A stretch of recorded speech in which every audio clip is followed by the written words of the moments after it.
So from this video, we are going to start a new tool, that is Power BI. When you heard of the word Power BI, the first question that comes to your mind is, what is Power BI? So a simple answer is, it is a business intelligence tool. Now, if you want to explore that what is a business intelligence tool, then what we can do is simply go to Google and try to Google Power BI. So when I googled Power BI, the results that I got are over here. Power BI is a business analytics service that is provided by Microsoft. It aims to provide interactive visualizations and business intelligence capabilities with an interface that is simple enough for end users to create their own reports and dashboards. In simple terms, we can understand that Power BI is actually a tool that is given to us by Microsoft itself. Now, Power BI helps us to get the data from various sources, the raw data, and then it gives us an interface through which we can visualize that data in the form of the reports and dashboards. So why do we need that? We need to actually visualize the data because we all know that nowadays most of the companies focus on the data generated by the customers, and they want to analyze that data to know everything about the customers or their clients. So whenever we try to visualize that data in the form of reports or dashboards, then it becomes easier for anyone to take a look on that data and analyze that. So Power BI is just the tool for that purpose, that it takes up the raw data, it cleans it, visualizes it, and then gives us a full-fledged report that what is happening in that data. Now, if we talk about the components of Power BI, then there are 4 basic components, and these components only help us to perform the necessary actions on the data. These 4 components are the Power Query. So Power Query is the first component. It is used to clean the data. So whenever we are talking about a data from a raw data source, which means it could be in the form of a table, that is a structured data or a semi-structured data, or could be even a no structured data. So whenever we are talking about raw data, it is very much possible that the data that we have can contain some blank records, can contain some null values or duplicate records. So we do not want our analysis to go wrong because of all these things. That is why the first step in Power BI is the use of Power Query, which helps us to clean the data so that the data is actually in the form that could be analyzed effectively without affecting the results. First of all, we need to clean the data. We need to remove the blank values, null values, and the duplicate values. Then the next step or the next component of Power BI is Power Pivot. Power Pivot helps us to model the data. Suppose we are getting a data from various sources, from multiple sources, then that data needs to be modeled perfectly. We need to find out the relationship between these different data sources so that they can be connected together with the help of that relation, and then they could be joined together to give a common report. This is the work of the second component of Power BI, which is known as Power Pivot.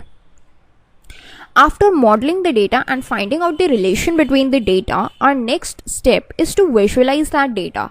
That is, how can we actually represent that data in a visual format that could be understood by all the other people. So for this purpose, the third component of Power BI, that is the Power View, is used. It is used to visualize the data, maybe in the form of a chart, in the form of a graph, in the form of a dashboard, or in the form of a report. Another advantage that we get here with Power BI is that we get multiple forms through which we can actually visualize our data. There are around 280 types of charts available to us in Power BI, which could be simple bar chart, pie chart, donut chart, to many more complex types of charts as well.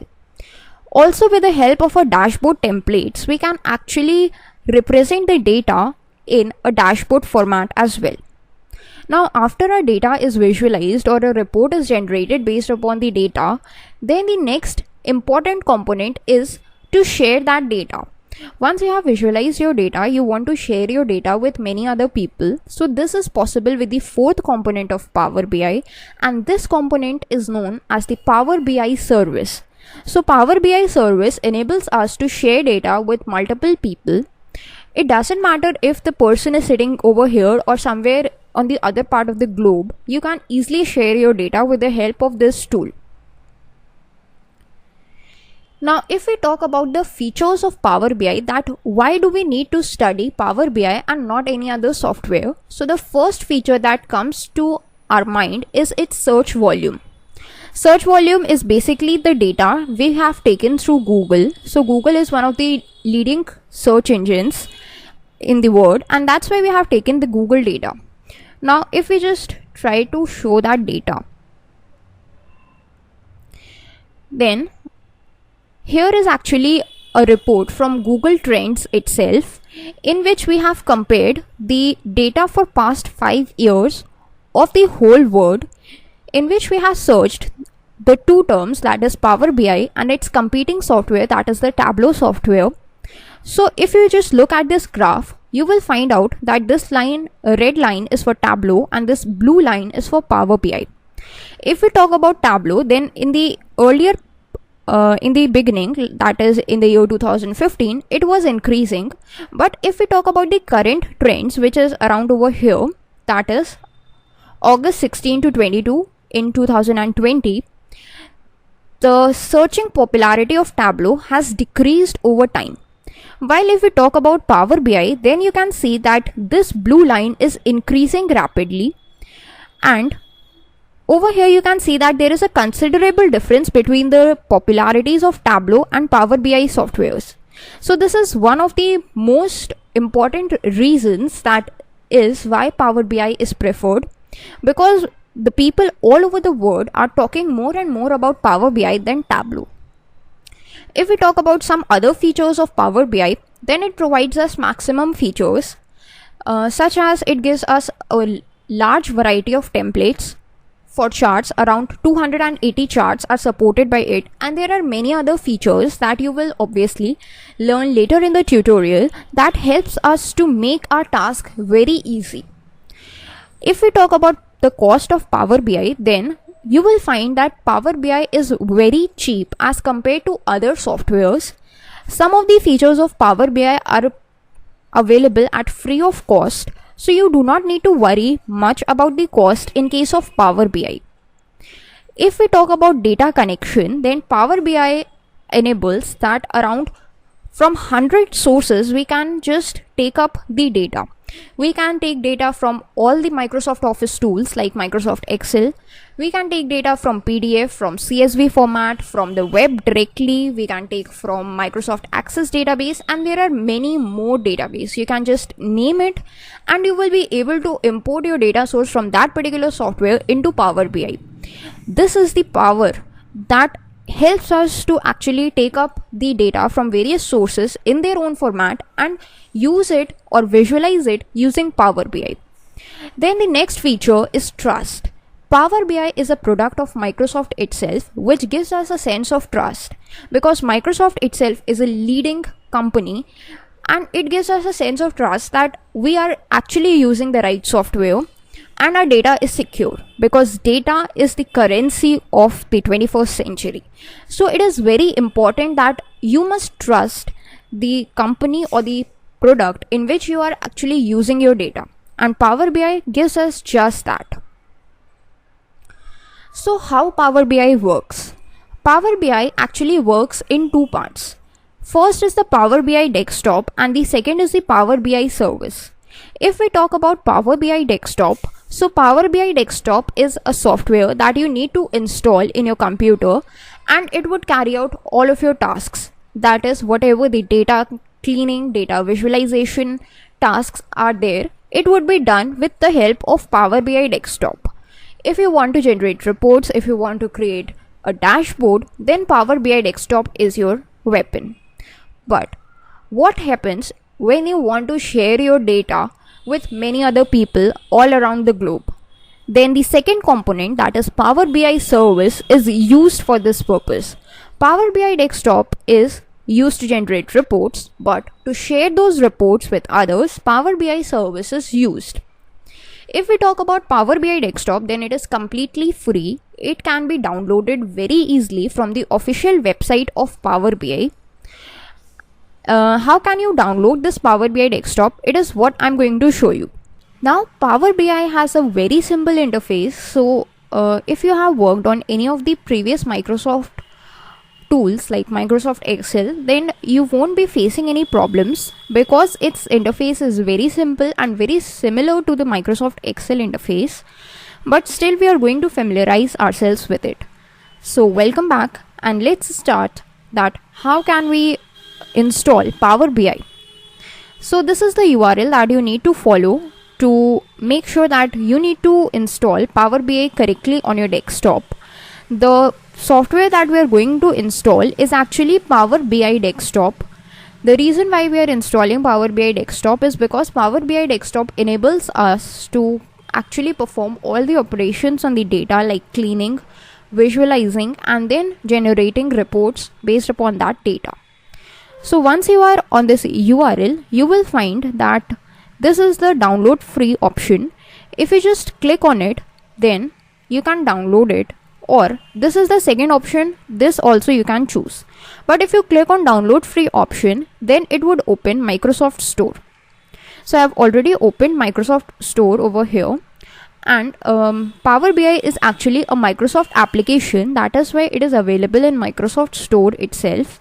And here you can see that where launch is written in my PC, you will see install option. So you need to click on that install option, and it would take some time to install depending upon your internet speed, and then it will actually configure itself according to your system specifications, and then you would be able to launch Power BI. So since in my computer Power BI is already installed, that is why I'm getting this launch option. So either you can follow these steps, or what you can do is you can go to this second option, see download or language options. Once you click on it, you will get this tab in front of you. So here what you have an option is you can select different languages and you want to change the contents of Power BI. So these are all these languages that are supported by Power BI, which is an added advantage. That is, you can use it in your own native language instead of English. But whichever language you want, you can just select that language from here, and then you can just click on download, and Power BI will be downloaded in that particular language. One added advantage of using a Power BI software is that it updates itself every month. So every month there are some new updates that are available to you with the Power BI, and with those updates you can easily just make yourself up to date with whatever is going on in the industry. Now since Power BI is already installed on my PC, so I'm going to just launch it. So when you just open Power BI, you are going to see this kind of a screen. If you want to sign up, you can just simply sign up over here. I'm going to skip the sign up process right now, and I'm going to come back directly to my Power BI software. This is actually the very simple interface of Power BI.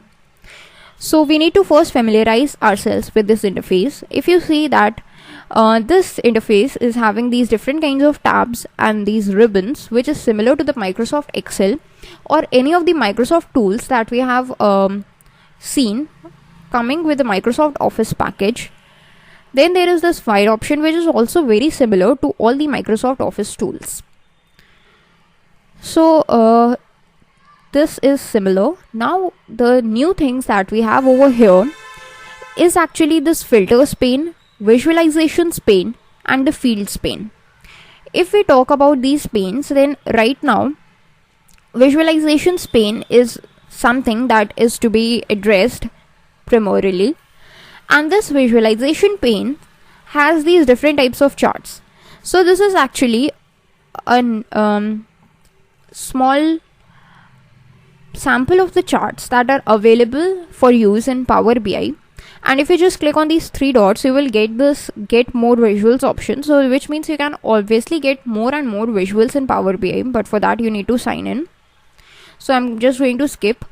For the beginners course that we are going to discuss, these types of visuals are going to be sufficient, but if you want to add more visuals, I will tell you later on that how can you add these more visuals. Then after the visuals have been added, you can obviously apply some filters, you can search for fields. Apart from that, if you go to the home tab in Power BI, you have this data group. In this data group, the first option is get data option. So here you will get these common data sources. So these are actually the data sources from where you can import your data in Power BI. So actually there are 100 of data sources. So if you just click on more, then you will get a dialog box in which all the data sources are listed. So these data sources would help you to get the data. Suppose you want to get data from Microsoft Excel, which is actually a version or a product of Microsoft itself. You can get data from Excel. If you want from a CSV file, you can get from that, XML, JSON, from folder, PDF, SharePoint, SQL Server, Access, Oracle, IBM, MySQL, and so many other things. Here you can see like Impala, Snowflake, Azure, everything is there. Obviously you can get it from Power BI datasets as well. And you can just see that how many data sources are available to you. Here you can see Spark, Web, OData Feed, SharePoint, R script, Python script, ODBC, OLE database, and like this. You can see there are these multiple options available. From wherever you want, you can get a data for yourself. Okay, so this is this added advantage. And there are these options available. You can check these options as well from a file if you want. If you want from a database, you want from a Power Platform, that is actually the Power BI platform itself, from Azure. You can get the data from the online services as well, from the other sources as well, like Web, SharePoint, Spark, Hadoop, etc. Apart from this, if you want to extract the data from commonly used data sources like Excel, Power BI dataset, SQL Server, etc., you can just get it. Then there is this recent sources tab. This is available in my PC because I have been installing or importing some of the data. So this is a sample data. So if I click on that, this would be connecting itself to that sample data source which I have already imported previously in Power BI. So that is another advantage, that Power BI keeps the memory of what you have actually taken or imported in the previous versions, and that would help you. Suppose these are all these tables and I want to just import the sales order table. So once you click on any of the tables, this is the preview of the table that you will get. This is whole data source that you would be getting. So if you want some other table, like say instructions table, so instructions table is there. Then there is this table 1, you can get that as well. So whichever table you want, its preview would be available. I want sample sales orders table to be imported. Then what you can do is, first of all, you need to know one thing, that whether your data is clean or not. Right now my data is clean, so this table is completely clean. It is not containing any of the null records, any of the blank values or duplicate values. I have purposely imported this clean data. So because in the upcoming lessons we are going to work with the clean data, and later on we are going to see that how can we actually clean the data if it is an unclean data. So since your data is clean, you can just directly click on this load option. Otherwise, if you want to clean your data first, then there is this transform data option which you can use. So I'm going to click on this load option because my data is already clean and I know that.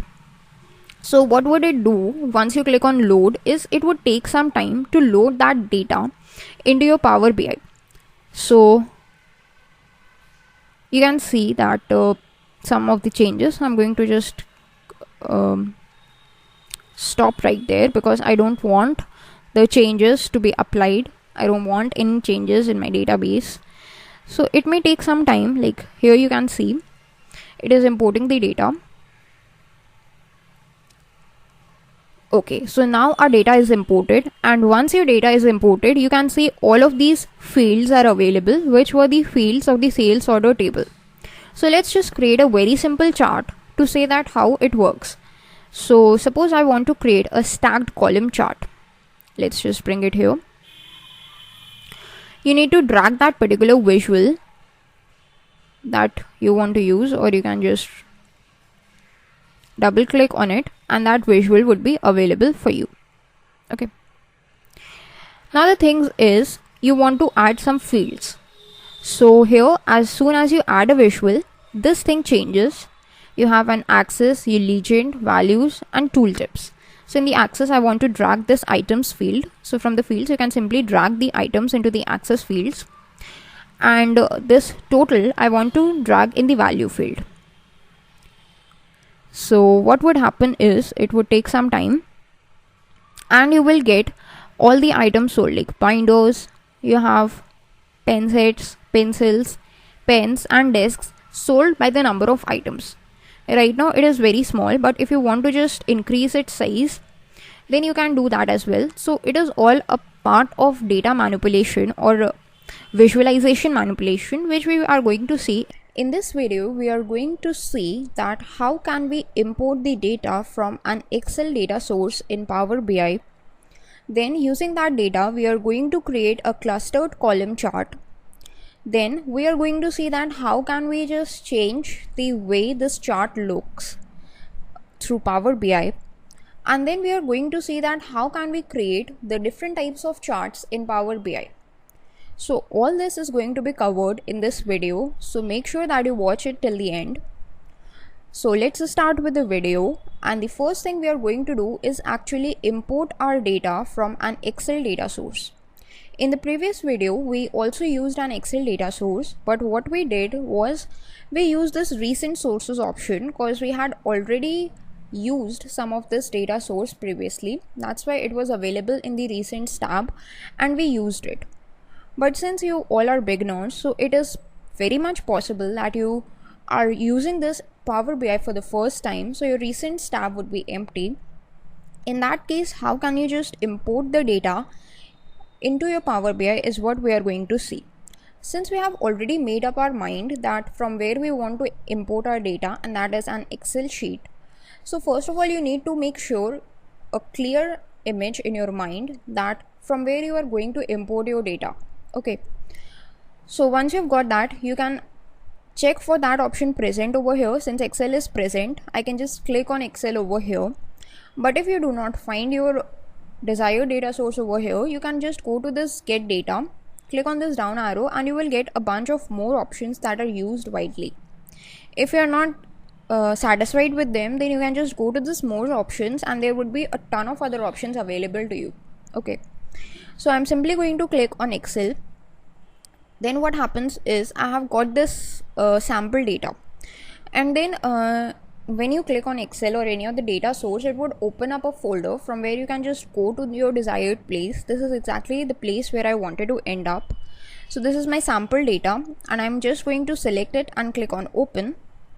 Now it may take some time depending upon the size of your data to get it loaded into Power BI. Now once it's loaded, you can just go to sales orders, and this is a table actually that is present in my Excel data sheet. So I have just loaded it here, and one interesting thing to note is the data that I have loaded is a super clean data.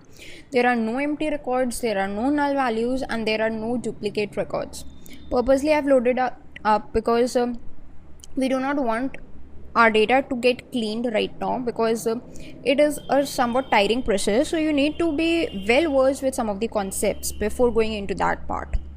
So make sure you are getting a clean data, and a good method for that is you can simply go to the internet and download any of the sample data sources. Okay, I have myself downloaded it from the internet. So you can just click on this table which you want to load, and you can just click on this load button because our data is clean. So you can click on load. Then again it may take some time because it is loading that data source into the Power BI. So it may take some time and you must see like these kind of things. coming up, and the larger your data source, the more time it's going to take. Okay, so now you can just close this warning message. We will understand it later on. So once your data is loaded, in the fields column you can see all these fields present. Okay, so now what we are going to do is we are going to create a clustered column chart. So in the visualizations pane, you can see the second chart.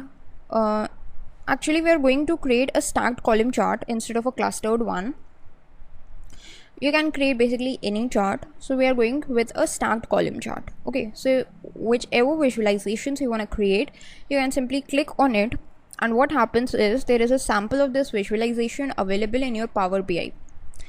Okay, now you can just change its size, but it's going to be of no use because there are no fields in it. So we gotta just get some fields into this axis, legend, and the values. So the axis I'm going to get region, in the legend I'm going to get items, and the total I'm going to get in the values. Let's see what happens. Perfect. So what we are getting over here is a stacked column chart, which is stacked on the basis of the regions with the different items, and their values have been shown over here, right? So this is actually not visible correctly. So what you got to do if you want to show it in the full screen, there is something given as a focus mode over here. If you just hover to the top right of the chart, just beside the filter option, there is this focus mode. If you just click on this focus mode, then what happens is this chart would be fitted on the screen perfectly. And what else you can do is you just collapse these visualizations and the fields pane, and this chart would be then much more bigger and much more easier to work upon. If you can just look at this chart, what you make out is there is these three regions, the central, east, and the west region, and there are these numbers given, that is how many quantities of the items were sold. And these different items are actually denoted by these different colors, like binders with blue, desk with dark blue, pencils with pink, pen set with purple, and pen with a shade of orange. So if you just hover over any of these colors, what you get is some information, like it is of a central region, the item name is pencil, and the total quantity as well. So these two things, pencil and central, we can just make out from the fact that it is a part of the central, and the pencil, the color is pink, but the amount, that is 1540.32, is what we are going to see with the help of this information. Okay, so this is actually the default settings, but what if you want to change the appearance? How can you do? So this is this visualizations pane present, from where you can just change the appearance or the way your chart looks. Okay, so how can you do that? First of all, you need to come out of the focus mode. So once you are in your focus mode, how can you come out of it? There is this back to report option. You can just click on it, and it would be back into the normal thing that it was previously, and you can again see this focus mode option once again. So if you again want to go to the focus mode, you can simply click on this option, and you would be taken to the focus mode once again. Now what we are going to do is change the way this chart looks. So for that, in the visualizations pane, there is the second option available, which is kind of a paintbrush option. This is actually a format option. So if you go to it, you will see these different options, and using these different options, you can actually customize the way your chart is looking. Suppose if you want to go to the data tables, and you can just click on, then what happens is, let's again go to the focus mode to have a better understanding. You are getting all these data labels like 1.5k, 2.4k, 0.5k, 0.9k, 5.8k, which is actually the round off value of the thing that it is representing. Like in the central region, 5,762 binders were sold. So what we are getting is 5.8k as a rounded off figure, which helps us to understand it in a better way. Okay, then what happens is, suppose you go to this x-axis. If you just expand this x-axis, then you can just change the color. Right now it's gray, you can just change it to black, and then also you can increase the text size. You see, as I'm increasing this text size, I want 13, actually 16. Okay, 16 is good. This is east, west and central have increased in the size, but that's too much. So I'm going to just keep it at around 13. That's perfect. You can change the font family. You can just change the minimum category width, maximum size, padding, everything you can change, whatever you want. Okay. And that's the title, so you can just change the size of the title as well. That would change the size of this region thing. So I'm going with 15 points or 16 points. That's perfectly fine. This was for the x-axis. If you want for the y-axis, you can do the same as well. Like, you can just change its position. Right now it's shown on the left. If you want to show it on the right, now it is present on the right, but that's kind of odd. So let's go back to this left. You can always change all these things, like the size. I'm going to just increase it to around a 13. Alright, and then this title also, I'm going to just increase its size to around a 15 or a 16 for a better understanding. 16 is fine. Then the third option that we have is for the legend, where you want to show your legend. Right now their position is at top, but if you want to change it to anything like bottom, you can change it to left, you can change it to anything like you want it on the right. Yeah, that looks good for me. And then what is the name of the legend or the title that you want to give? Item is perfectly fine. You can just change its color to say black. You can just increase or decrease its size. I'm going to just increase it a little bit to around 13 or 14. Yeah. And in the general also, there is some kind of options available. All this, especially this alternative text, so it is actually kind of a description that would be visible along with this chart. So I'm just not going to add it, but if you want, you can just add your alternative text. And then there is this background option. If you want, you can just change the background color of your chart as well. Suppose I want to go with this shade of yellow, then what happens is this chart's background color is changed to a shade of yellow. You can just increase or decrease the transparency like this. So basically, whatever formatting you want to apply, you can just apply using the visualizations pane. This is this format tab, which you can use for this purpose. Okay, so using these options, these are actually pretty self-explanatory options. You would want to explore them much more on your own to see that how you can change the look of your charts. In this video, we are going to see that how can we create different types of charts in Power BI.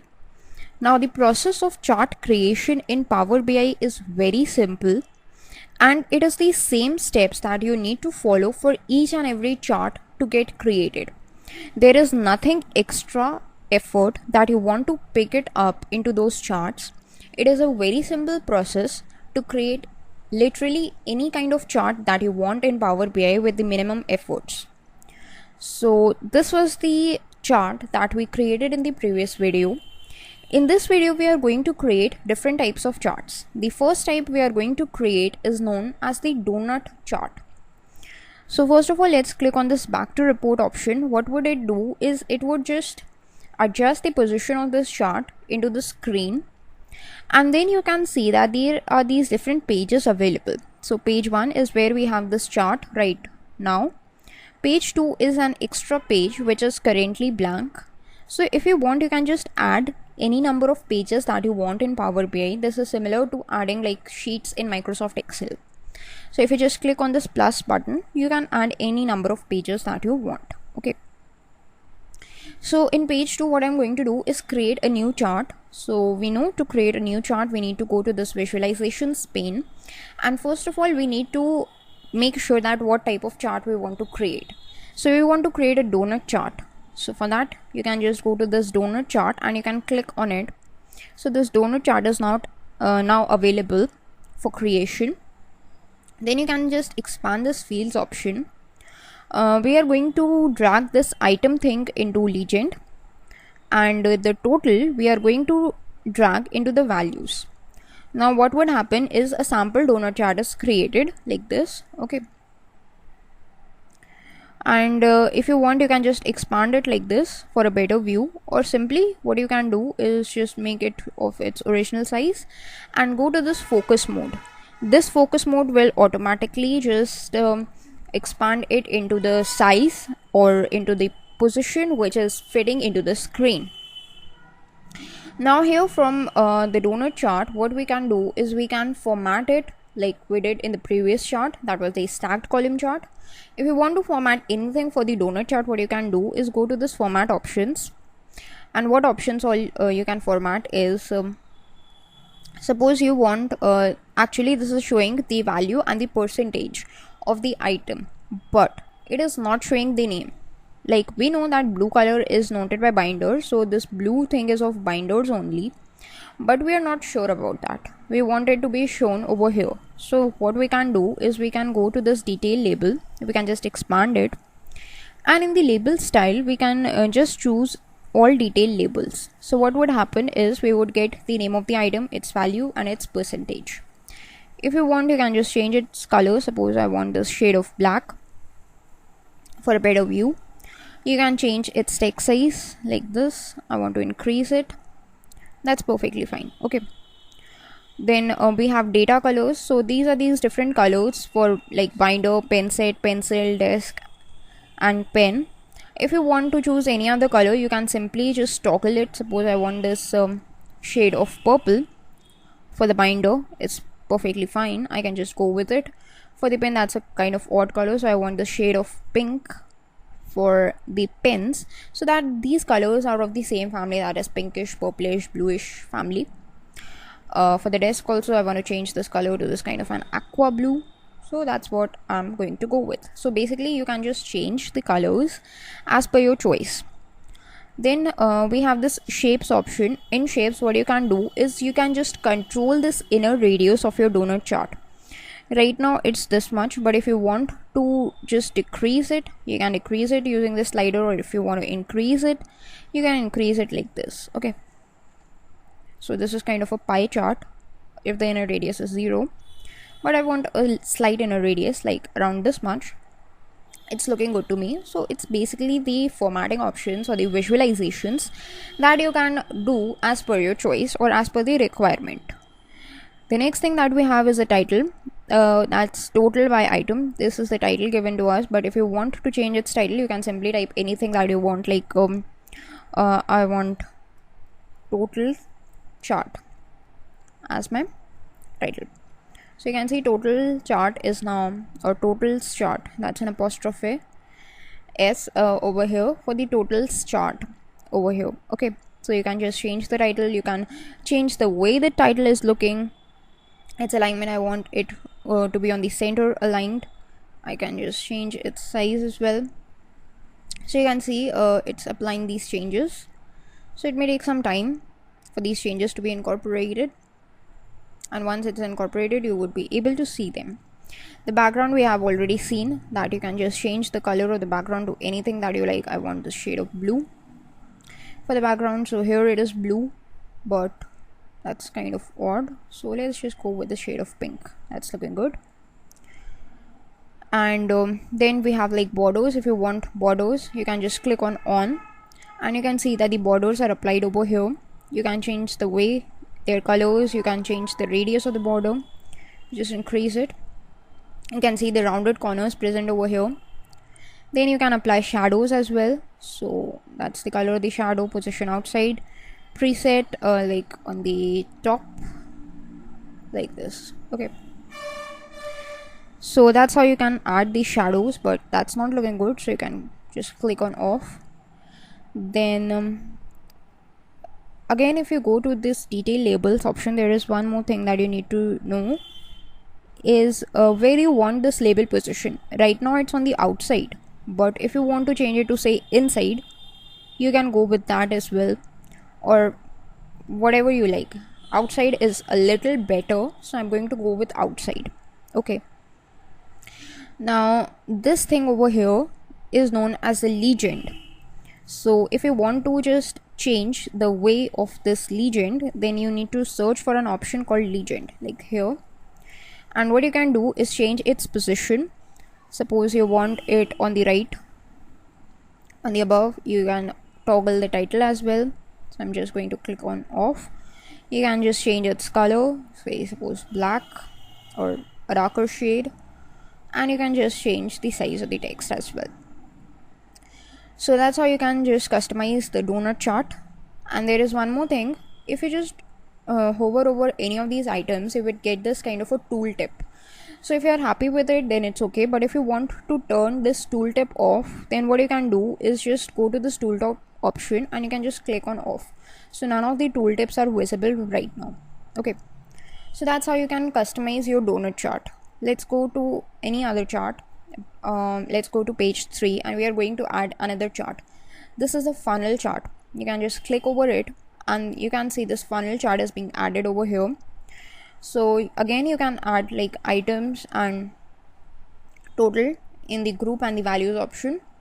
So this is what a funnel chart is. Like you can see the items like binder, how many quantities were sold, pen set, pencil, pen, desk, how many quantities were sold, and you can just customize its way through the format options, customize how it is looking. Okay, then you can just go with any other chart, literally any chart that is available. Like suppose there is this line chart. If you want to incorporate a line chart, that you can do as well. So I want to drag in the region. Okay, actually I want to drag in the region over here in the axis and the total in the values. So I want the region wise total. So you can see in the central region we have the highest total, then the east region and the west region we have the minimum total of the items being sold. So this is a line chart. Again, you can customize the way it looks in the format tab. So that is actually how you can just change the look of the different charts and how can you actually use the different charts in Power BI. Any chart that you want, you can simply just click on it and you can just drag these items over here and you would be able to work upon them as per your choice. So that was all about the charts. One interesting thing to note is, suppose we have this stacked column chart. We come back to the stacked column chart and there is this option of filtering that we need to look. Okay, so what happens in filtering is that suppose you are having this kind of chart and you want to compare two data, like we have 1.5k and 1.7k. so these are kind of in the same league, or 1.4k and 1.3k. These all four are in the same league and we want to compare these four values. Then what we can do is we can simply click on it, then press Control and click on the second region, Control and click on this third value, and Control and click on this fourth value. Now once you have done that, you can just right click and go to this include option. Now what would happen is we would be getting only these four values for comparison. Now our chart is actually composed of only these four values so that you can just compare them very easily. Now if you want to go back, you can simply go to this undo button and you would be able to go back. So this was the include option. There is the complement of this include option, that is known as the exclude option. So what would it do is, suppose you want to just click on these some values like 2.4k and 5.8k. You can just control click on these values and you can just right click and go to exclude. Then what happens is these two values are excluded from the chart and you are able to see all the values except those two in your chart. Okay, again you want to go back to the normal chart, you can click on undo and you would be back to your normal chart. So that's how the things works. In this video we would see that how can you actually separate the data based upon a particular value and then export it as a CSV file from Power BI. So welcome back to the tutorial and let's start with the video. In the previous videos we have learned how to create the stacked column charts, and then we have seen that how can we import the data from Excel and represent it in the form of a chart. So in this video we would see that once you have created a chart based upon any of the data sets, then how can you actually separate the values of a particular thing that you want to show into the tables, and then you can just export that part of data in the form of a CSV file. That is like working upon a report in Power BI. So I know that may sound a bit confusing when I'm telling it, but let us understand it with the help of an example. So I will go to my recent sources, and in the recent sources I have loaded the sample data. So when I click on it, what would happen is a connection would be established between Power BI and that sample data. Because I have already loaded it, so it was present in my recent data sources. Now I can just select any of the tables that I want. So this is my table 1 which I want to load. So I can just click on table 1. I can just check this box and click on load. This would load table 1 into my Power BI, and I can start working on it as soon as I want. So it may take some time to load the table into Power BI, and once the fields column or the fields pane is filled with some of the data, you would be sure that this table 1 has been loaded. Now you can see that our table 1 is loaded over here. The first thing that we are going to do right now is actually create a stacked column chart. Now to create a chart, we know that we need to go to this visualizations pane and click on stacked column chart. Now we need to provide it with some of the fields. So what fields we are going to provide is, we want the axis to be filled with region. We want the items to be the legends, and then we want the total to be the values. Now when we drag them, we would get this kind of a chart. Okay, now let's go to the format tab and make sure that we get proper data labels as well. So you can click on and these data labels would be visible to you. If you want to get a better view at the chart, you can just click on this focus mode and just collapse all these panes, and this chart would be visible like this. Now if you just take a look at these values, we can see that in the central region 1.5k pencils were sold, worth of 1.5k pencils were sold, 2.4k worth of the pen sets were sold in the central region, and so on. So this is the individual data that has been given to us. What if we want to take a look at all the records that are present in the original data set that correspond to this particular value? That is, if we want to show all the records in the table that are of the pencils being sold in the central region. So this is the portion that has been shaded by this pink region over here, and we want to show the corresponding tables or the corresponding records that lie behind it. So how can you go with it?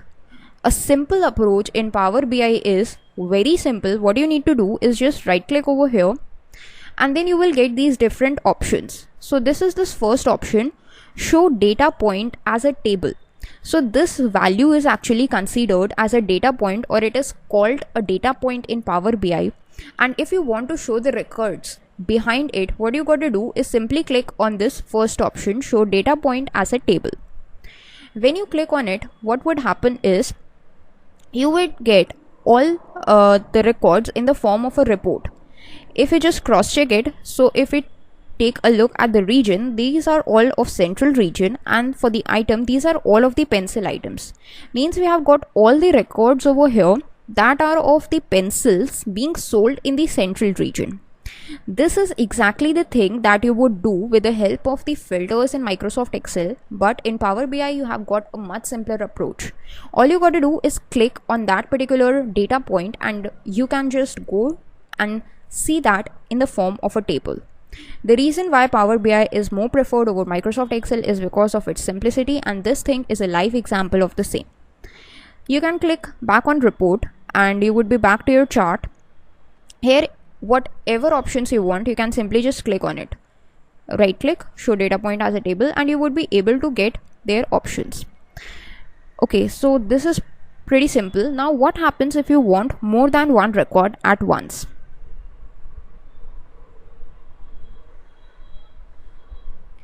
Suppose I want these 4 records, so I have control clicked them. Then you can just right click on any one of the records and just go to show data point as a table.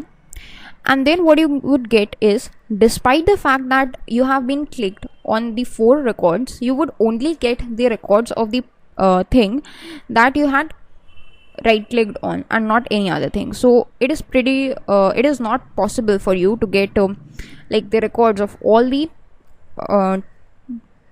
different tables at once, because it is used for the purpose of report generation, and report generation is generally done for a particular item.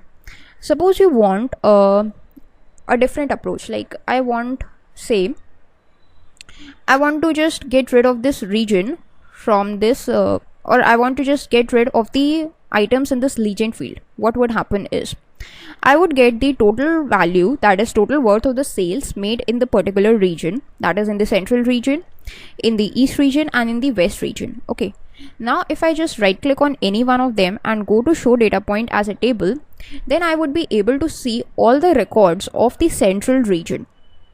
So that's how you can filter the records in the chart itself. That is, you can just filter the data in the chart and you would be able to see its report correspondingly.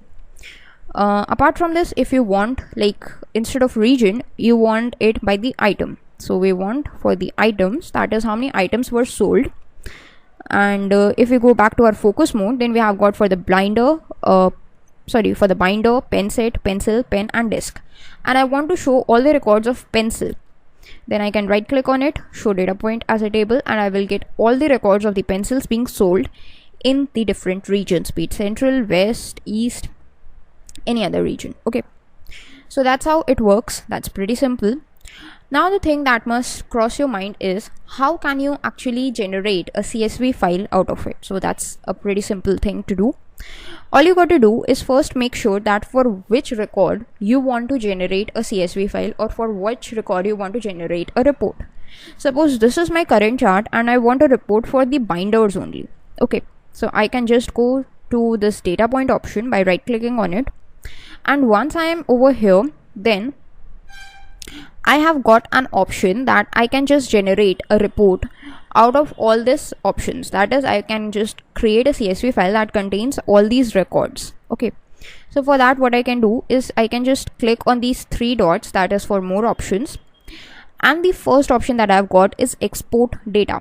If I want, I can just export it. So you can just click on it, and what happens is you can just export this data in the form of a CSV file. So I want it like binders. So this data is of binders. So let's just select binders and click on save. So this data is now saved in a CSV file with the name binders. If you want to just cross check it, what you can do is actually load a CSV file in Power BI to cross check the same thing. So what you can do is just go to get data option. Here is text/CSV format. You can just go to it, and here is this binders option. You can just click on it and click on open.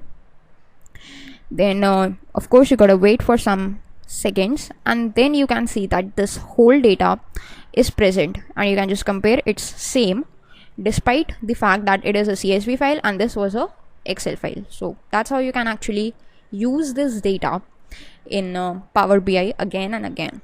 Okay, so we are just going to close it for a while, and there is one more important thing. So as you can see that this chart is pretty simple, and we can pretty easily extract the records lying behind any particular data source once a chart is given to us. So there is another restriction that we can put on it. Suppose we have as a developer, we have given this chart to our end user, and that end user wants to take out that report. So we can control whether that end user can actually view this report or not. So for this purpose, we have a pretty simple approach, a pretty simple option. What you can do is you can go to this file option.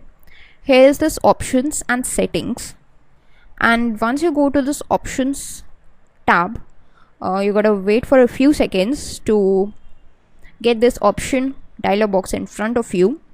Now in this options, you may find this current file written over here, and in the current file, the last option is of report settings. Now what this report settings allows is, it allows whether we want the end users to summarize the data or not. So right now, if you can see in this export data option, we have allowed the end users to export the data from the Power BI. But if you do not want them, you can just click on don't allow the end users to export any data. So that's as per your choice. If you want the end users to export the data, you can do, or if you do not want, you can just click on don't allow. and whatever you choose, you can just click on OK and cancel to apply those changes. If you want those changes to be applied, you can just simply click on OK, otherwise you can just remove it. So that's how you can actually work with the data in Power BI. That's how you can filter the data, and that's how you can actually control who takes a look at your data and who cannot generate a report from your data. In this video, we would be seeing that how can we actually create a map using Power BI. So for creating a map, there are some things that you must take note of. The first of them is that whatever data set you are using must have the columns like country, state, pin code, postal code, zip code, anything like that, or the city, so that the Power BI can actually recognize that what it wants to say. Like if you have a column labeled as states, so the Power BI would be able to recognize it and would be able to plot it on the map. So you have to search for a data set that is containing appropriate records. So the question might come to your mind that from where you can get a data set like this. So I have downloaded a simpler data set from the internet itself. I searched for something like sample dataset in Excel for map in Power BI, and on Google it, I have got the second link, that is Power BI course download practice datasets.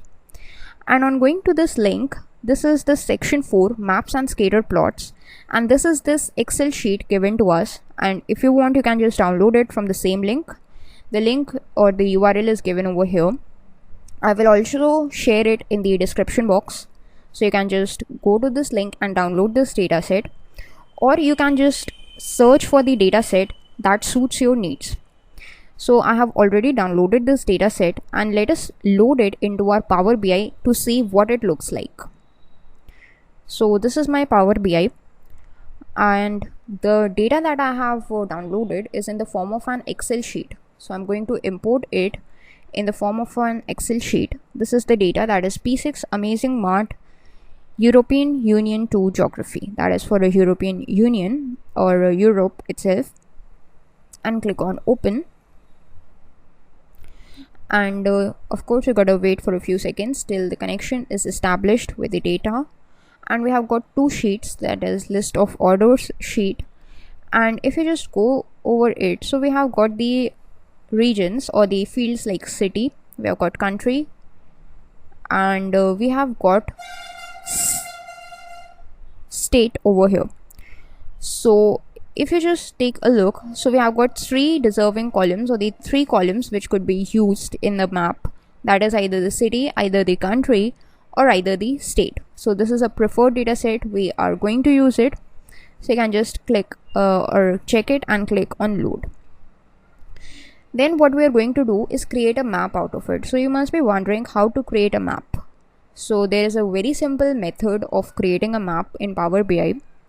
Just as the charts, a map is also available in the visualizations pane as a visualization itself. So you can just simply create it. Okay, if you just expand this visualizations pane and this fields pane, here you can see that in the fields pane we have got list of orders with all these different fields. Okay, and here in the visualizations pane you can see something written as a map.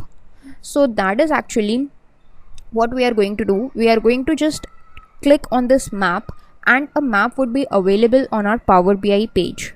So if you just click on it, you can see a map is available, but we are not able to make anything out of it, what it is.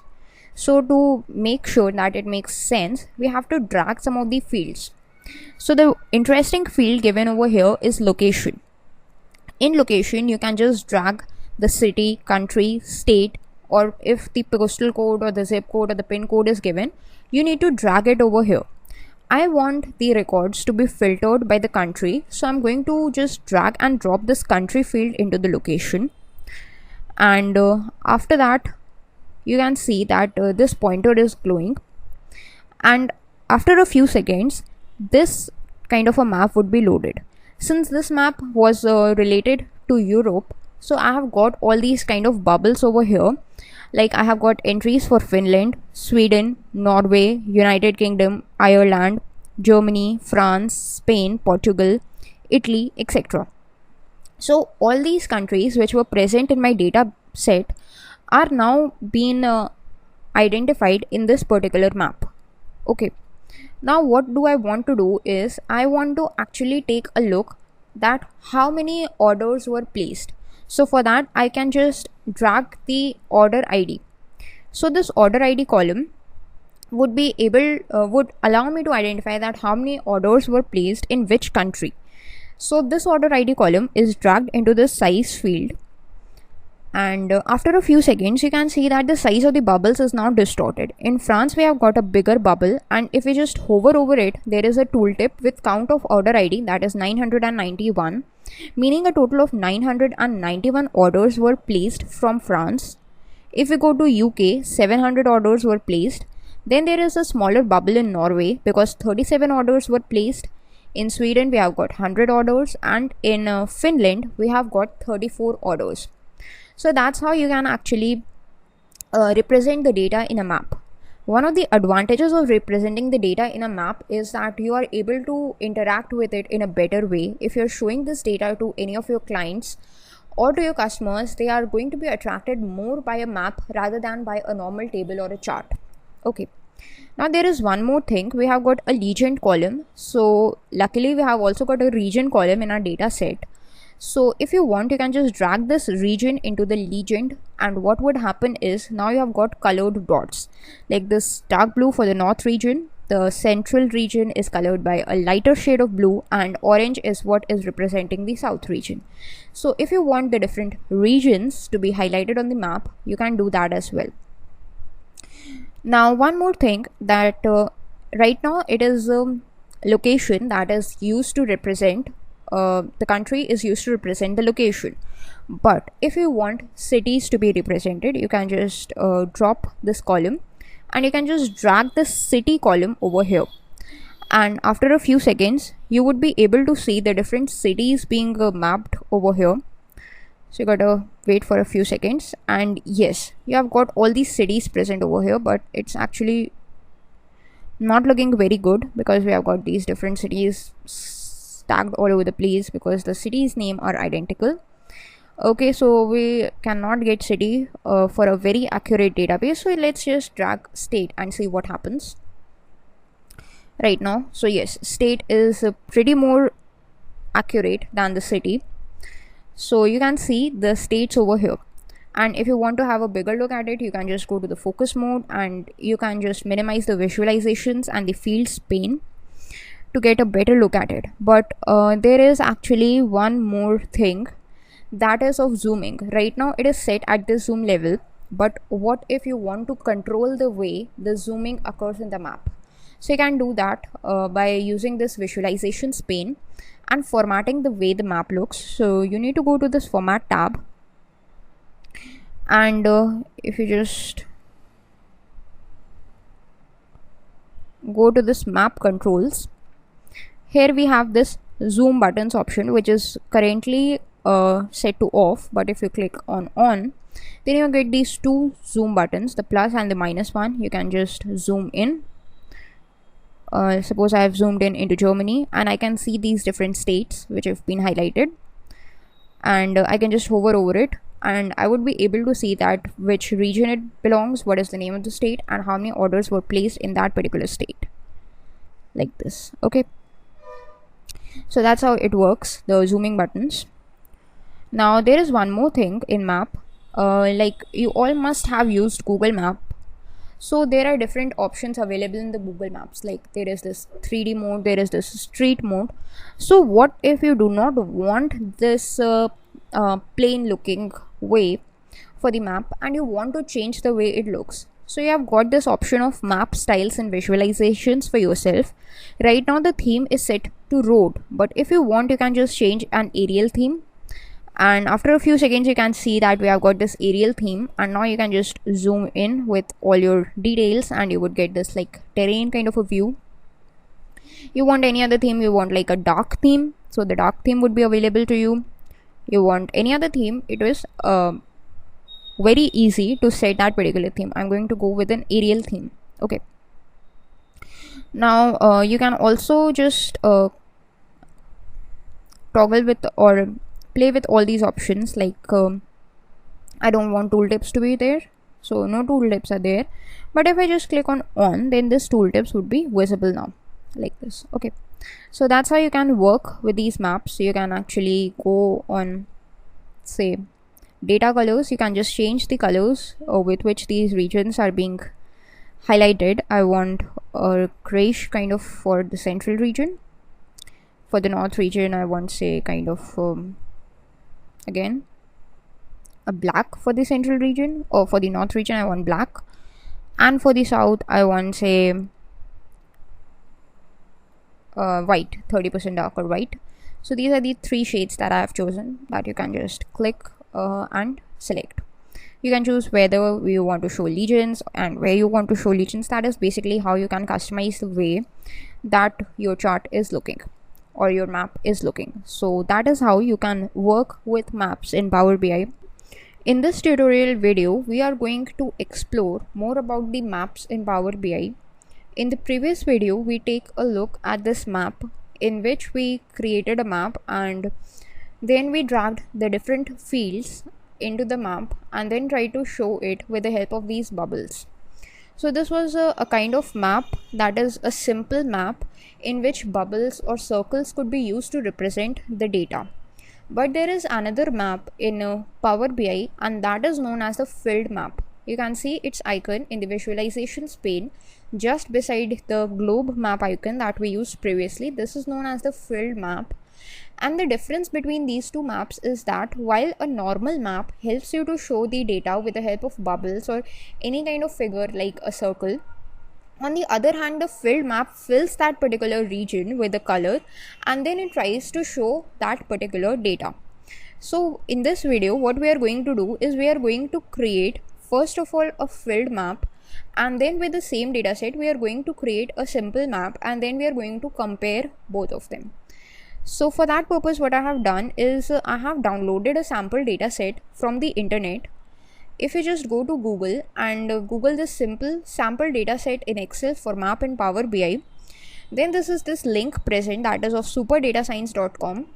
Here you can see this first Excel sheet that is given to us for a superstore in US whose data set is given for the year 2015.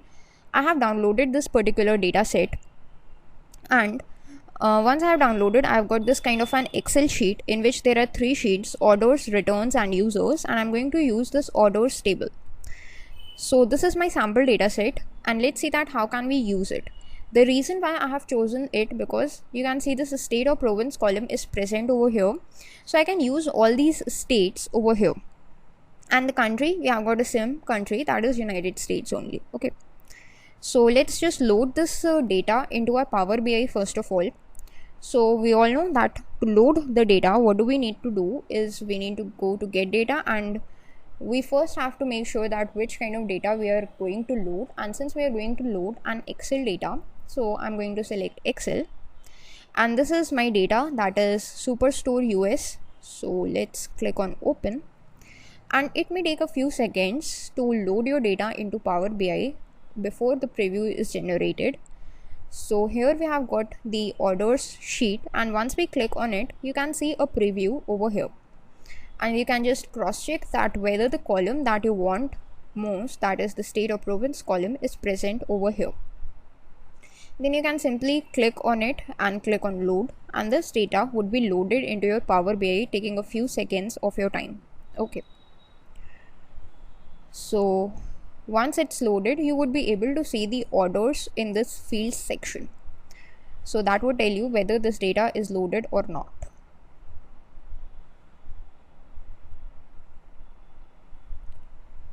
Okay, so now we can see the orders over here, which means that yes, our data is now being imported into Power BI successfully. And you can just expand it by clicking on this arrow icon, and you would be able to see all the column headings that were present in your data source that you just viewed in the Excel. Now what we want to do is create a filled map out of this data. So for that, let us just create a new page by clicking on this plus icon, and a fresh page is present in front of us. So to create a filled map, the process is pretty simple. All you got to do is click on this filled map icon in the visualizations pane. You can just expand it as per your choice. In the location field, you want to drag this state or province column like this.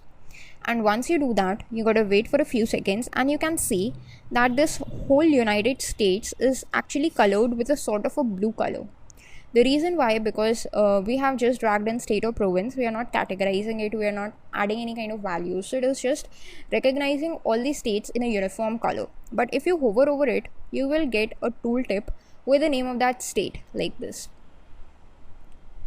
You can see Washington, you can see Arizona, you can see California, you can see Georgia, and so on. All these states are visible via tooltips. Now the other thing is, suppose you want to just categorize it on the basis of something. So a simple option for this is the region. If you just take a look at this region, we have got a region column which would categorize all these states into the 4 regions that are present. So if we just drag this region into this legend field, then what do we get? Okay, so we have got 4 colors, this purple, blue, navy blue, and a shade of orange. These are for the 4 regions, as you can see in the label over here, that is the central, east, south, and west. So here you can categorize the different states based upon region. And now if you hover over these states, previously when only the states were dragged into the location, you were only able to see Washington. But now since region is also being dragged, you are able to see the region as the west region, that Washington present in the west region. Similarly, Pennsylvania is present in the east region, North Carolina is present in the south region, and so on. Nebraska in the central region, and so on. Okay, so that's how actually you can work with a filled map in Power BI. If you just want to toggle over any of these states, you can simply do that. Now there is one interesting thing that you must note, that in the location we have got state or province as the column heading, and luckily this is a valid heading, because the heading must be like a state, a country, a city, or a postal code for us or for the Power BI itself to recognize that what we are going to show in the map. But in case the exact heading is not present, suppose in case of state or province, like state 25 or some other thing is present which is not valid column name, then what you can do is you can make sure that Power BI recognizes this column as a state or province column by simply clicking on that particular column. As soon as you do that, you will get this common tools tab highlighted, and in this it is a data category. Right now it is uncategorized, but it doesn't matter because Power BI already recognizes it because of the column heading. But in case the column heading is not correct, then you can just go to this uncategorized one and you can select whether it is a city, whether it is a country, whether it is a state or province, whether it is a continent, a longitude, latitude, postal code, whatever it is. So that whatever you select, then Power BI would be able to recognize that what actually it is, and then the Power BI would be able to act upon it as per its category. Okay. So as soon as you have changed it to state or province, you can see this kind of a globe sign present over here, which means that now Power BI has categorized it as a state or province. Okay. Now this was about a filled map. Let us create a simple map with the same data and try to compare the results. Okay, so let us create a new page, and now we will click on the simple map. And now what we would be doing is just dragging the state and province into location, and we would be dragging this region into the legend fields. Okay, so now you can see that, let's just go to the focus mode for a better view. All the states of the United States are marked over here with circles, like Washington, Idaho, Nevada, California, everything is marked with the circles. Instead of being colored fully, they are just being marked with the circles. So that is a simple map that is used to use some kind of symbols like bubbles or circles to represent the states or whatever region they are trying to represent. While in the case of filled map, like the one over here, if you just go into the focus mode, you can see everything is represented fully in color. Like you can see every state that is colored fully. So that is the difference between the filled map and a normal map. Another difference is that in a normal map you have got another field that is of a size. So if you just go to some kind of a quantity, a numerical value, like say order ID, then what happens is you can just get this order ID into size. So these bubbles would differ in size based upon the order ID, and we would get a count of order ID. Like in Texas we have got 124 order IDs, means 124 of total orders were placed in Texas. In California we have got a bigger bubble because 214 orders were placed. So this is an added advantage of a simple map, that you would be able to just see any kind of a numerical quantity in a better way represented through a normal map instead of a filled map. Okay, so that is the basic difference. If you want some kind of a numerical value to be represented, you can just go with a normal map. Now there is one more thing. There is this postal code. If you can just check it, what happens, let's see. We are going to just drag this postal code into the location instead of the state. Now what happens is we got to just wait for a few seconds. Yes, so now you can see that it has got bobbled up all over the place. Why? Because postal code is not recognized as a standard quantity. You can just go to postal code and see it is uncategorized. So let's just categorize it into a postal code, and this may take a few seconds. Okay, now the postal code is although recognized as a valid quantity, but still you can see it's scattered all over the place. So thus we can make sure from this fact that the name is a better way to categorize our data than the postal code, because we are pretty sure that all of this data is for the United States of America, as the data set is for the superstore based in US, and it's not going to deliver in some place of Africa, Europe or Australia or somewhere here. So that's how it works. Thus, to categorize them, if states and postal code both are present, it is recommended to use a state to categorize the location instead of postal code.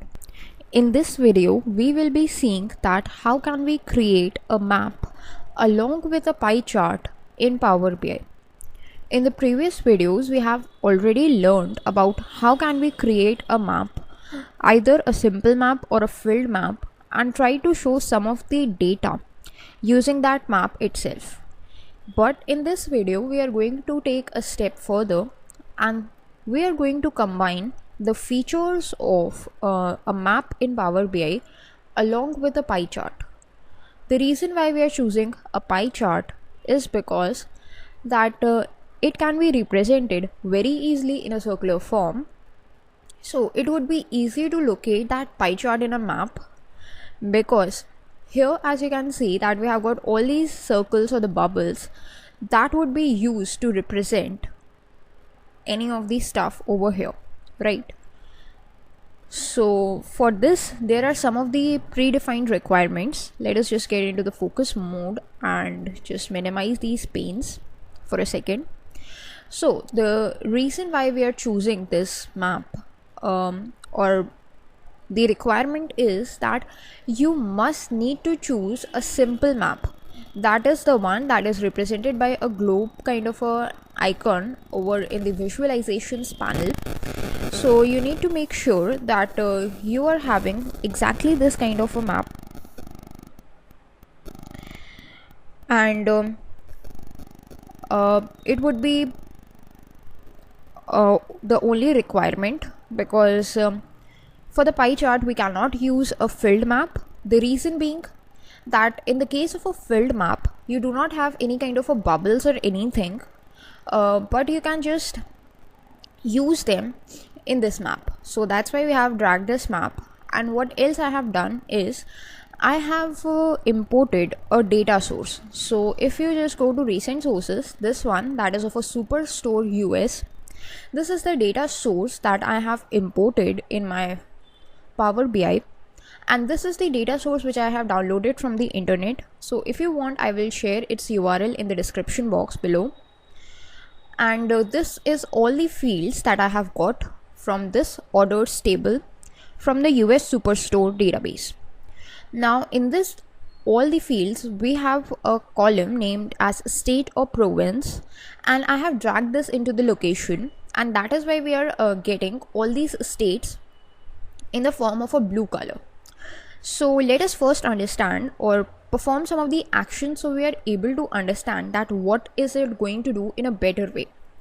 So we have another column that is known as the region column, and if we can just drag it into the legend field, then you can see that there are 4 regions now: the central region, east region, south region, and the west region. These 4 regions are actually represented by 4 different colors, which is actually shown over here. These are the different regions which you can easily see. So it is a way of categorizing the data in Power BI. Alright, suppose you do not want region. Let us just remove this region field. Then we have another field in our table, and that is known as the customer segment field. If we just get it into the legend, then what happens? You can see this customer segment is actually that for what purpose the thing or the product that the person has required or has ordered for is going. It is for customer use, it is for corporate use, it is for home or office use, or it is for a small business. So these are the 4 categories of the customer segment that we have got. And as you can see, as soon as I drag that into the legend field, all our bubbles have changed into some kind of a different icon. If you're having any trouble in seeing those bubbles, you can just increase its size by going into the format tab.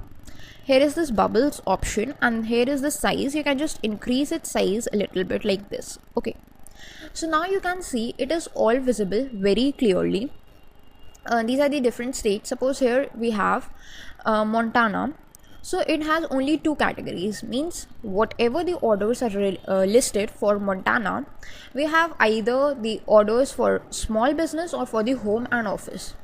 However, in Washington we have all 4 of them. All 4 of the categories or the customer segments have been ordered in Washington.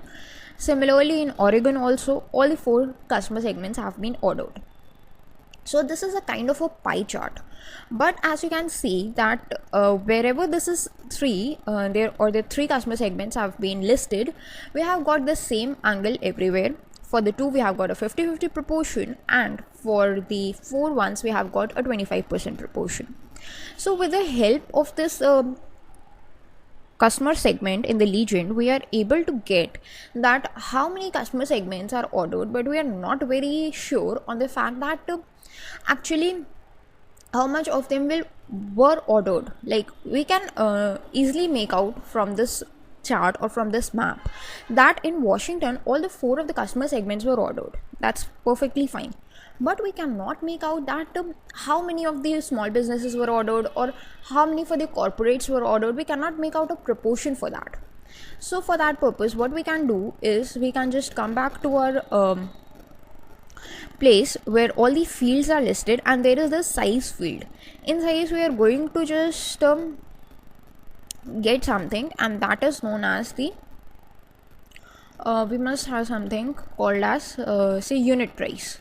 You can just get it into the size, and yeah, you can see all of them. So we are able to classify them that how many total worth of the consumers were, or the products that were fit for consumption of a consumer were ordered in Washington. That is around 10,288.32.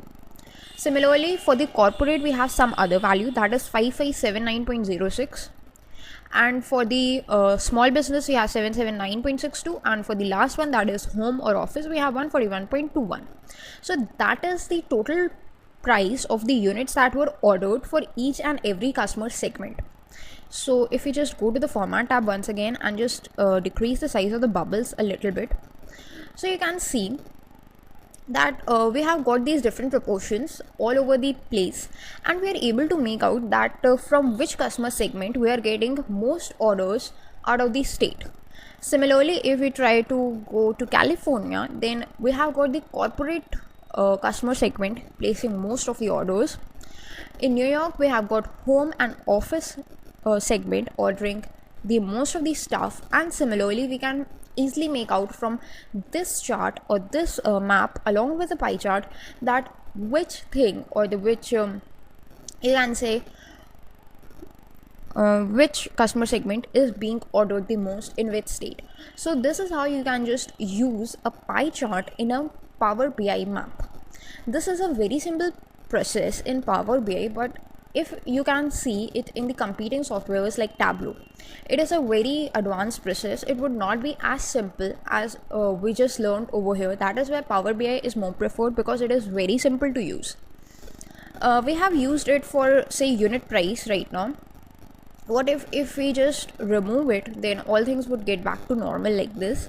And suppose we want to make out that how many profit we are just getting from all these fields. So on profit, we are getting the profit only from the small businesses in Washington.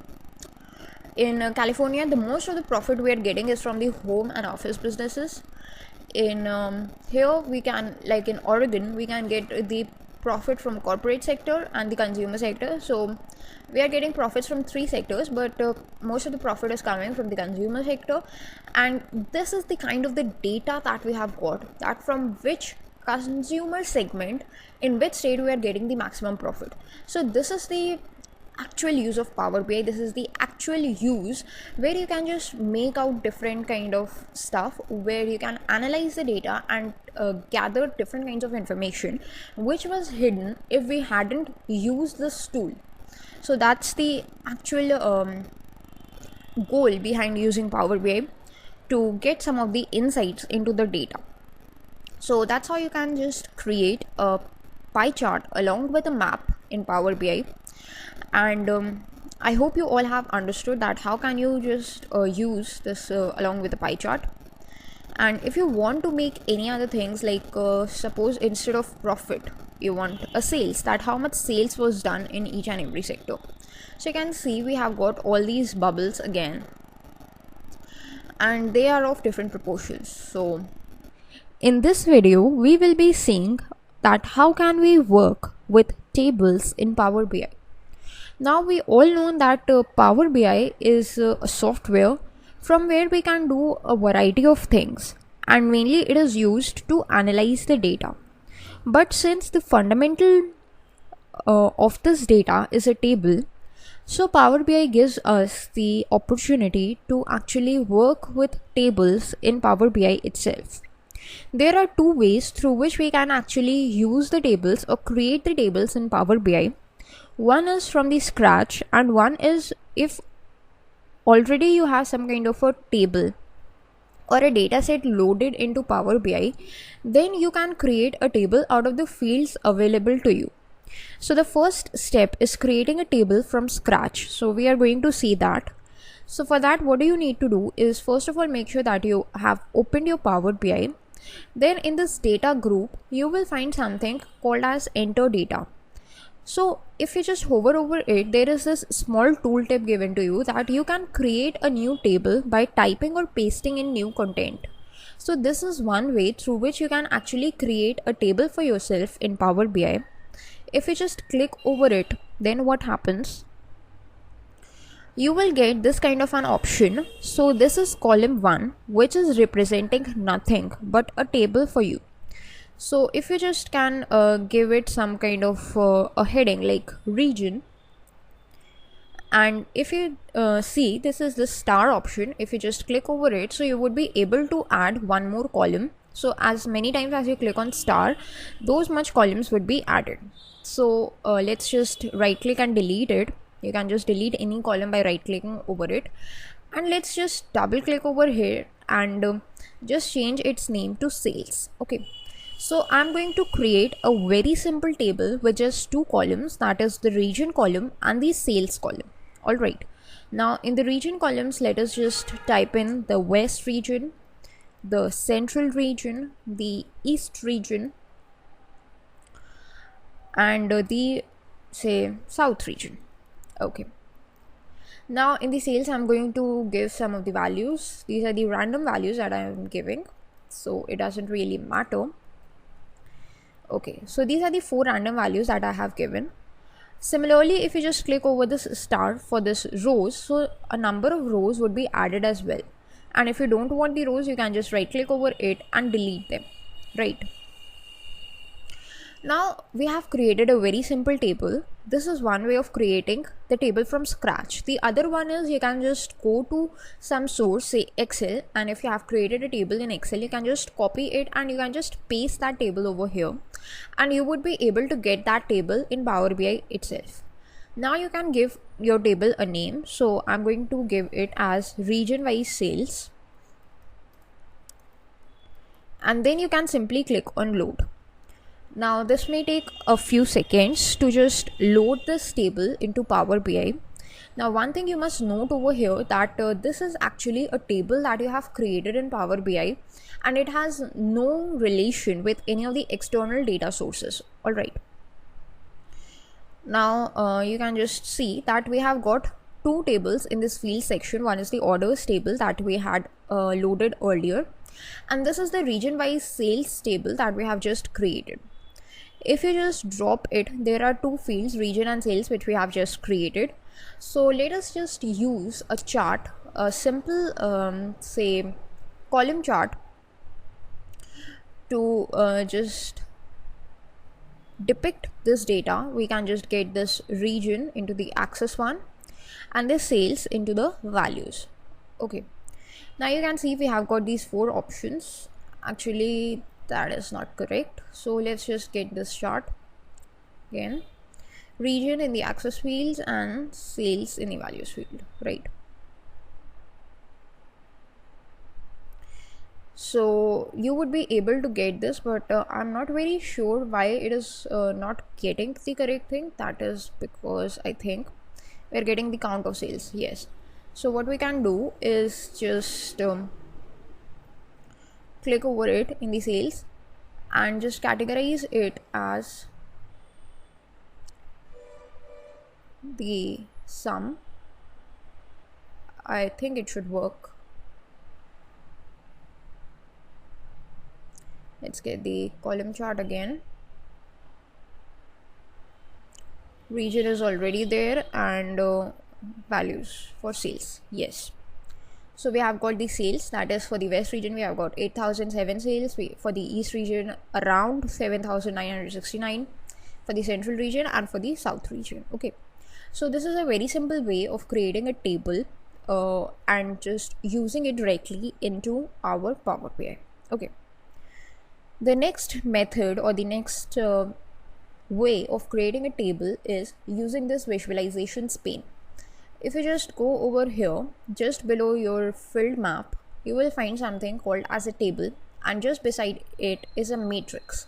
So matrix we would cover in the later videos, and it is also similar to that of a table. But first of all, let us look at a table. So you can just simply click over it and you would get a table. Now when you just drag it, or when you just open up a table in a page, you can see that here we have got a values field. In the previous options or any other options like in the charts or in the maps, we have got a bunch of fields over here like the legend, the size, the values, etc. But in the table we have only got the values. And what does this values field expect from us? It expects some kind of data or some kind of fields or some kind of columns which can be added into the table. So for this table to work in Power BI, there is a requirement that at least one table must be imported in Power BI beforehand. Then only you can just use this table. So we have 2 tables actually. So I'm just going to collapse this region wise sales, and I'm just going to expand this orders table. Now this orders table is a part of the data set that I have downloaded from the internet. So if you want for yourself, you can just download any of these sample data sets from the internet, and then you can use it very easily. So we have got actually some kind of thing that is known as state or province. I'm going to drag it in the values field, and we have got all these states over here, and I want to show that how much profit is done in each state. So I will just drag this profit field again into the values pane, And as soon as I do that, you can see that we have got two columns in our tables, the state or province column and the profit column. Now I can drag as many values as I want into this values field and it would be added into the table. Alright, so suppose I want also the sales of each state or province, then I can just drag in the sales as well. And you can see that if I want, I can just drag these things and their order would be changed. Now it is state, sales and profit.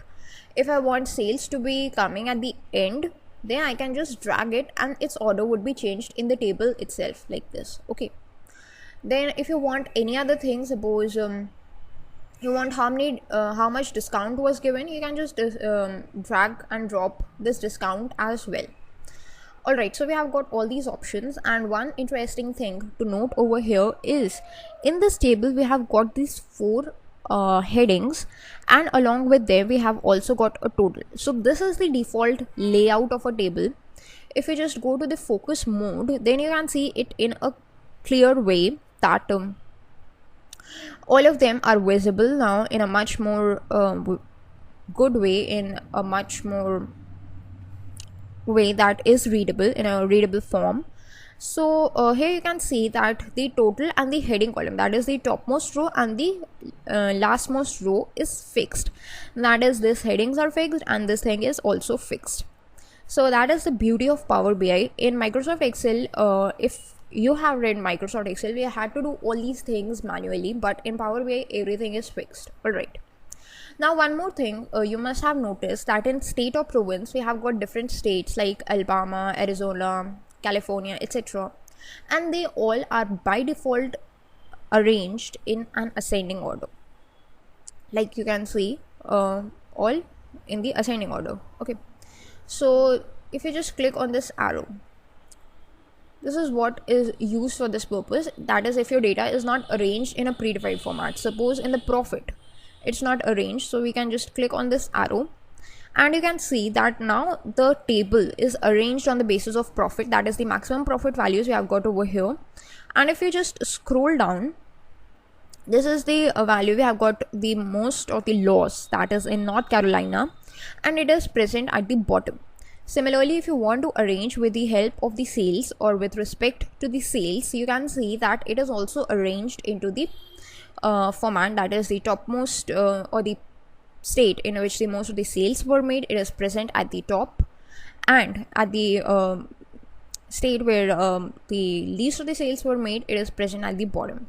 Similarly, you can also sort it with the help of the discount. Basically, any number of columns that you have, you can just sort it on the basis of that only. Okay, so yeah, if you want, you can also work with the states by just simply clicking on this arrow. So this is actually very much simpler than the Excel counterparts or any of the competing software counterparts that we have got in Power BI. That is the beauty of Power BI. In this video, we will see that how can we actually format the tables in Power BI. In the previous video, we have already seen that how can we create a table in Power BI. Now, once you have created a table using the second method that was discussed in the previous video, then only you would be able to actually format it, because in the first method you got to simply create a table and you are not showing it to anyone else, so there is no need to just format that table. But over here the table is shown to the user, to the end user, so it is very much important that you just format it so that it looks appealing to the user and the user is actually interested in knowing that what is going on in that table or what data it contains. So let us start with the video. We have already got a table from the previous video itself where we have arranged the values on the basis of the states or province. That is, they are arranged in the ascending order on the basis of the states or province. Now we have got four values over here which are originally taken from a table known as orders, which is a part of our US Superstore dataset, which is downloaded from the internet. So if you want, you can just go to the internet and download any of the data sources that you like. Alright, now I have dragged four values, that is a state or province, and I am getting state state-wise sales data, state-wise profit data, and state-wise discount data, because these are the 4 columns that I have dragged in my values field. If you want, you can drag any number of columns, more or less. It doesn't matter. Whatever data you want to show in your table, you can simply drag it into the values column and it would be a part of your table. Alright, now this is already created table. Let us just change something. We want to just increase its text size because it is not very much visible right now because we are in the focus mode. But if we just click on back to report, then you can see it is very small, it is very tiny, we cannot see anything. Okay, so for that purpose we have this format tab, and there is something called as values. If you just expand this values group, there are these different options available, and all these options have a common task, that is they format the way the values are represented in our table. Alright, like we can format the font color, the background color, the alternate font color, and the alternate background color.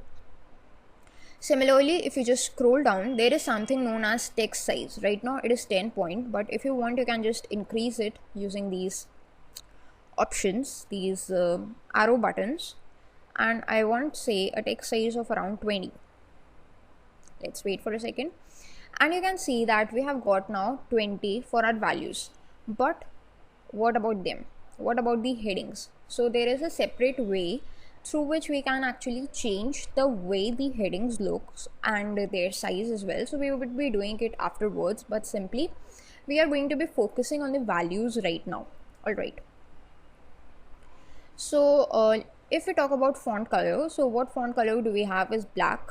But if you want to change a background color, right now it is white and shade of gray, but I want to use blue and its shades. Suppose this is this aqua blue that I've got, and for the alternate one I want this kind of a darker blue, right? So yeah, these two are present, and when I'm using this, I want actually to change the font color from black to white because it would be more visible. That's what I think. In the blue one, yes, that's correct. And let us just change this alternate font color to white as well. And you can see that these lists or these data is now much more visible in a better way than it was previously. So that's how you can actually change the way of how your values look. That is the font color, the background color.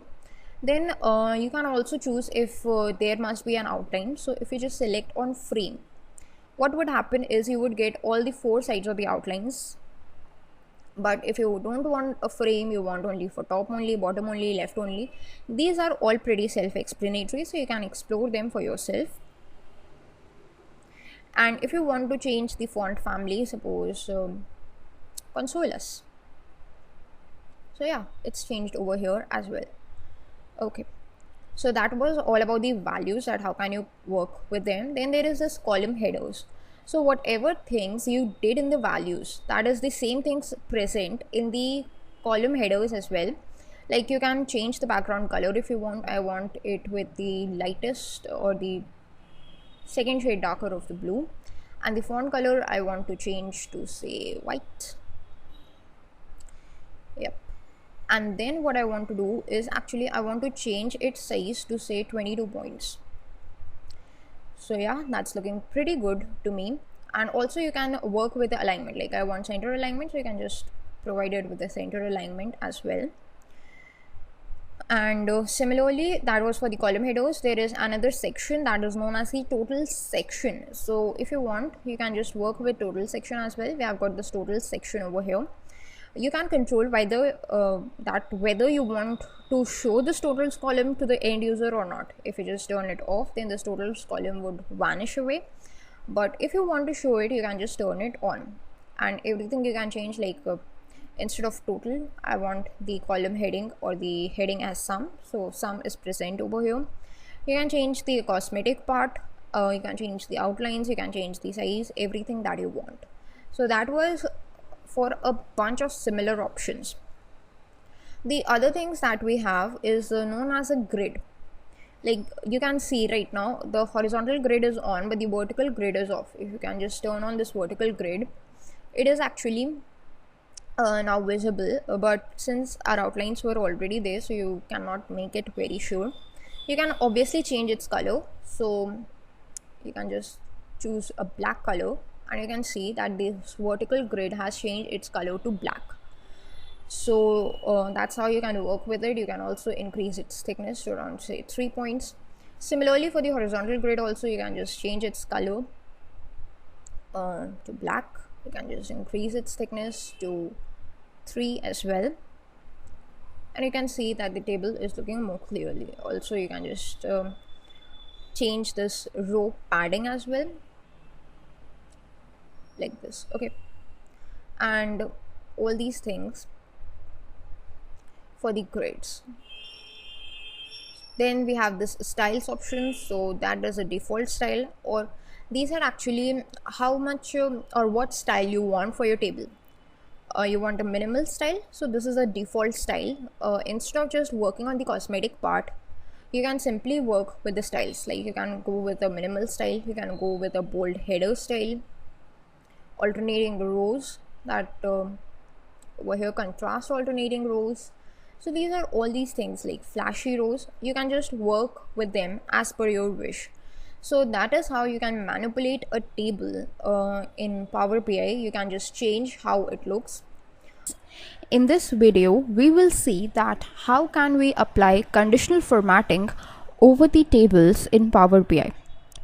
Now, apart from conditional formatting, we will also be seeing that how can we apply some of the aggregate functions over the values on a table.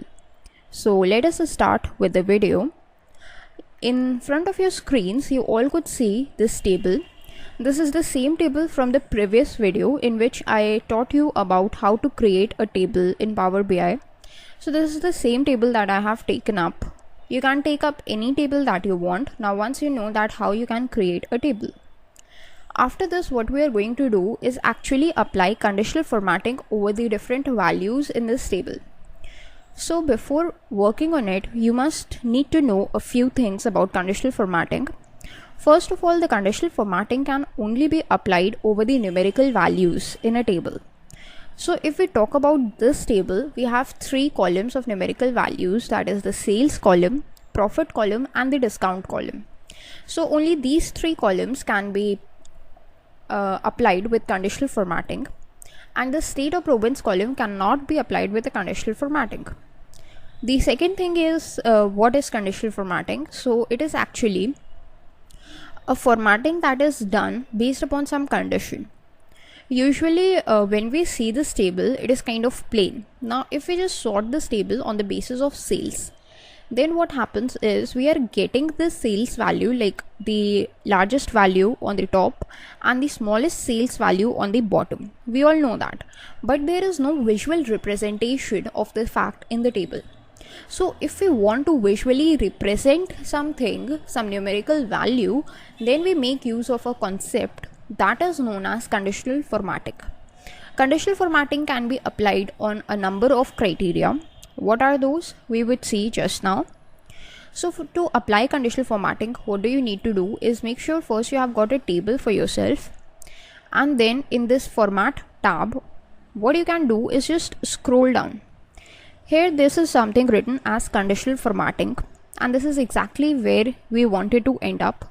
So when you expand it, you have got these bunch of options.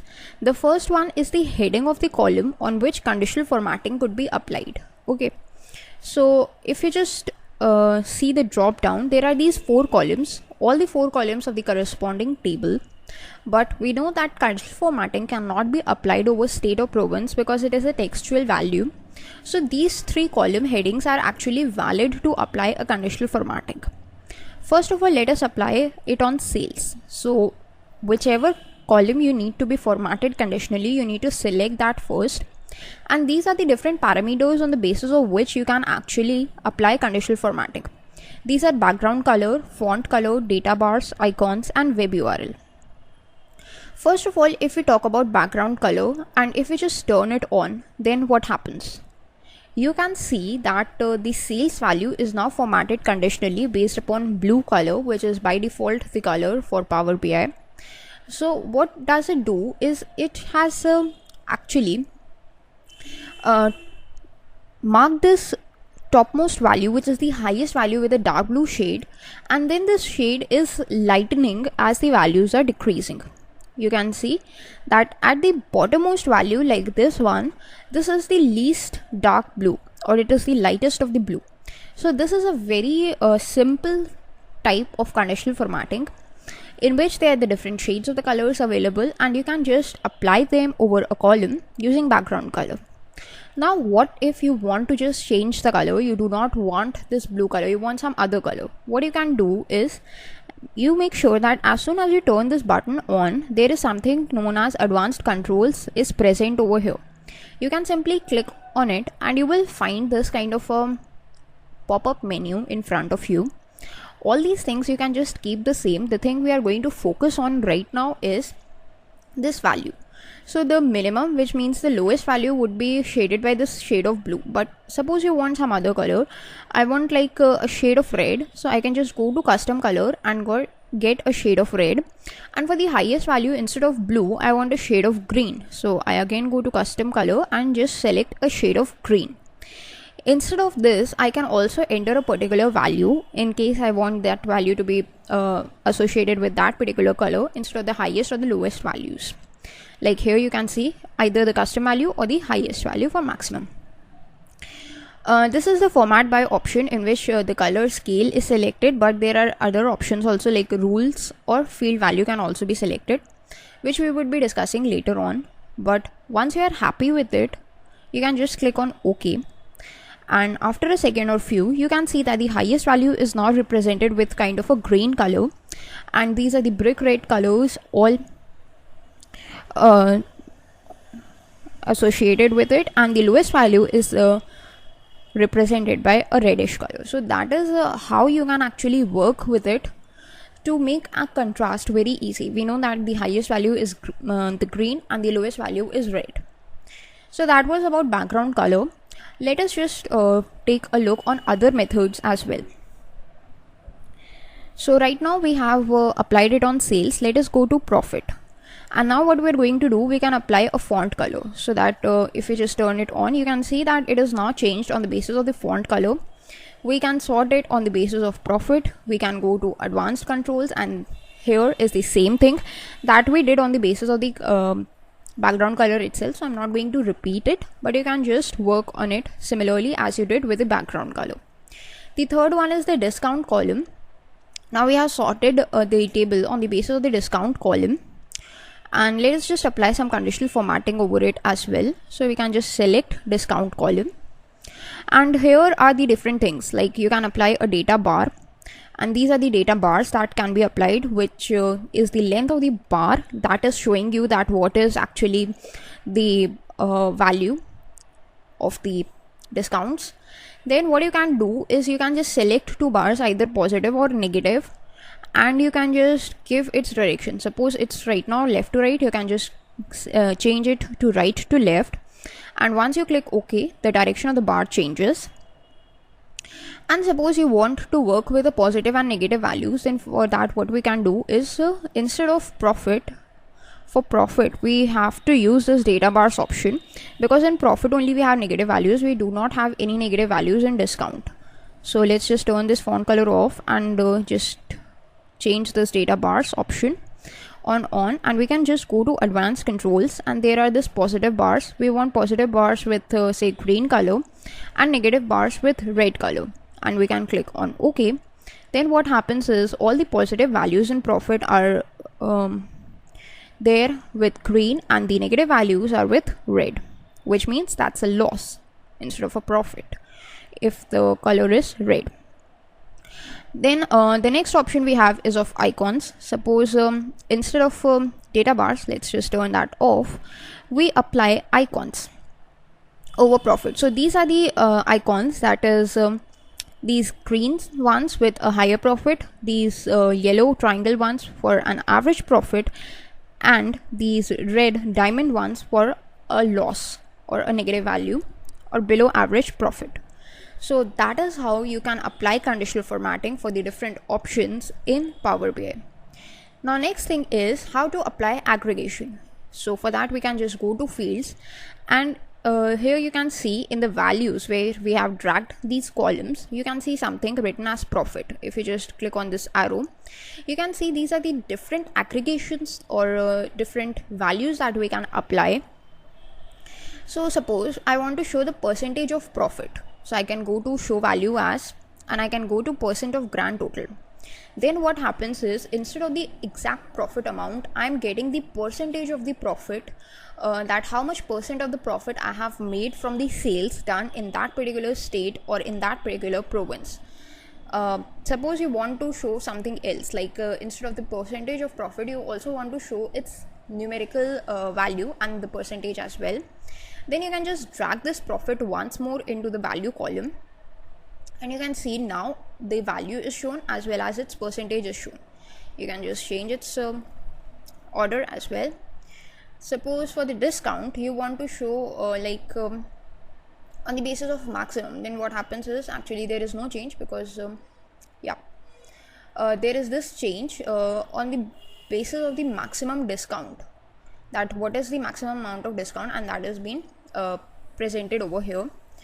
Or you can just go on sum. So sum is by default value, which actually shows the actual value. So if you're not sure what you want to show, you can just go with sum. Otherwise you can also go for average, like average of the discount would be shown over here. Or if you want, you can go with a minimum value as well. So that is how you can actually work with the aggregation functions in Power BI, and along with conditional formatting in Power BI. Also you can show the percentage of any of the values that you want.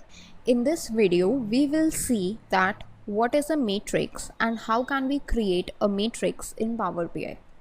But before going into the topic of matrix, let us first understand that what is the need of matrix. Matrix is actually used to represent data just like a table, but it does in a 2D format, while table does it in a 1D format. So that is the basic difference between a matrix and a table.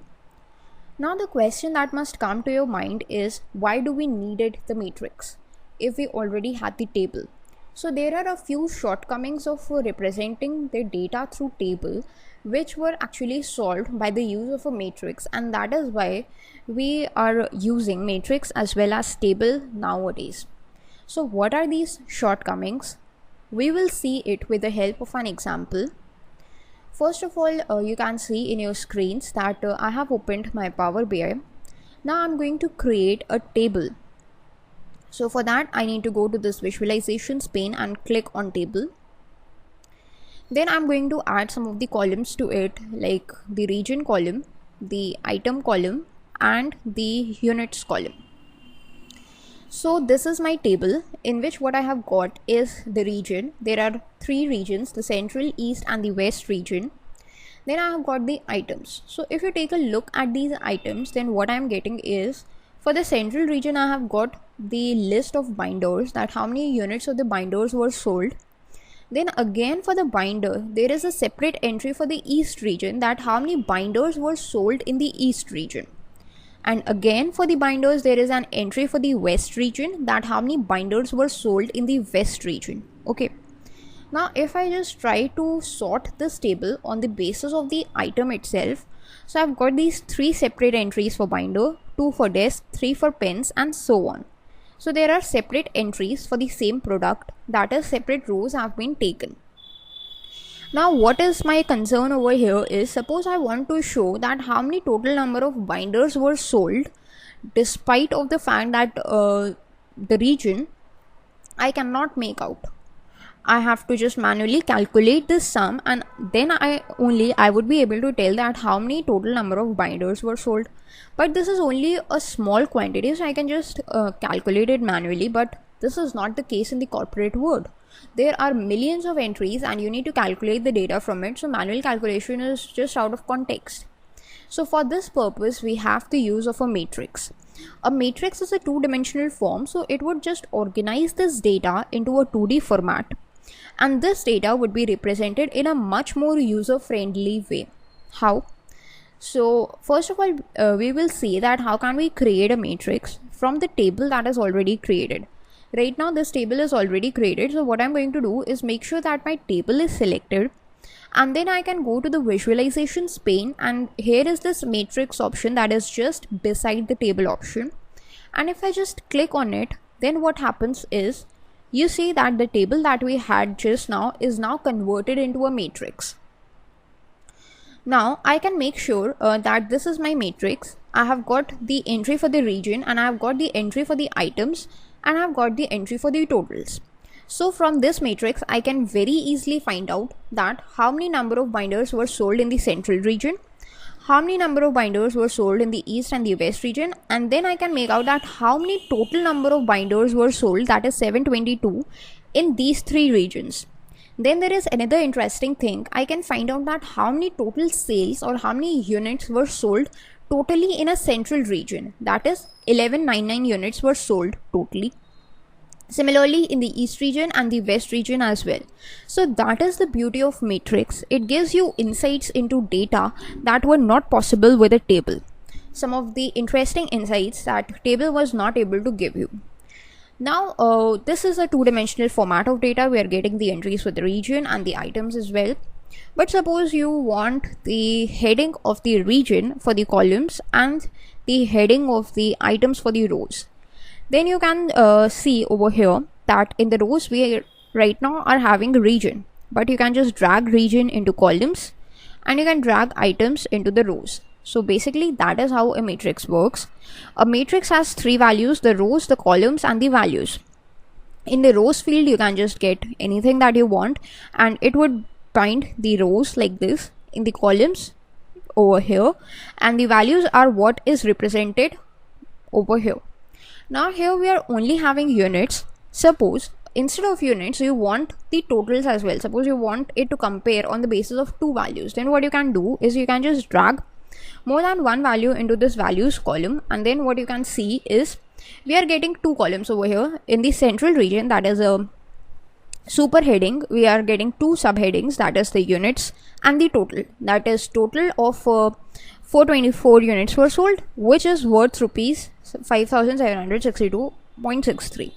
So this is the case for all of them, like east, west, and the total as well, that is how many units were sold and what is the worth of these units. Similarly over here also we can get that how many total units were sold in central region and what is the worth of these units. So this is a beauty of matrix. It helps you to get a better insights into the data. Now suppose if we just get rid of this totals column, there are all the things that you can do with a matrix that were possible through a table. That is, you can just format the matrix just like a table. You can apply conditional formatting to a matrix just like a table. So let us understand this conditional formatting part with the help of an example. So for that purpose, as in the table, you need to go to the format tab, and then what you can do is just scroll down and go to conditional formatting. So I'm going to format it based upon the units, because we know that only on the basis of the numerical values or the numerical columns only we can actually format the data. And I'm just going to apply icons. So if I just click on, then what happens is I'm getting these kind of symbols, that is green, circle, red, diamond, and yellow triangle.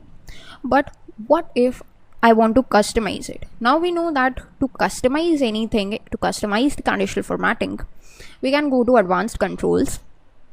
And here you can see that this is for the units. In this we have got rules. So rules is used to format the icons. Suppose what is it? These are the rules that have been laid out over here, that if the value is greater than or equal to 0% and is less than 33%, then it is shown by this diamond. But instead of percent, you can just go with number, and number over here for all the values. Actually we can just go with number. Okay, and then we need to just change it, like if it is from 0 to say 400, then we get this. If it is from 400 till say 800, we can get a number. If it is from 800 till what value we have? We have actually 2000, so we can just go with 1000 or a 1200. Okay, then we can just change the icons as well as per our wish. We want a red down arrow, suppose we want say this thing, yellow exclamation mark, and we want this thing, and for the red also we want this cross sign. So this is what we can do. We can just change the rules, we can change the way the icons look, and as soon as we click on OK, then what happens is we are getting all these values, right? Cross, that means they are less than 400. For more than 400 it's like this. So let us just change a rule, because we are not getting any kind of a correct tick. So it is from 400 till say 450, and from 450 to whatever it is, we can just click on OK. So we have got this tick for 498 value. So this is how you can just change the rules. This is how you can apply conditional formatting over the matrix. And this is very similar to a table. Suppose instead of icons, you wanted to apply data bars. You can just click on and the data bars would be applied to your data. Basically, working with a table and a matrix is same. Everything that you could do with a table, you can easily do with a matrix. And just as we saw in the table, we can apply each and everything in the matrix as well. Now suppose you are not happy with the way this matrix looks and you want to change its theme. So for that purpose, you can just go to this view tab, and there are these some themes given to you which you can work on, or you can just change for the current theme. Like you can go to customize current theme. Suppose you can just go to text and you can just change its size to say 20, and you can click on apply. Now what happens is by default the size of the matrix, the text size would be 20. You can just show these grid lines over here, and anything that you want, you can just work with it. Or if you want to just change the way it is looking, like the column headers you want to change, you can just go and change its background color, say blue, and then you can see it is applied. So that is how what is the use of a matrix, and that's how you can create and format a matrix in Power BI. In this video, we will be working with cards in Power BI. So the first thing that must come to your mind is, what is a card? So a simple definition of a card is that it is used to visually classify the information. Suppose there are hundreds or thousands of records in a table, but you want to show like some important stuff to the people, then you can easily use a card. It is used often in dashboards. Like you must have seen, wherever there is some kind of information being shown to you, usually it is shown in the form of cards, that is the quantity, that how much is the total amount or what is the average amount, etc. And then there are some of the like graphs or the maps to support that data. So this is what is the usage of a card in Power BI, and we can see that how can we create a very simple card.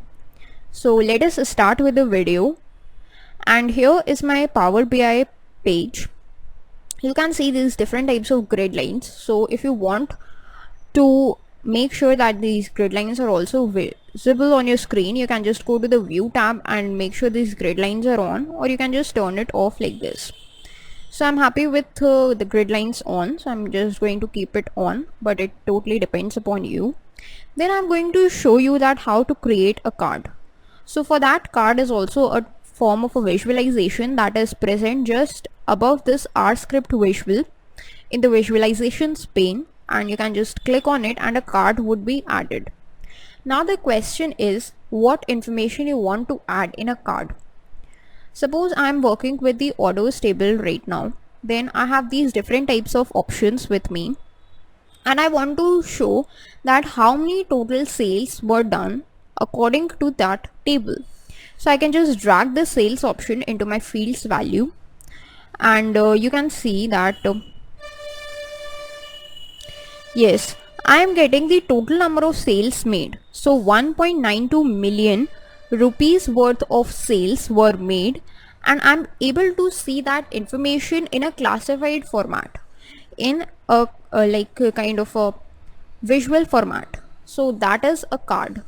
Suppose you want to show some other stuff, you can just again go to a card, you can add another card, and you can just add any other thing. Suppose I want to add a profit over here, and you can see the profit is added. That would give me the total number of profits, so that is how much profit I have made in 1.92 million sales. So I have made this much of profit over here. and suppose I want to add any other card. So you have to click outside first of all, make sure none of the card is selected, and then you can click on card, and then only your card would be added. Then suppose I want to show that how much discount did I give, so I can just click on discount option, and I would be able to see that how much discount did I give in all those sales. So this is the quantity of the discount that I gave, and this is the total number of sales made, and this is the total number of profit. So these are basically the cards which we have created, and you can see you can easily align them with the help of these guides, which would guide you that where you should set your cards so that it looks good in viewing. Now these are for the general things, that is for all the records that are present in our table. Suppose we want to show that data in some other format, like we want to show this data on the basis of a chart. So let us just add a stacked column chart over here. We can just apply it like this, and then we are going to drag something. Suppose let us drag region, and let us drag sales in the values. Okay, then what happens is we are getting the sales for that particular region. Now the data is associated, or it is depicted in the form of a region. It is visualized in the form of a region. Now if I just click on East region, then what happens? You can see as soon as I clicked on this East region, these three card values changed. Now it is showing this much amount of sales, this much amount of profit, and this much amount of discount. The reason why we are getting this data is because this chart is linked with these three cards, and since I made a selection in this chart that I only want to see the sales for the East region or the values for the East region, what I'm getting is the data for the East region, that is the total number of sales done in the East region, total number of profit obtained, and the total number of discount given. In the same way, if I suppose click on the West region, then the data again changes, Central region again, South region again. If I click outside, then also you can see the South region is selected currently, so its data is shown over here. You can just control click on more than one option, like right now I control clicked on Central region, so the data that is shown over here is of both the Central region and the South region. Similarly, you can just select 3 regions or even 4 regions as well. So that is how the cards are created, that's how the cards are linked with the visual, and that is how you can just create a very simple dashboard for yourself to just represent all the information that is being shown instead of having to write tables and all. Now this was how the charts are linked with say a visualization that is known as a chart. We can create other visualizations as well. For that, what we are going to do is simply delete this chart and bring out a table. So this is our table, and let us drag some of the values, some of the fields in the values, like we want sales of course, and these sales we want to be associated with the product name. Then what happens? Yes, with the product name. Then it may take a second or two, and then you can see that these are the sales for the product name classified by the product name. Now if I just click on this first option, then what happens is I'm getting the value for that particular product, like how much sales were done for that particular product, its profit and its discount. So whichever visualization you bring it on over here just below the dashboard, all of your cards would be associated with that particular visualization. Okay, be it a stacked column chart, be it a table, or be it a map. It can also be associated with a map in the similar way. So I'm not going to just reiterate the same thing again and again. Now you must have noticed one thing, that all the 3 values that I just dragged into the cards are actually number values, like sales has number data, profit has number data, and discount also has number data. So it is no hard and fast rule that you can only just grab the items with numerical data. You can also drag them with some other data, like from a textual data. So suppose we have region for the textual data, we can just grab it in the field section. Then what we are getting by default is the Central region. Suppose we just add any other card, we add another card, and then again we just drag and drop this region field, then what happens is we are getting again the Central region. But if you want to change this stuff, Suppose you want to change the region from central to say the last region that was present. 3 regions were present in our data, that is central, east and west. Central was C, that is arranged alphabetically. So central was the first, W for the west was the last in alphabetic order, so we are getting west in the last region. Suppose you want to show some of the say details, then you can just go to count, and what would it do is it would get you that how many total records are there. So in our data 1952 records are there. That means this is the total number of the records that we have got in our data or in our table. That is actually the number of times the region has occurred in our table. Or if you want to make sure you want to see that how many regions are there, then you can go with this count distinct option, and what will it do? It will just show you the distinct count of the region, that is how many regions were there. So actually there were 4 regions, I think, must be central, east, west and south. Yes, there were 4 regions that we just got in the chart. So this would give us the count of the regions. If you want to know, you can just get the count of any of the data that you want. Similarly, we can work with other things as well. Suppose we just go back to our number card and we try to apply some things. So these are the different types of the values that we can apply, like the sum, average, minimum, maximum, count, distinct and count. This would again work similarly, that is count would give you the number of the profits or the number of the total number of the records that have the value of profit. And these standard deviation, variance and median are actually the advanced values which we would be learning later on. Then here we can actually get the percentage of the profit, but that would not work right now because we are getting only a single criteria. There is no criteria, that is we are filtering the records out of the total number of criteria. So that would give you 100% every time, so it would not work right now. But if you want to get a percentage of the profit, then this percent can work very well. And if you want to remove this field, you can just click on remove field, and this card would be by default stored to default. So if you want to just grab something, you can just grab it. Suppose I want like country over here, then what happens is you get the list of the first country that is present over there, and again it is a card. In this video I'm going to explain you more about the text cards in Power BI. So this is our Power BI, and all the tables that we had imported earlier on, they are just getting loaded right now. So first of all, what is a text card? We have already seen the usage of the text cards in the previous videos. This is actually a number card that is holding the total amount of sales being done, and this is a text card holding the name of the country, that is United States, and the name of the first region, that is the central region. Okay, so let's just remove this United States card. So we have got 4 regions in total, and in which the first region by the alphabetic order is the central region. So whenever we are using say text card, then what do is we usually don't search for something that is kind of like the first thing in a category or the first thing in a region. We don't want the central region to be shown like this. Usually when we are working with the dashboards, we are searching for a region that has made the maximum number of sales, or from where we have got the maximum number of orders, or from where we have fetched the maximum profit. That is what is our center of focus when we are working with dashboards.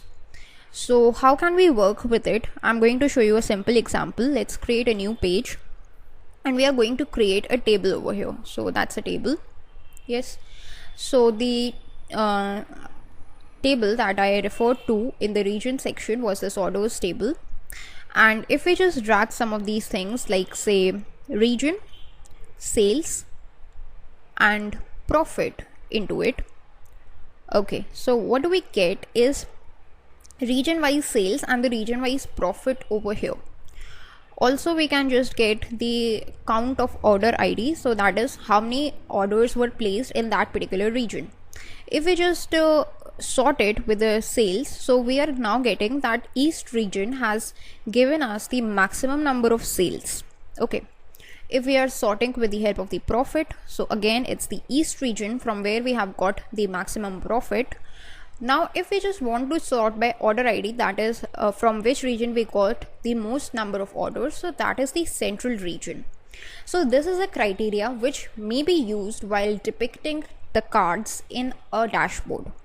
So this is what we are going to try to show, that is the region with the maximum number of sales, the region with the maximum number of profit, and the region with the maximum number of orders were placed. So if you're talking about sales, first we would be covering sales. We would be getting the east region as our answer, that is what we are expecting. So let's see how can we integrate it with the help of the cards. Okay, so let's just go back to this cards page where we have got the central region. Now we want to show the region with the maximum number of sales. Okay, so what we can do for that purpose is we can first drag this card over here. Okay, now when this card is selected, make sure that you expand this filters pane. Now what does this filters pane do? It accepts these different types of filters that could be applied over the different cards. Since the card that we are using is of a region, or in the region card, the different filters that could be applied could be on the number of sales, profit, quantity, orders, etc. So how can we do that is, as soon as you expand this filters pane, you can see there are these three things: filters on this visual, filters on this page, and filters on all pages. So filters on this visual can be used to apply the filters on the particular visual that is being selected. Filters on this page would be applied over all the visuals of this particular page, that is page number 3. And filters on all pages means all the filters that are available, all the pages that are available over here, like from page 1 till page 5, the filters would be available. Since we are talking about only the visual, this card, so we would be going with this region. So what we can do is add the data fields. So what fields we are going to add is the region field. This is the field where we want to apply a filter. Okay, now in the region field we have got these bunch of options. We have got a count of all the regions over here, and right now we are getting a basic filtering. Okay, so if we just expand it, there are these different options of filters available. We can go with advanced filter, or we can go with top in. So what is this top in? This top in will show us the top amount or the top number of values that is associated with n. So we need to provide a value for n, like if we provide 3, so it would show us the top 3 values. If we provide with 5, it would show top 5 values. But if we want only the topmost value, we can simply provide the value of n as 1. So I'm just going to click on top n. So it asks me that what do you want to do? You want to show items of either top or either bottom. So I'm going with top. I'm going to go with the region that has got the most number of sales. So what I'm going to do is I'm going to type here 1, that is I'm going to get only one region. And by value means we need to add the fields on the basis of which we want to filter it. We want to filter it on the basis of sales for the region which has made the most number of sales. So what I'm going to do is I'm just going to drag this sales field into this by value. And then what I'm going to do is I'm going to simply click on apply filter. And then you gotta just wait for a second or a few. And you can see that our card is now changed into east. The reason why we are getting this is because the east region is the one which has given us the most number of sales. So that is how you can filter the criteria or filter the stuff. Suppose the next thing that we had in our table was for the profit. Like if we just sort it with the profit, again we are getting the east region. So let's just try and apply it over here in this filters pane. Instead of sales, we can just remove the sales value, and if we just drag this profit value, then what happens? Now in this card, what we are going to get is the east region again, if we just click on apply filter, again it's going to be East region. There is going to be no change because East region is giving us the maximum profit, but the third quantity was the order ID.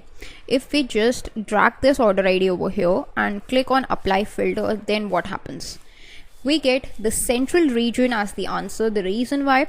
Because central region gave us the maximum number of orders, and that you can consult with the table itself. If we just sort it on the basis of the order ID, then we have get 566 order IDs associated in the central region, which means that 566 orders, the most number of orders, were placed from the central region. Okay, so that's what we have got over here.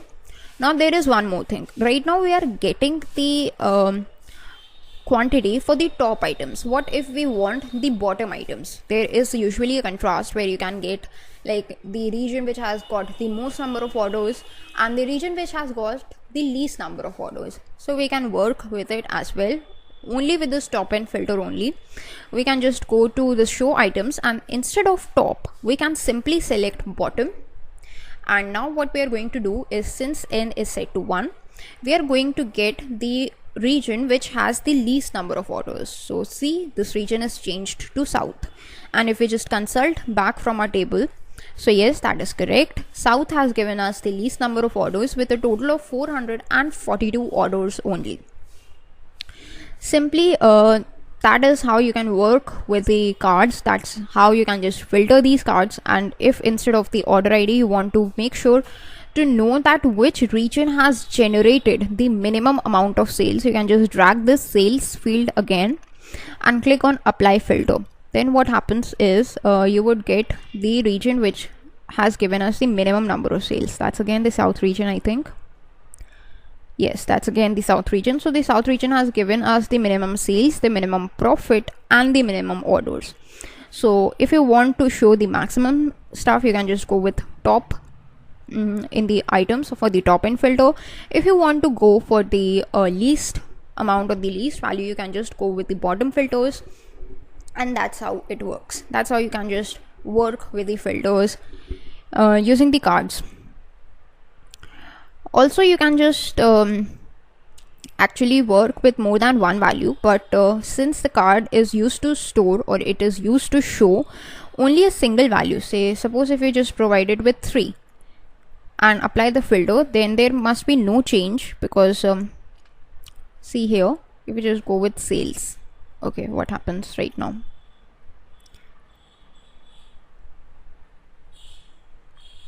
Okay, so the East region has got the maximum number of sales, right? If we go here, then in the top 3 we are getting central region as our answer. And if you see, the central region is on the third spot of the sales, so it's giving us this as the answer. That's the central region. So it is not very much reliable to work with more than one values with a card. So it is advised to just go with a single one, and you can simply go on apply filter. That's the East region. So that is all that you need to know about the cards and the filtering that must be applied on the cards in Power BI. In this video, we will see two very important concepts of Power BI, and these concepts are known as drill through and the slicers in Power BI.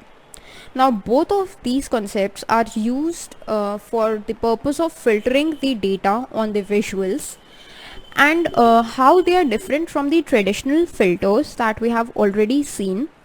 It is what we are going to discuss in this video. So let us start. First of all, I have opened up my Power BI, but this is a new sheet, so I can just go to file and open this file 03, which is the existing file in which we have worked out on the previous videos. Okay, so it may take a few seconds to open up. In the meantime, let us just discuss that what is drill through.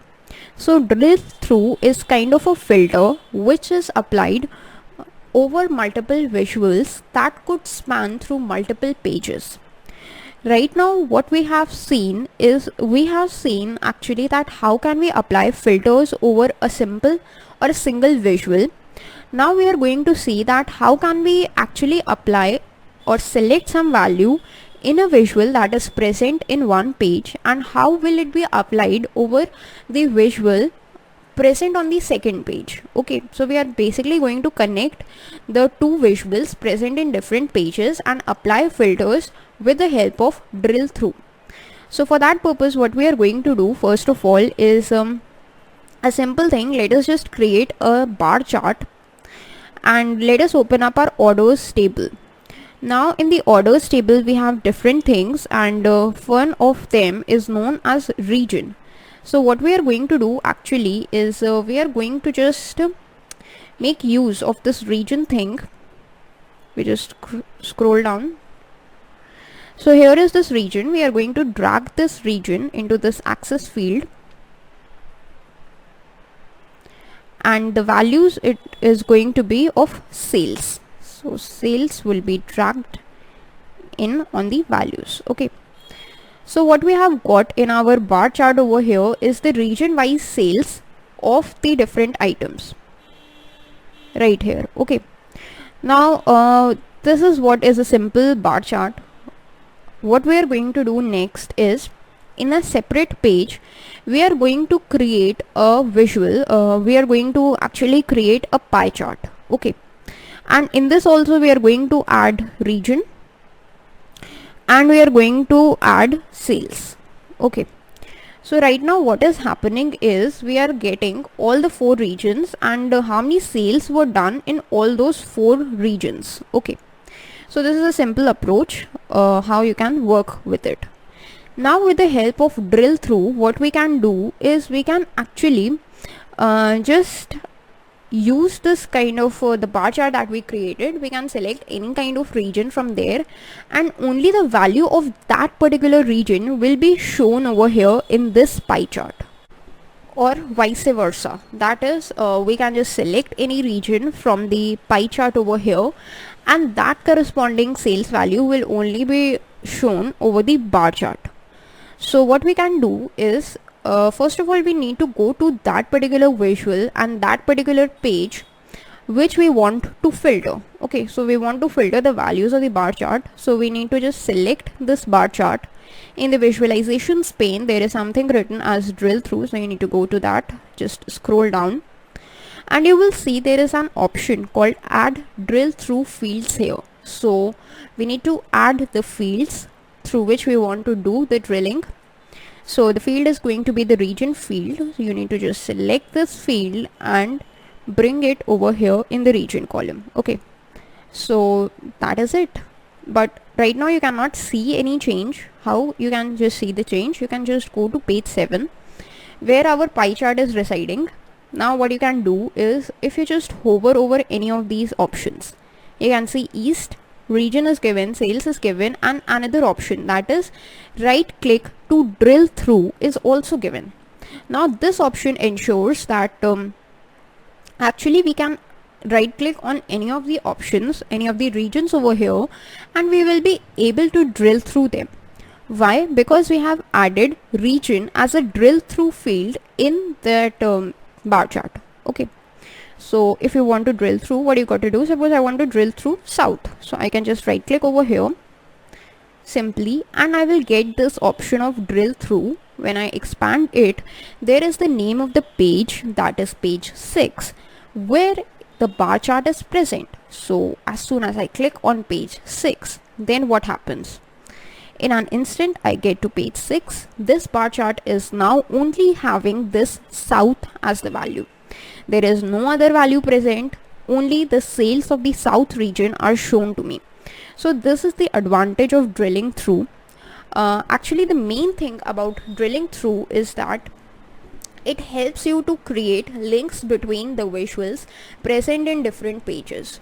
But now what happens if you want to do similar thing like drilling through but in the same page or on the visuals that are present in the same page? For that purpose we have something known as slicers in Power BI. So let's see how can we create slicers. Let us just create a new page, that is going to be page 8. And what we are going to do is actually we are going to create a table. Okay, we are going to create a table over here, and what values are we going to add? We are going to add region, we are going to add sales, that is region wise sales. We would get this data, and we are going to add like quantity. Okay, so let us just expand this table. So this table or this data, this visual tells us that in which region how many sales were done and how many orders were placed in that particular region. Okay, now if I just sort it out on the basis of sales, that is in the east region maximum sales were done, in the south region minimum sales were done. So that's a simple approach. Now what I can do is I can just add a slicer. So this is a slicer. Its icon is present just beside the table icon in the visualizations pane. You can simply click on it. What this slicer will do is it will just hold the different types of values. You can add fields in the slicer and it will hold these fields. As soon as you add the slicer, it is connected to the table. Whatever field you select in the slicer, it would be this table would be just filtered according to that particular field. So suppose this is the field option of the slicer. If we add like say region over here, then what happens is in this slicer we get 4 things, that is the 4 regions: central, east, south and west, along with the checkbox. If I want to show only the value of the east region, then you can see this table is filtered itself. Only the east region values are shown. If you want to show the only for the south region, only south region values are shown. Similarly, any of the regions you can work upon. But if you want to show more than one value of the region, you can simply just control click on that particular region and then 2 values would be visible, like just control click. So east is visible now and south is visible. But there are obviously some of the modifications that are possible on a slicer. How can you do that modifications?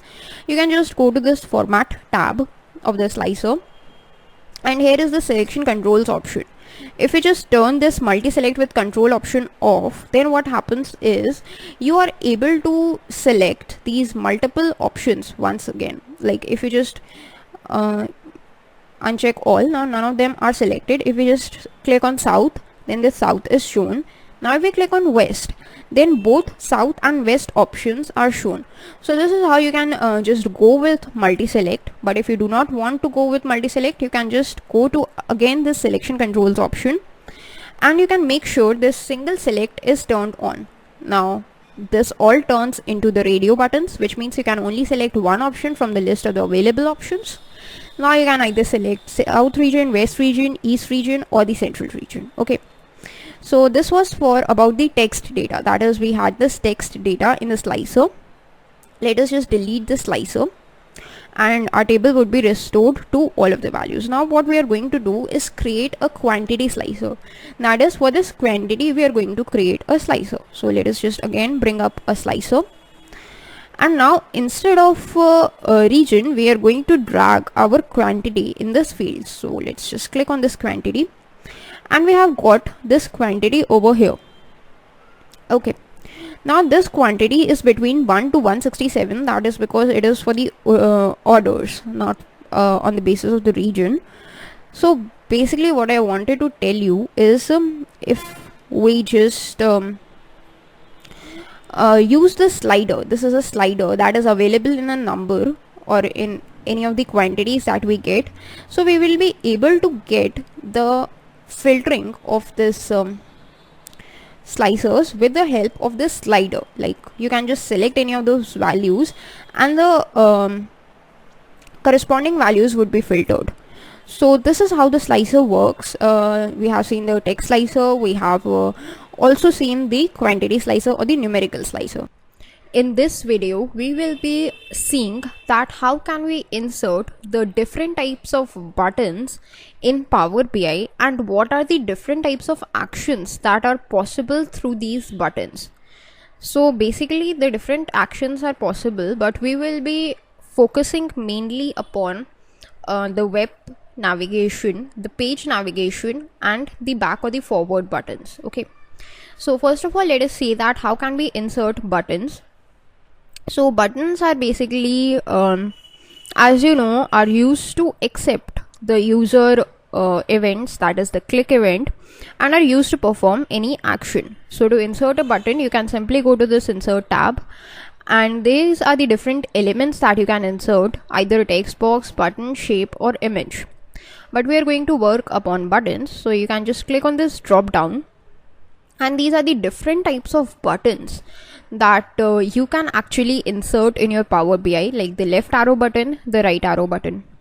So if we just click on the left arrow button, then what happens? This left arrow button is now present in our Power BI. We can just expand it. Now what we will do is if we just click on this button, in the visualizations pane we have got something called as action. So this action is triggered in response to the user click. If the user clicks on this button, or in the case of Power BI, if the user control clicks on this button, then in that case this action is triggered. So what will this button do? It is what we are going to define with the help of this action. So let us just go onto this action and make sure that it is turned on, and then you can just select what type of action it will perform. Like it can go to back. Back means that whatever page was previously selected, it will go to that particular page. So you can just select back, and there is a tooltip, so you can provide it with the tooltip, say go back by one page, or simply a go back message you can give it. Okay, now what happens is, now our button is confirmed or configured of an action. If we just hover over it, we get go back. Okay, so for that purpose, let us first define a path. So I have created a new page, that is page 10, and then I came to page 9. So for me, the back page or the immediate back page is page 10. If I just control click on this button, you need to control click on this button, then what happens is you come to page 10. Here you can see this, you have stepped backwards, you have come to page 10. That is how this back action works, and that's how the different types of actions can work actually. Okay, so this was the first action. The second one is a web URL. You can just go to your button, and these are the different buttons you can add. So I'm going to add a blank button. So this blank button is actually a button that does not contains anything right now. So what I'm going to do is I'm going to add some text to it. So let's just bring it over here, and let's add some text. How can we add the text? Make sure that your button is selected to which you want to add your text. You can go to this button text option, and then you can just turn this button text on. And if you expand it, there is this option of button text which is right now blank, but you can add any text for your button over here that you want. I'm going to add a simple URL which is nothing but say YouTube. So I'm going to add I'm actually going to type YouTube first of all. So this means that in my button, if someone clicks on this button, he or she is sure that they will go to YouTube. Now this is a text, but there is no action associated with it. It's only just the text. Okay, so to associate an action, we need to go to this action pane or this action option. We have to first turn it to on, and then we can just expand it, scroll down, and the type of the action that we're going to choose right now is this web URL. So we can just select on this web URL, and then you can see we have got another option of a web URL. So you can just type the web URL that you want to follow. So I'm just going to type a simple https www.youtube.com. okay, that's the simple URL that I have typed.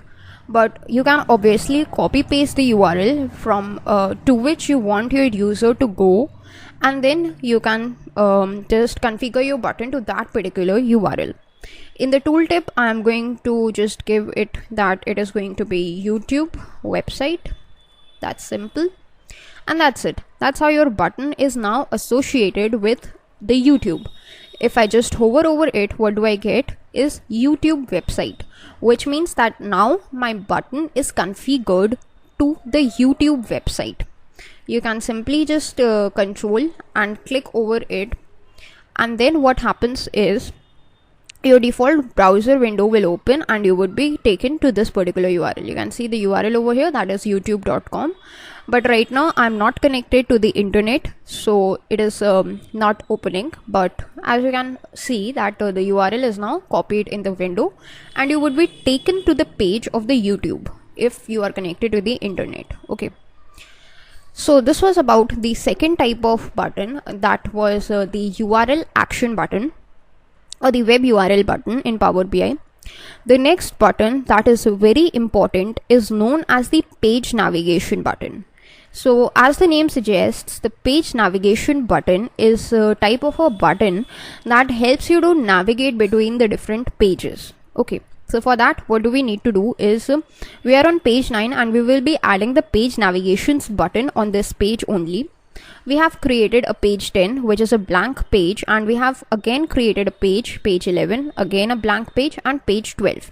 These three are blank pages, and we will navigate to page 10, 11 and 12 using the navigation options or the navigation buttons present in page 9. So for that purpose, you need to go to buttons and again add a blank button.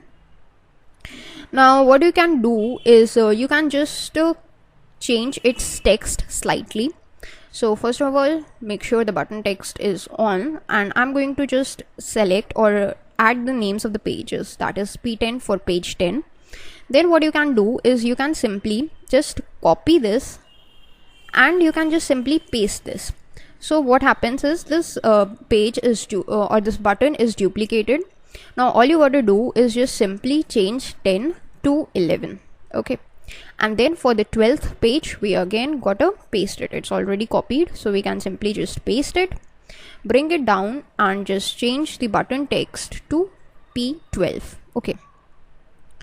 Now these are the three blank buttons. Now we are going to connect them to the different pages. Right now they are not connected to any page.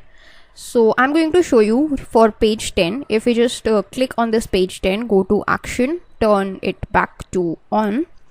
Then we can just scroll down, go to type. Now instead of back, we are going to select page navigation. Okay. Now as soon as we do that, you can see we have got another option. In the web URL part, we got this web URL over here, but here we have got destination, which is the destination page where you want to end up when you are clicking on that button. So what is my destination? It is page 10. It is providing you a list of all the pages available in your current file. So I'm going to go to page 10, and the tooltip is simple, page 10. Simply you can just click on P11 button, and you can just change its type to say page navigation. Select the destination as page 11. You can or skip the tooltip right now, and then you can just go to P12. Again turn this action button on. The type is going to be page navigation again. The destination is going to be page 12, and you can skip the tooltip for now.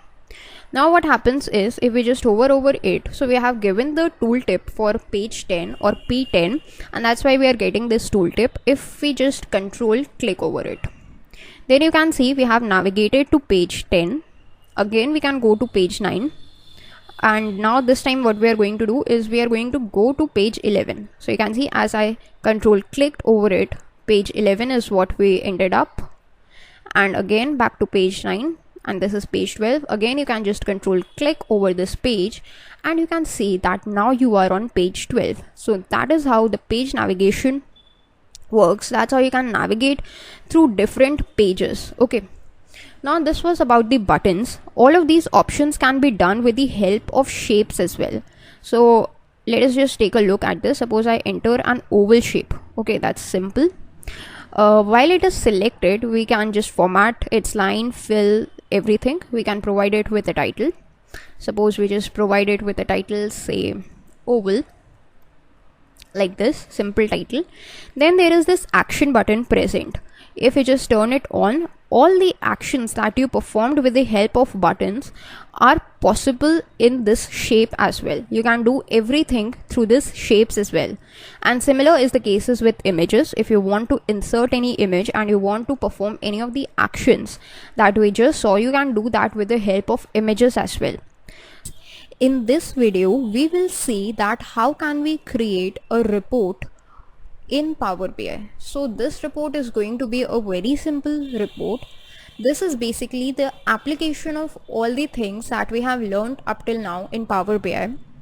We are going to add some simple charts like the donut charts, pie charts, bar charts, tables, matrices, and make use of the slicers.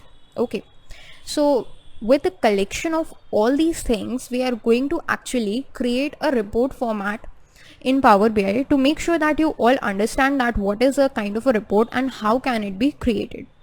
So for this purpose, what I have done over here is I have already imported a table known as the orders table into my Power BI, and the next thing that I will do is I will be just adding some of the charts. Okay, but before that we need to make sure that this thing is actually recognized as a report, so we need to give it a title. So for that purpose we can just insert a text box. In the home tab itself there is this option of this text box. You can just go to it and you can enter any text that you want. So this is going to be a text box right here like this, and you can make sure the title is turned on, and this title is going to be a sample report. Now you can make any changes that you want, like the alignment. I'm going to select a middle alignment for this, and the text size I'm just going to change it to say 32 like this. Okay, so this is my text box sample report.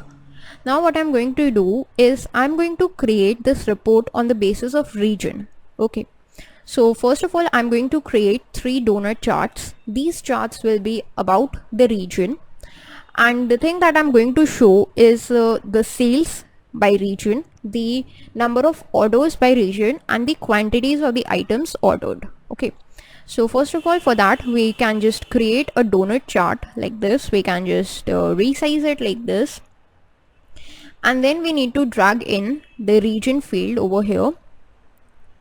Sorry, make sure that your donut chart is selected, and then you can just drag your region field, and the first thing that I'm going to add is sales.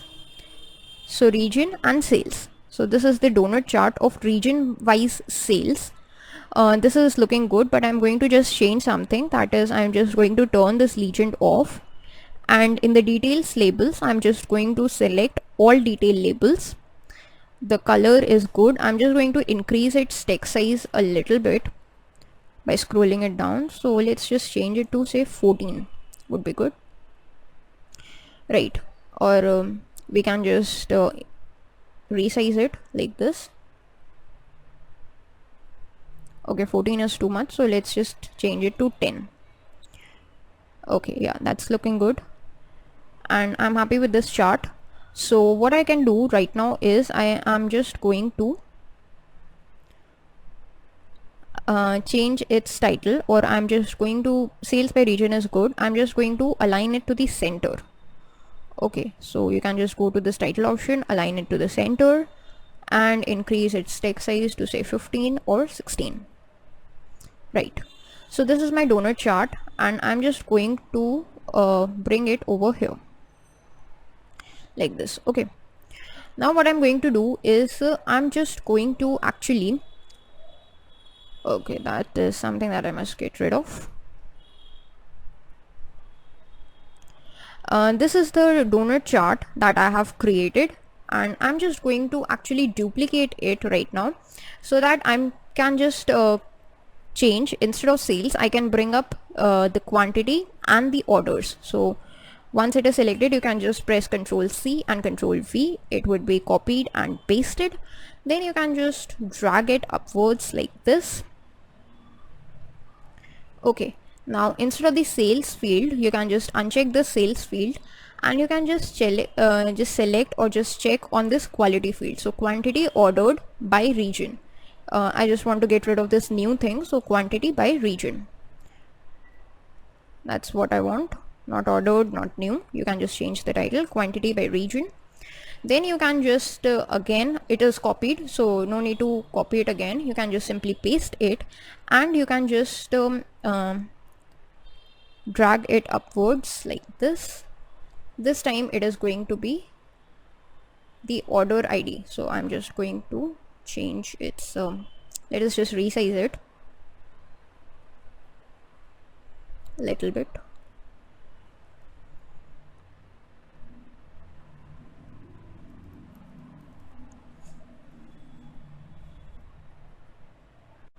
So these are the three donut charts: order ID by region, quantity by region, and sales by region. Instead of order ID, let's just change its title to say that it is order by region. Okay, so that's order by region. That's the three donut charts. Then I'm going to add a bar chart, which is going to show the same thing, that is region wise sales. All right, like this, and let's just arrange it a little bit. Okay, that's perfect. Then what we are going to do is we are going to add another thing, and that is known as the line chart. This time I'm going to add actually the profit for the region, that is how much profit was done. So the fields are going to be the region field and the profit fields for this line chart. So we can see that in which region we got the most profit, in which region we got the loss, and everything about that. Okay, so we can just arrange it. And after this, what we can do is we can add a table.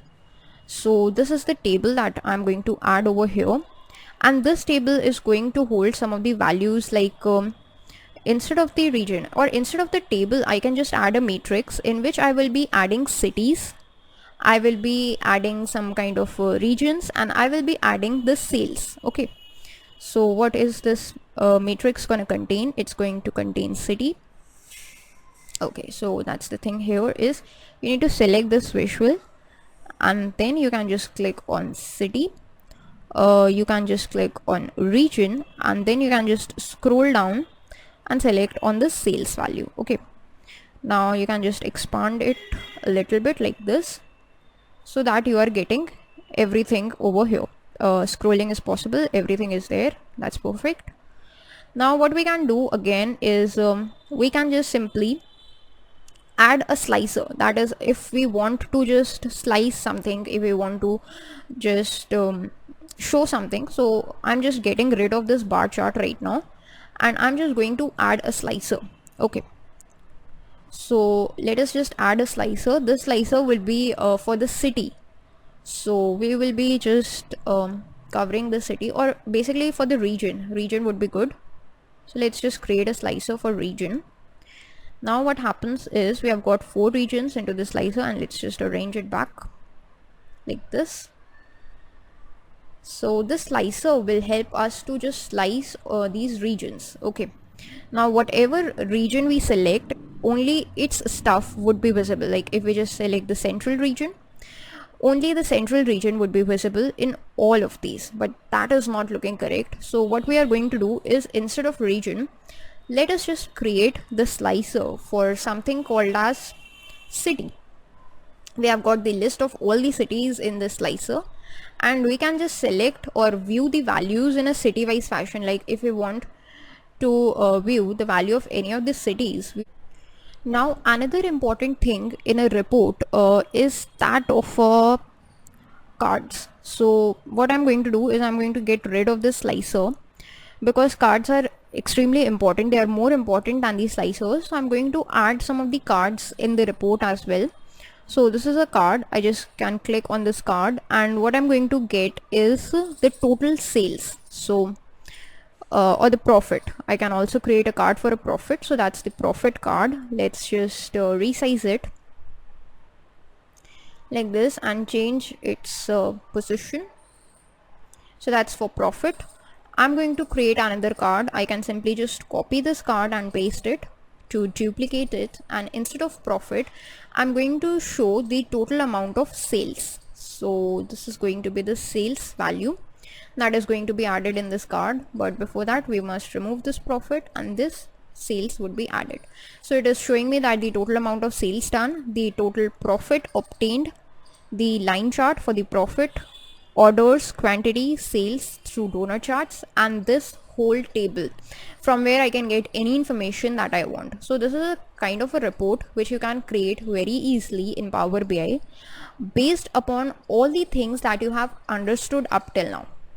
Now what is the next step is, once you have created the report, you need to publish it. So how can we actually publish our report online? This is something that we are going to see in the upcoming lessons or in the upcoming videos. But as you can see that this is a simple report. If you want, you can add many more visualizations that you fancy. You can create reports for yourself and you can apply as many things in it as you want. In this video, I'm going to show you that how can you publish a report using the Power BI service in Power BI. So this is our report from the previous video in which we created a report composed of a table, a line chart, 2 cards and 3 donut charts.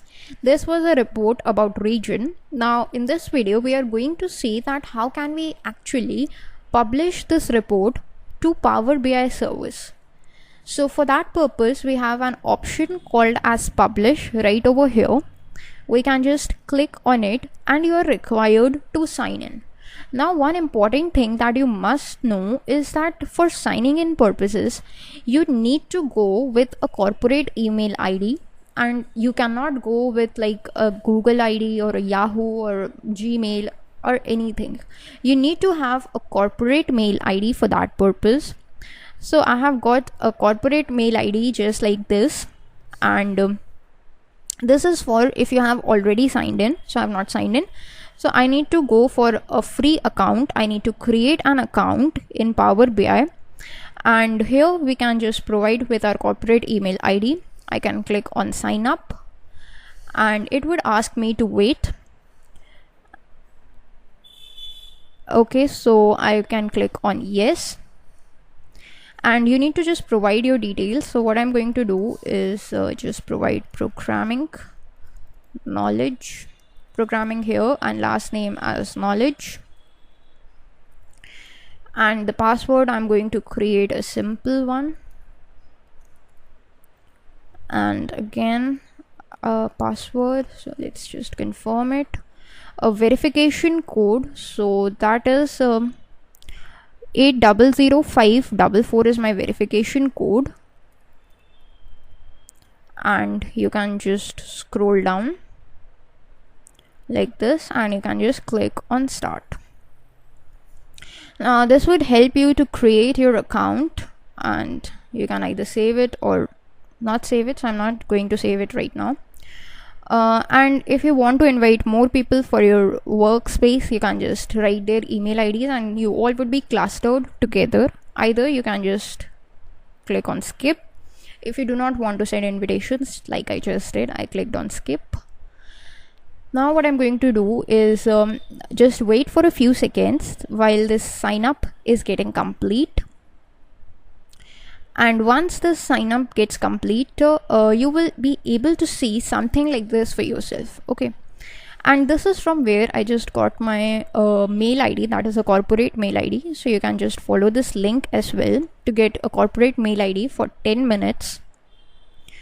Then this is how your workspace is going to look like. Okay, now you can go to workspace or my workspace. This will show all the work that you have done up till now.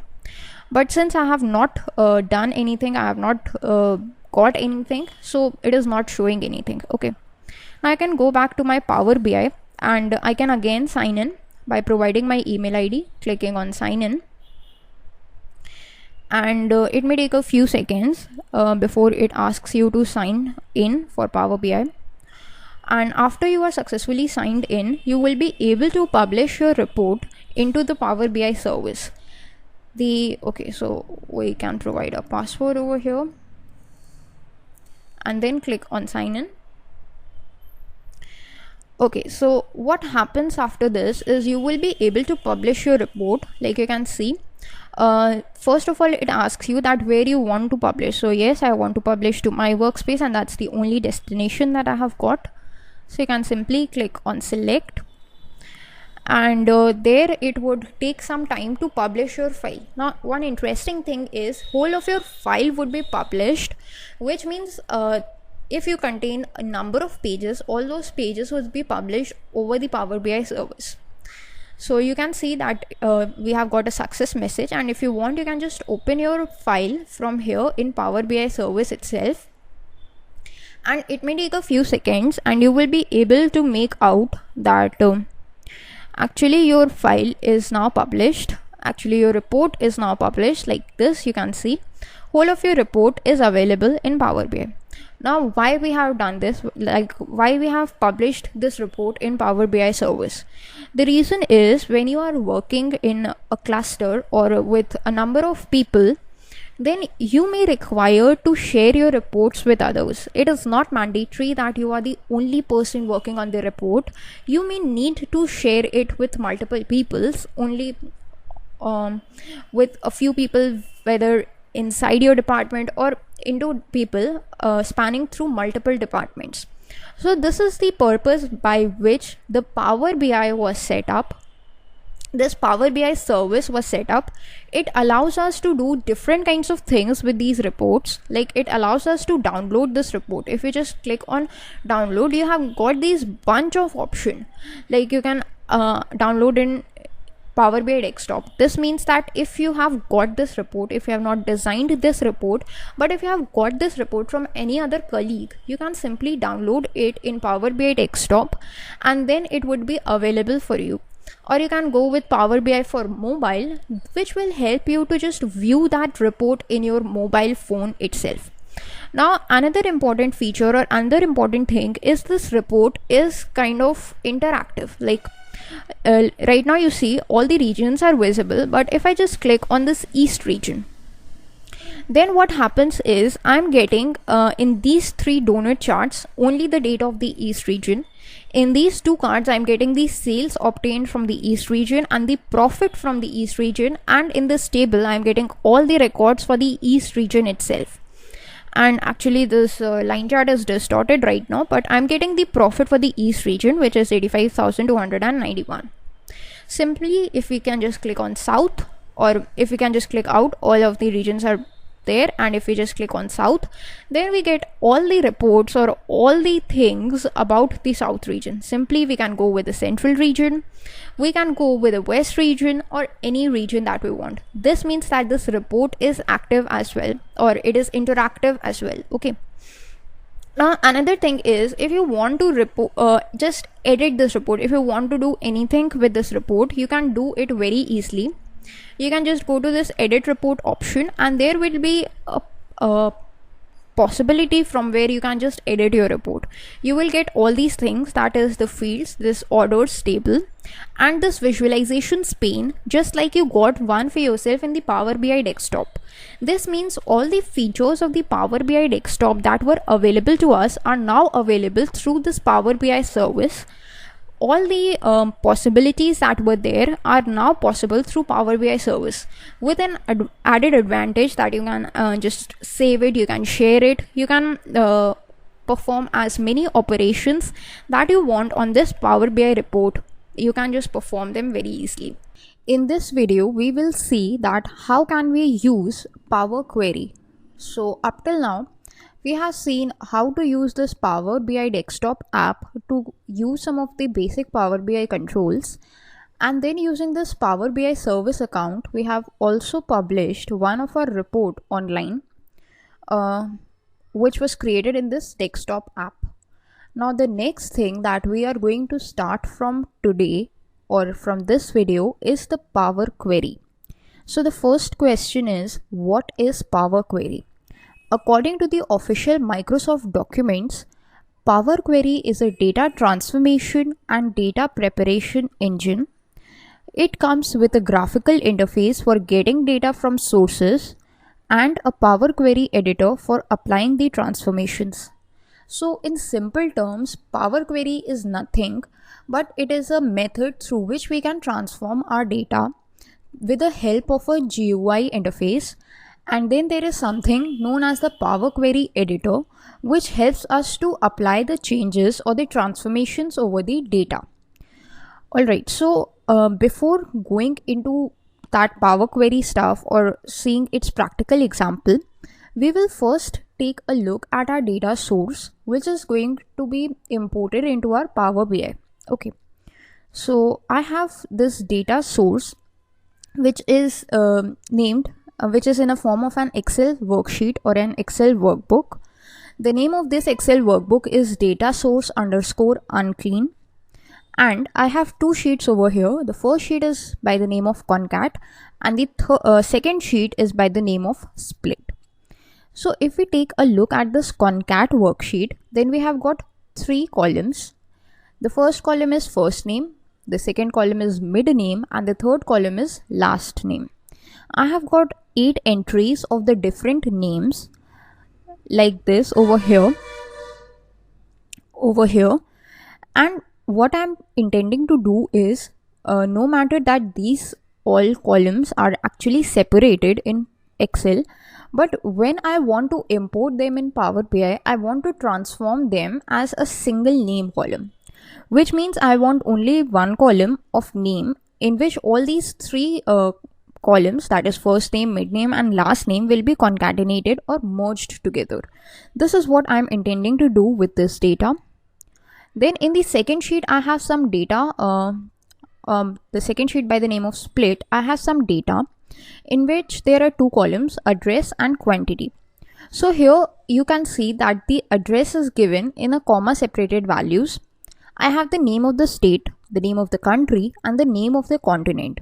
So these are the three separate fields which are present over here, and these are all separated by comma, or these are comma separated values.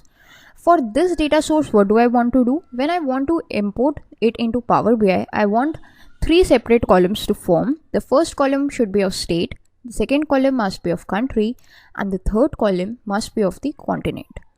And the fourth column, quantity, will remain as it is. So this is what I want to do with my data, and this is how you can actually work with Power Query. So let's see that how can we import this data and how can we work with Power Query using Power BI desktop app. So for that purpose, first of all, you need to open up your Power BI desktop. Then since our data source is from Excel, so you need to click on this Excel button. But if your data source is from some place else, you can just go to this get data option, and here are these tons of data sources from which you can import your data. So here also I'm going to select this Excel option, and here a folder will open. By default this folder is set for me, this path is set for me, so I am just going to click on it, which is the Excel workbook by the name data source unclean, and then I'm going to click on OK. So after this, you gotta wait for a few seconds because a connection is going to be established in the form of a tunnel between Power BI desktop app and the Excel sheet. So we have this data is now imported. First of all, let us work with this concat worksheet. So we can just click on this worksheet, that is concat. Now you must notice one thing, that we have imported these different things. That is, we have imported a table, we have imported another table, and we have imported the Excel sheets as well. So what I'm going to do is, first of all, I'm going to show you that what happens if we just click on this table, and what happens if we import this whole sheet instead of a table. Alright, so this is the table 3 in which the first name, mid name and the last name columns are separate, which we are trying to concatenate. So I'm just going to import it first of all. Now what happens in general sense, or up till now, we have been just clicking on load data button because our data was clean. We didn't require any kind of transformations in it. But in this case, we want some transformation. We want this data to be concatenated first and then loaded into Power BI. So for this purpose, we have to select on the second option, that is the transform data option. And when we click on it, then we get something that is known as the Power Query editor. So if we just click on it, then it may take a second or a few for processing the queries, and after this you will see something known as the Power Query editor. Now this was the Power Query editor that we were talking about earlier on. Okay, so Power Query editor provides you a GUI interface which is similar to any Excel or Power BI. software itself, and you can just do any kind of transformations on your data with the help of this Power Query editor. Okay, so if we try to work upon it, then what we have got is whole of our table is present over here with this different columns and all the data. What is the table name or whatever is the entry that we are working upon is present over the left side. Over the right side, we have something known as the properties, in which the name of the table is given as table 3. Thus, if you want to just change it, you can change it. And then there is this applied steps option, which will show you whatever steps you have applied onto this table. And if you want, you can just change or delete any of these steps or repeat any of these steps as per your choice. Okay, so now what I'm going to do is I'm going to merge this data. So for that purpose, what I'm going to do is this first column is selected and I'm going to select these two columns as well. So for that purpose, I'm going to use control click, actually select this whole column, then control click on the second column, and then control click on this third column. Okay, so when these three columns are selected, and make sure one thing, that you need to select these columns in the straight order, like first the first name column, then the mid name column, and then the last name column.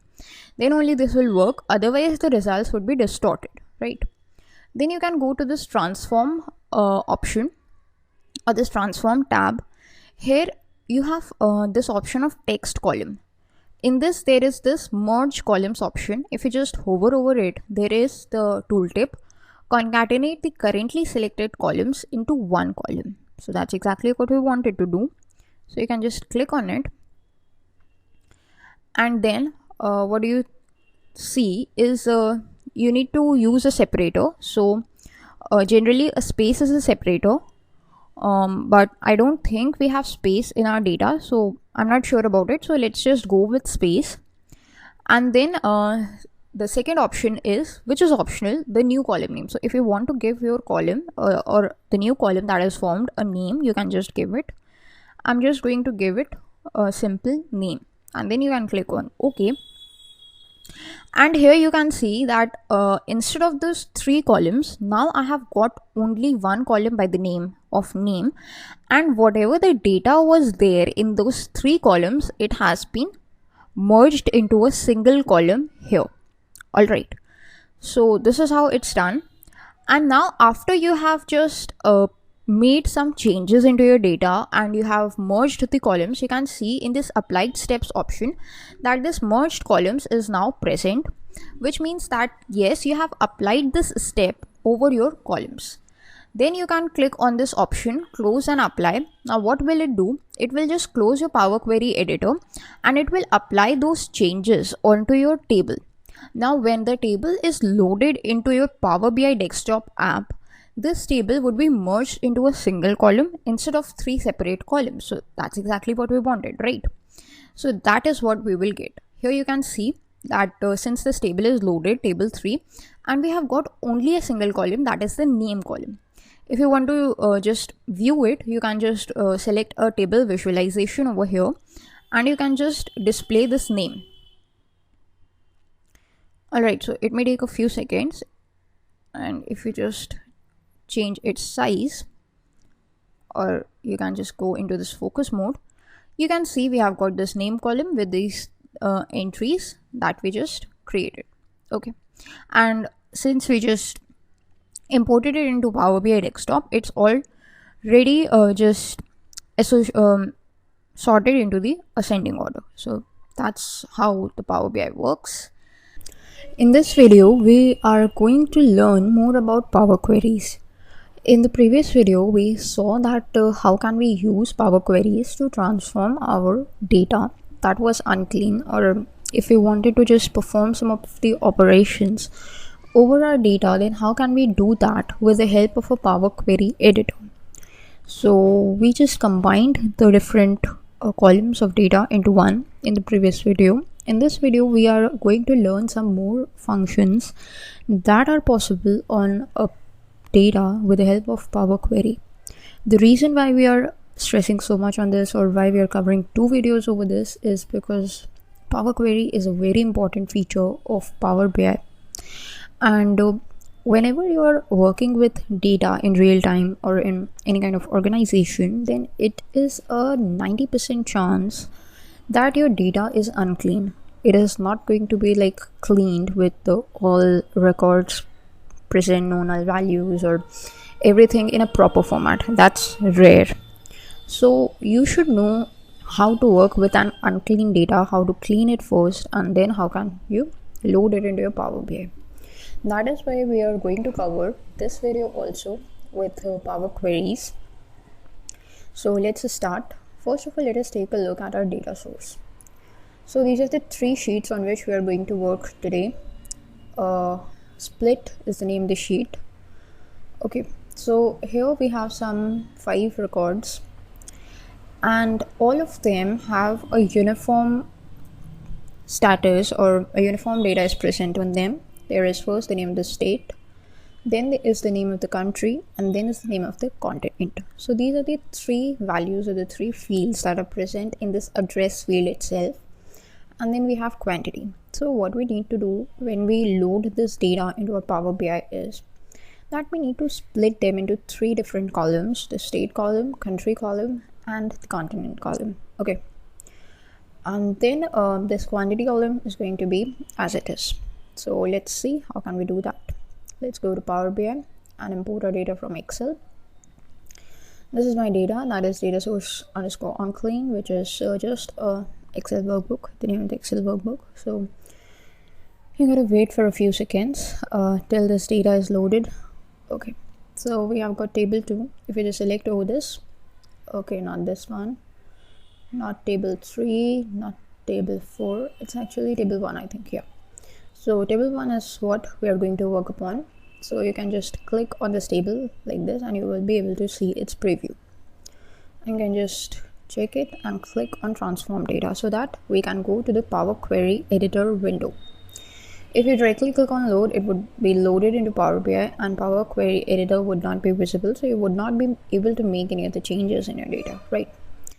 Okay, so here what we have is this data or this column which you want to change, which you want to split up, right? Now one interesting thing to note over here is the format of this data. We have got what, like text over here, right? So you can see ABC written over here, which denotes that yes, this data is of textual type. And when in quantity we have 1 2 3, which means it's of number type. So that's like a quick fact. So in address, what we can do is we can either go to transform or add column. Both of them have the same functionalities or the same features, but the difference is when we click on transform, this column will just remove itself and it will be replaced by 3 different columns, while if we click on add column, 3 new columns would be added along with this column. Okay, so we do not want 3 new columns to be added. We actually want this add column thing to be kept on for side. We want this transform column thing to come up. So let's click on transform. Since we want to split up this data, and this is a textual data, okay, that's why we just checked ABC. So we need to go to this text column format or this text column group. Make sure your column is selected, and there is this split column option. You can click on it. There is this number of options that you can choose from, but since in our data we have comma separated values, so we can take comma as a delimiter or a separator. That's why we are going with this first option, that is by delimiter. So by default a comma is selected as a delimiter, but in case you're wondering, are these different signs that could add as a delimiter, or you can also add a custom delimiter for yourself. I'm going with comma and split at each occurrence of the delimiter. Okay, because I want 3 separate columns. Or if you wanted only like the state to be separated and the country and the continent to be crammed up in the same column, then you can just go with the leftmost delimiter or anything that you want. Then you can just click on OK, and you can see that we have got states, countries, and continents. We can just double click over here and rename them as states, double click, countries, and double click for the continents, right? So that's how it works. That's how quick it is. And you can just go to home tab and choose on this close and apply. So what will happen is in a few seconds this table would be in front of you, table 1 would be in front of you, and with the changes applied to it. Okay, so you gotta wait for a few seconds, and yeah, table 1 is now loaded. If we just expand it,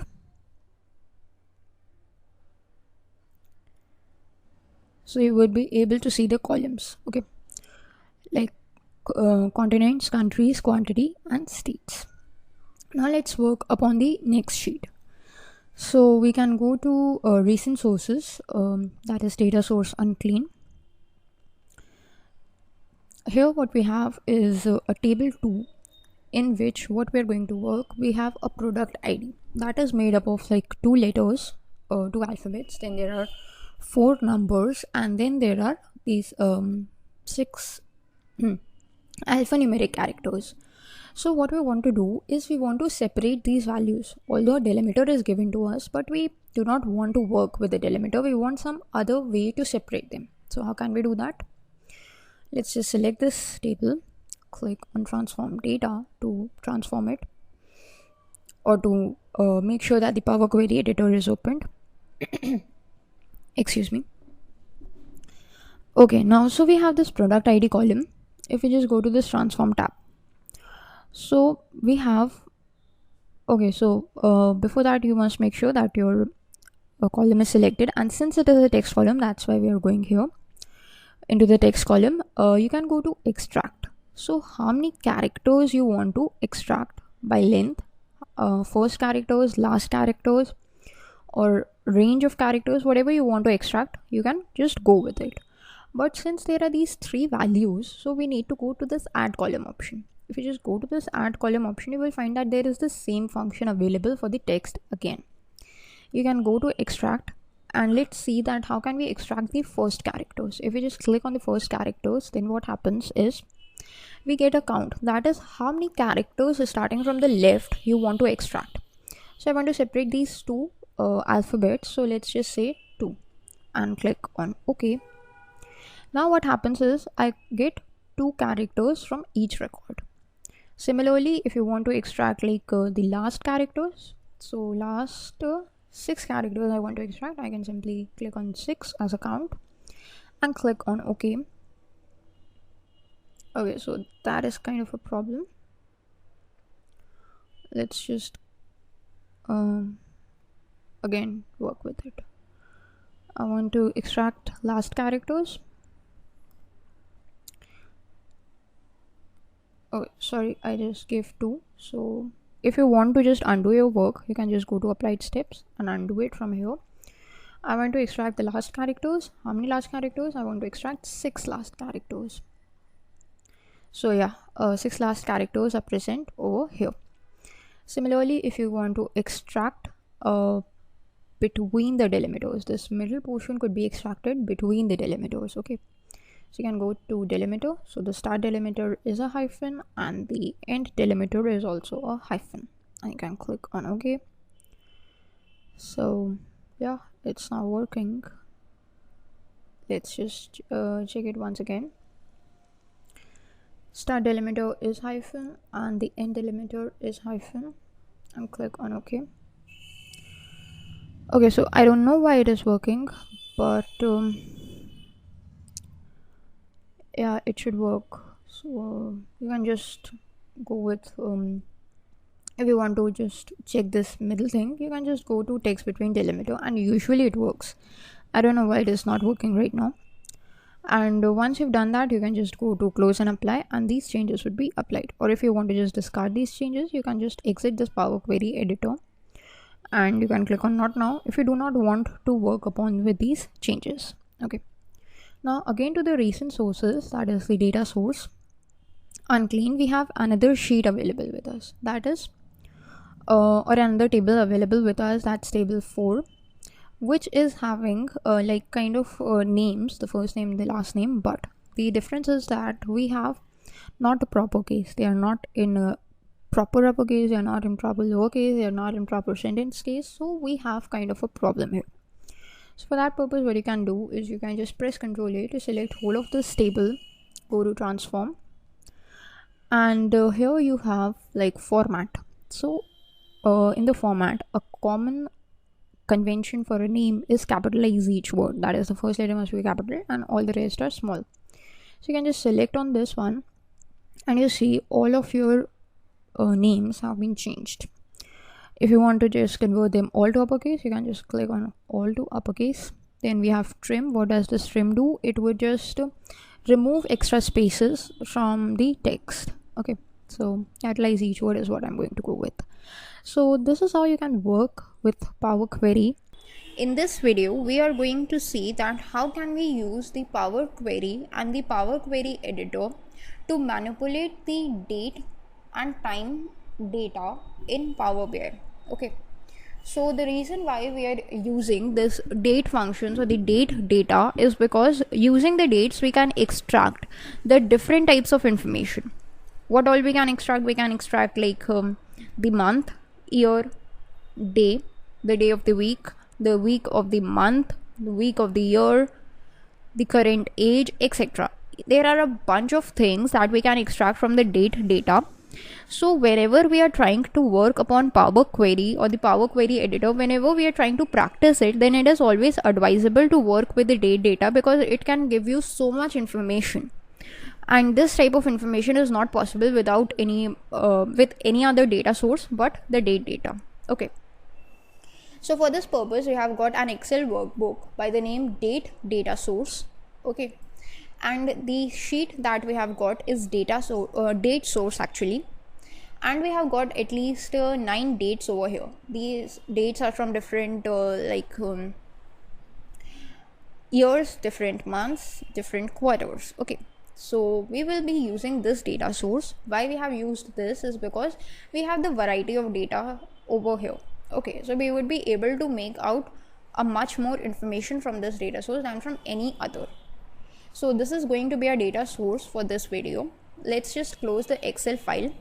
Why we have closed this is because whenever we are trying to use the Power Query editor or whenever we are trying to import the Power Query or the data into the Power BI, any of the data, then its original source must be closed first. Okay, then you can just go to this data group and go to Excel, and this is the date_data source that we are going to open. So we can click on open, and you can just wait for a few seconds because this Power BI is going to make a connection with our Microsoft Excel workbook. And then once the connection is established, then we would be able to see each and every table or each and every sheet that is available over there. So I had 3 tables and 3 sheets there, but in this video we are only going to talk about this table 1. You can just click on this table 1 and you will be able to see its preview for yourself. Okay, so this is the table. We have got these different types of dates, and you can just check this table and click on transform data.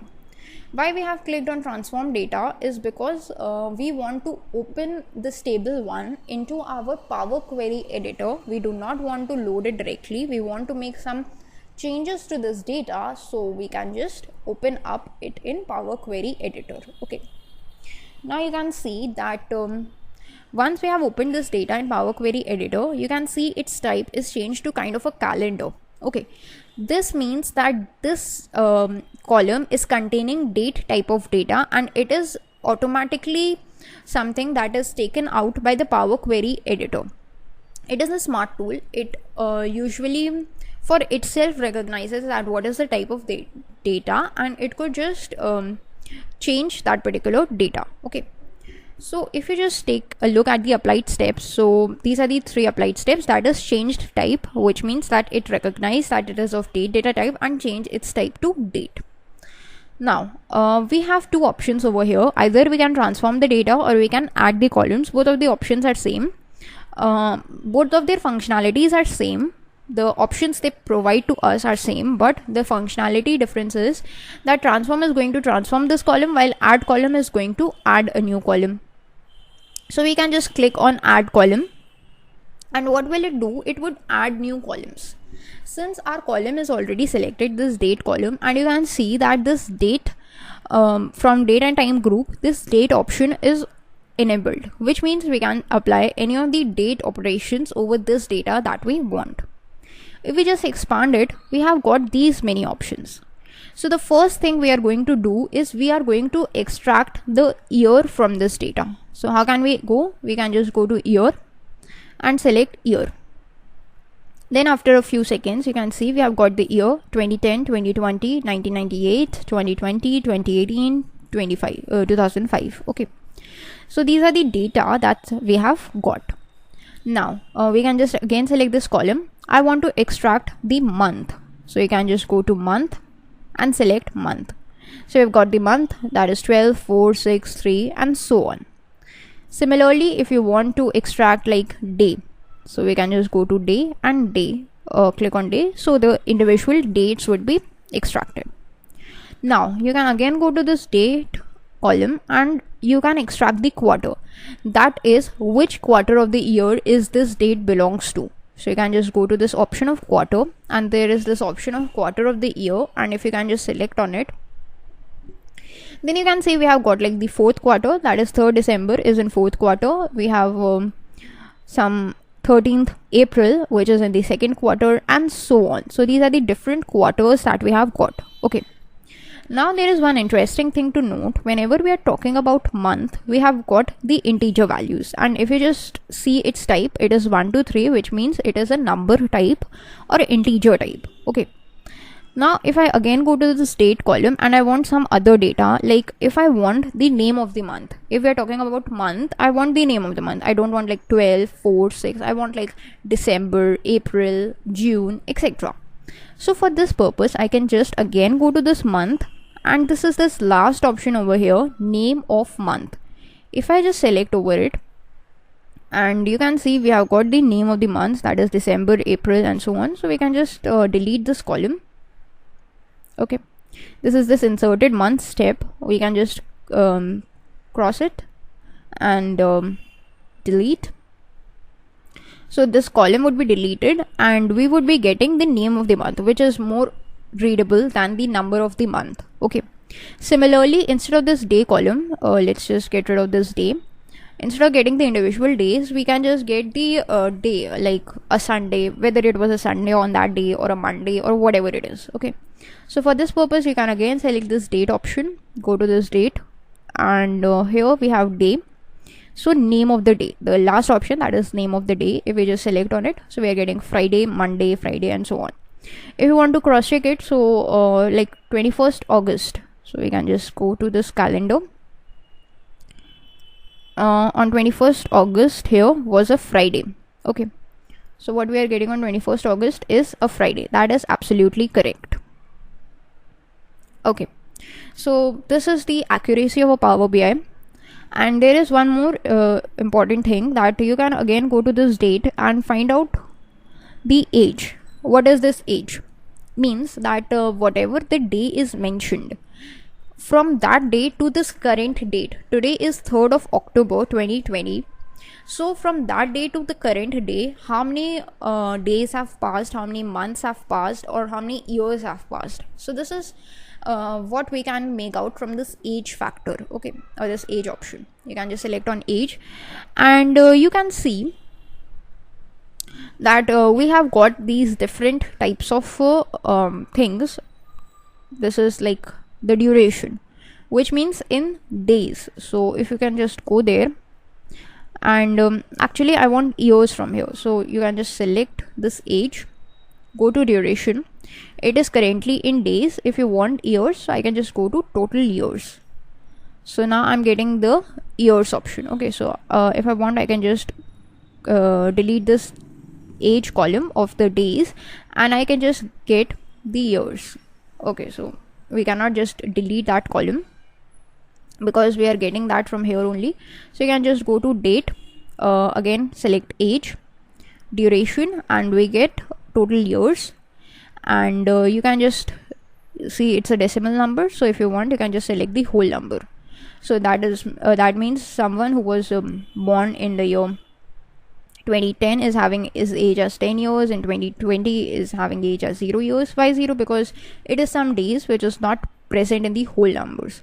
So this is how you can just get the age of the person like this. Okay, apart from this, we have other options as well. Suppose you can just go to this date option. There are these bunch of the options that you can just get. Like if you just select on this date only, then what happens is this exact date is again shown over here. Actually this works well when there is a combination of the date and the time data present. So you can just extract only the date data, or you can only extract the time data. So that's how it works. That's how the different types of information or different data you can just get from your date data in Power Query editor. In this video tutorial, we are going to take another look at Power Query, but in this video we are going to perform some of the different operations over the date and the time data using Power Query. Okay, so we have seen some of the date operations that we can perform through Power Query editor in Power BI in the previous video. In this video, we are just going to extend its functionality and see that what all other operations are possible. Okay, so mainly we have two sheets, the date and time sheet and the difference sheet in our date_data source workbook of Excel. If we talk about the date and time sheet, so we have two columns over here. A two-column table is present. One is for the time and the other is for date.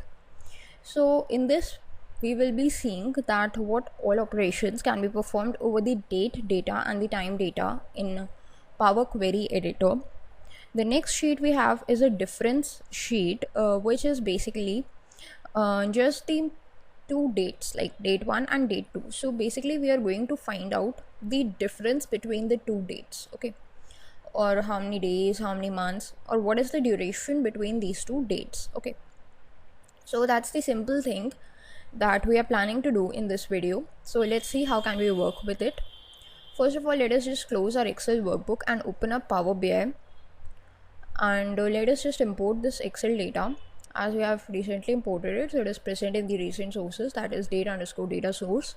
So you can just click on it, or you can just click on Excel and then select the data source from the folder location where it is present to just import it.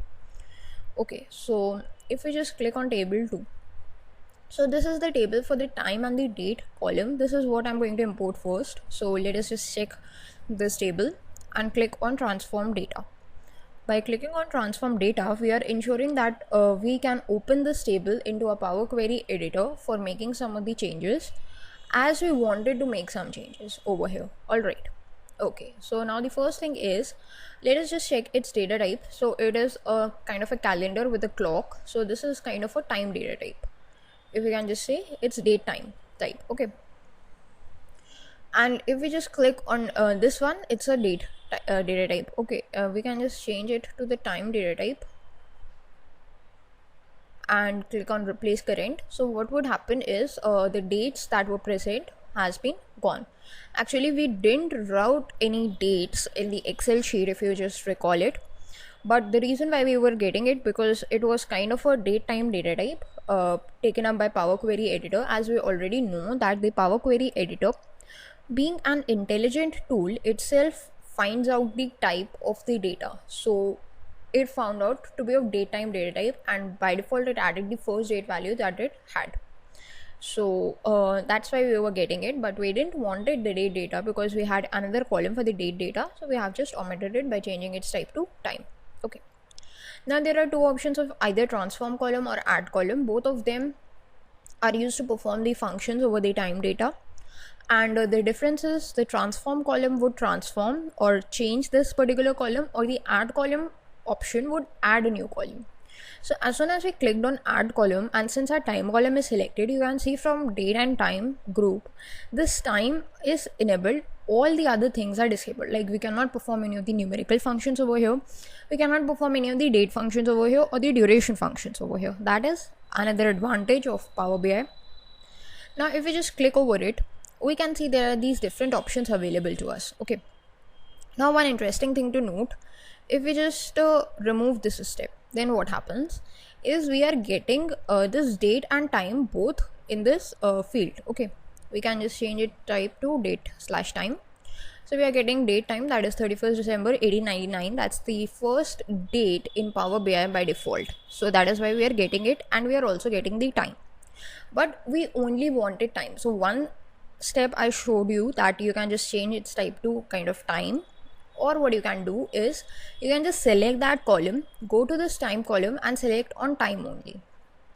Or what you can do is you can just go to date column and select on date only to just extract either the date or either the time only thing. Okay, so that totally depends upon you whether you want to extract the date or whether you want to extract the time. So I want to extract the time, but I don't want to add a new column, I just want to transform it. So I can just go to the transform tab. Here also you can see the time function is present over here, so I can just click on time only, and you can see that we have extracted time, which is shown over here in the extracted time steps. Okay, so the step is applied. All right, and now we have got the time data. So let's just go to the add column.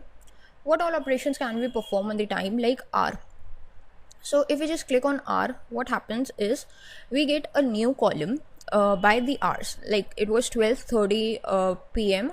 so we are getting 12 as the hour. 2:21 a.m. we are getting 2 as the hour, and 10:45 a.m. so we are getting 10, and so on. We are getting all the hours mentioned over here. In the same way, we can also extract, like this is a time thing, so we can just click on it, and we can also extract like minute. So if we just click on it, you are getting like 30, 21, 45, 21, 34, 12, 12 and 2 for each and every one of them, which is absolutely correct. And the third option we have is for the second. So we can just click on this, and you can see that we have got the individual seconds as per written. Now one interesting thing is okay, so for this date, let's just change its type to date, and let's just control. First I have selected this time option, and now let's just control click on this date column. Okay, so these two columns have been selected. Now if I just go to this time option or this date option, I'm getting this common option, combine date and time. So if I want to combine them, if they are split into two columns, I can just combine them into a single column as well. So I can just click on this combine date and time, either from the date column or from the time column. Since I was working with the add column option, so new column has been created whose name is taken as merged, and its type is date time type, and I have merged the date data type along with the time data type for all these values. So if you want to just change its value, you can just double click over here, and you can just change the heading of the column as date time. So what would happen is now we are getting date time types over here. Now this is the operations that you can perform over the time data. As far as this date data is concerned, these are all the operations which we have already seen in the previous video, so it is no need to reiterate the things. Okay, so if you want, you can just go to home and select on this close and apply option, so that all the changes that you applied in your table would be applied over there, and then the updated table would be loaded into the Power BI desktop app for usage. So this was one table. We have another table that was the difference table or the difference sheet in which we had the table. So we can just go to the home tab, recent sources, data_data source once again, so that we can perform over our operations on table 5. So this was table 5 with two dates given, date 1 and date 2. So let's see what happens. We can just click on it and select on transform data. So we basically want to find out the difference between two dates. Okay, so how can we do that? Let's see. Okay, so if you just take a look over here, we are having a mix match of values. Okay, so what we are going to do is first of all, make sure that both the columns are selected. So what we can do for this is very important step. We cannot just select all these columns using Control A like this. No, this would not work. Why? Because for any kind of difference thing, whenever we want to find out any kind of difference thing, then one interesting thing to note is you must know the series. Like firstly, we want to select this column, and then we need to control click this column. Okay, so this gives us a kind of a series, like from this we want to subtract this. So this is very important whenever we are talking about subtraction and stuff, that you need to know the order that you need to communicate the order to the Power Query editor, that this is the order in which you want the operations to be performed. Alright, so we have taken up the order. Let's go to this add column option, and here in the date you can see that there is this option subtract days. There are very least options available. So one is the subtract dates option. Okay, so if we just click over it, then what happens is we are getting some of the negative values and some of the positive values. So if we just change its type to a whole number, okay, then what happens? Basically we are getting the values, that is what is the difference between them, how many days difference from 4th January 2019 to 3rd March or to 3rd December 2010. We are having the difference of these many days, and whatever it is, we are getting the difference between the days between these two dates. Okay. Another thing is that you can just select these two columns once again by control clicking them. Select this whole column, control click this whole column, and if you go to this date, we are having two more things like the earliest. If you just click on it, then what happens is out of these two columns, whatever is the earliest column is listed over here. Like you can see in the first row, this column is the earliest, so it is listed. In the second row, the first column is the earliest data, so it is listed over here. Similarly, there is another option that is the latest. So if you just go to date once again and click on latest, so the latest column or the latest date would be listed. Now if you want to get only the positive values, you can just select both of them and go to subtract days, and then you can see that you are getting all the negative values basically, or you can just change the order, that is latest minus earliest, to get the correct or the positive values for subtraction. So you can just go over here and control click over here, go to date, subtract days, and you can see we are getting all the positive values. So that is the power of the Power Query editor. In this video we are going to see that what are all the Power Query operations that we can perform over the numerical data using the Power Query editor. Up till now we have used the Power Query editor to transform or basically manipulate the data that was of textual type or the date or the time data. Okay, but in this video we are going to see that what are all the Power Query operations that we can perform over the numerical data in Power BI. So for this purpose we have taken up a sample data set, that is P6 Superstore US 2015. It is in the form of an Excel workbook, and we have 3 Excel sheets or tables, that is the orders table, the returns table, and the users table. If we just go to this orders table, so we have 3 numerical columns that we are going to act upon. There are numerous numerical columns, but we are basically going to act upon these 3 numerical columns, that is the quantity ordered, the total sales, and the profit. Okay, so basically this is what we are going to work with. These 3 numerical columns are going to be our point of concern. So let us just load this order table, but using this transform data tab. Now whenever we are using this transform data tab, the table would be opened in the Power Query editor so that we can make some changes to it, which is exactly what we wanted, right? So let's just see how it works. Okay, so this is our data set that's been loaded. If we just hover over it, so these are the 3 things, right? The profit, the quantity ordered, and the sales data. Okay, so what we can do is we can just select these columns using control click, and control click. These 3 columns are selected, and we can go to choose columns and select on choose columns. Okay, so basically we can just uncheck them. We are going to choose this basically profit, quantity, and sales, and click on OK. So what happens with this is these 3 columns would be extracted. Okay, Then we can just go to this add column option or transform column option. Both are giving us the same options. The difference in the functionality is that add column adds a new column, while transform changes the selected column. So you can go to this add column option, and as soon as we just click on this any of the numerical value, we can see that from number functions are highlighted or they are enabled. We can perform the operations, like all these standard operations are possible, some of the scientific operations are possible, the trigonometric operations are possible, the rounding of the functions are possible, and some of the information is possible, like you need to find out what is the sign, if the number is even or if the number is odd. So for the profit column, we can just go to this information and we can just click on this sign. So what happens is we are getting the sign. This is positive, what is negative, whatever it is, negative or positive, we are getting this output. So basically we can find out that from where we are getting a profit and from where we are getting a loss. A negative value in profit, we are sure that it is a loss, right?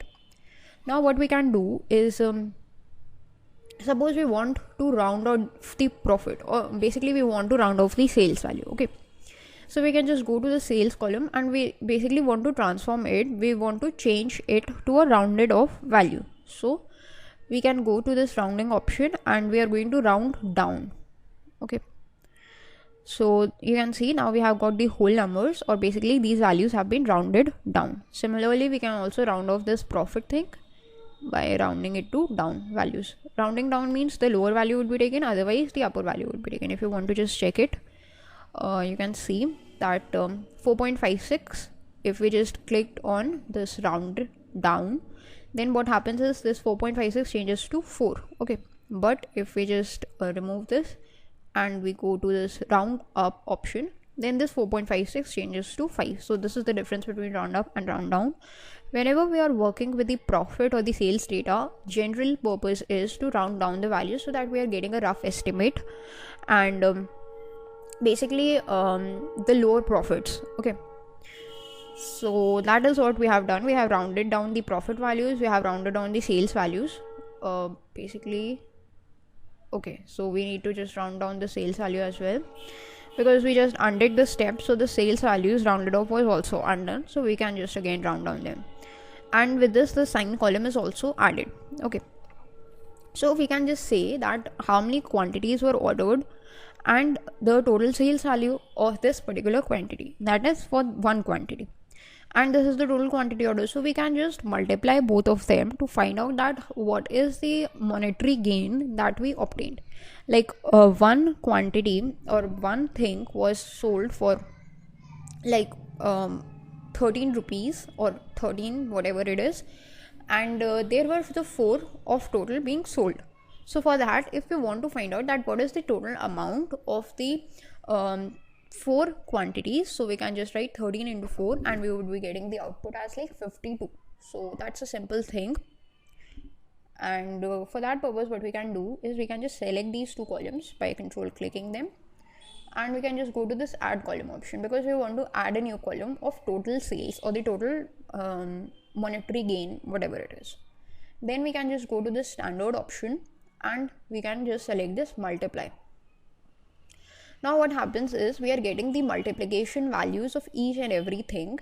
That is what is the value that we get when we multiply these stuff with one another, like this you can see. Okay, so this is the multiplication value, and the name of the column that we have got is multiplication. If we want, we can just change it to say total, simple total. Okay, so this is the output that we have got of multiplication. Similarly, if we just divide this is the profit for one quantity, and if we can just multiply this profit and quantity thing, so we would be able to get a total of profit as well. So we can just control click them once again and multiply them together like this, and let's just change its name to say total profit. Total profit. Okay, so that's absolutely correct. Now we can see here. Okay, Now what we can do, if we just subtract the profit from the total value, we would be able to find out the cost, that what is the cost that we are getting that commodity at. So for getting the cost, we can just write total minus total profit. So this is the subtraction operation. So for the subtraction operation, you need to make sure one thing, that whatever the value of the column is, whatever the larger value is, you need to first select that larger value, then you need to select the smaller value. Like first the larger value and then you need to control select the smaller value, because in Power Query Editor, the sequences in which you have selected the columns, they also matter. So the larger value, the smaller value, you can just go to standard and click on subtract, and you can see that we have got the profit 36 rupees for the first one and some 23,000 for the second one. Now the question is, over here we are getting a total of 4,642, but we are getting a negative profit, which means we are getting a loss. So automatically what happens is this value is added to it, which means the cost that we bore was 5,830 rupees, but we had to sell it for 4,642 rupees, which means we are having this much of loss. So we can just give it as the cost price, like this. So we would be able to get the total cost price of the things that we have got, or the different things. Okay, now basically these are the different ways through which you can just perform the operation. Also there is one more thing, like this is the cost price, and if we just divide this cost price by the quantity, so we would be able to find out the individual cost price. Like right now we are finding the cost price of the whole, like if there are these 4 quantities, so we are finding out the cost price of these 4 quantities, that is this 36 is for 4. So if we want to find out the individual cost price, we can select this cost price, and we can then just control click on this quantity thing, and we can go to standard and click on divide. So here is the division performed. So we are able to find out the individual cost price, that what is the individual cost price of the items. So we can just rename it as individual CP. CP is for the cost price. Okay, so this is how you can just get the individual cost price, and these are basically the different operations possible over the numerical data in Power Query Editor. In this video, we are going to see that how can we use the Power Query Editor to just merge the tables, the different tables, into one another. Okay, so basically what we have taken over here is some of the tables in Excel. We have created some of the tables in Excel. There are these different tables spanning across the different Excel sheets, and then we are going to see that how can we merge them all into one using the Power Query Editor, which is a part of Power BI. So first of all, let us take a look at our data. So this is Q1 data, that is an Excel workbook. It is actually our source data which we are going to act upon. So over here you can see that we have 3 sheets available: the Jan 2020, the Feb 2020 and the March 2020. So basically this is a dummy data.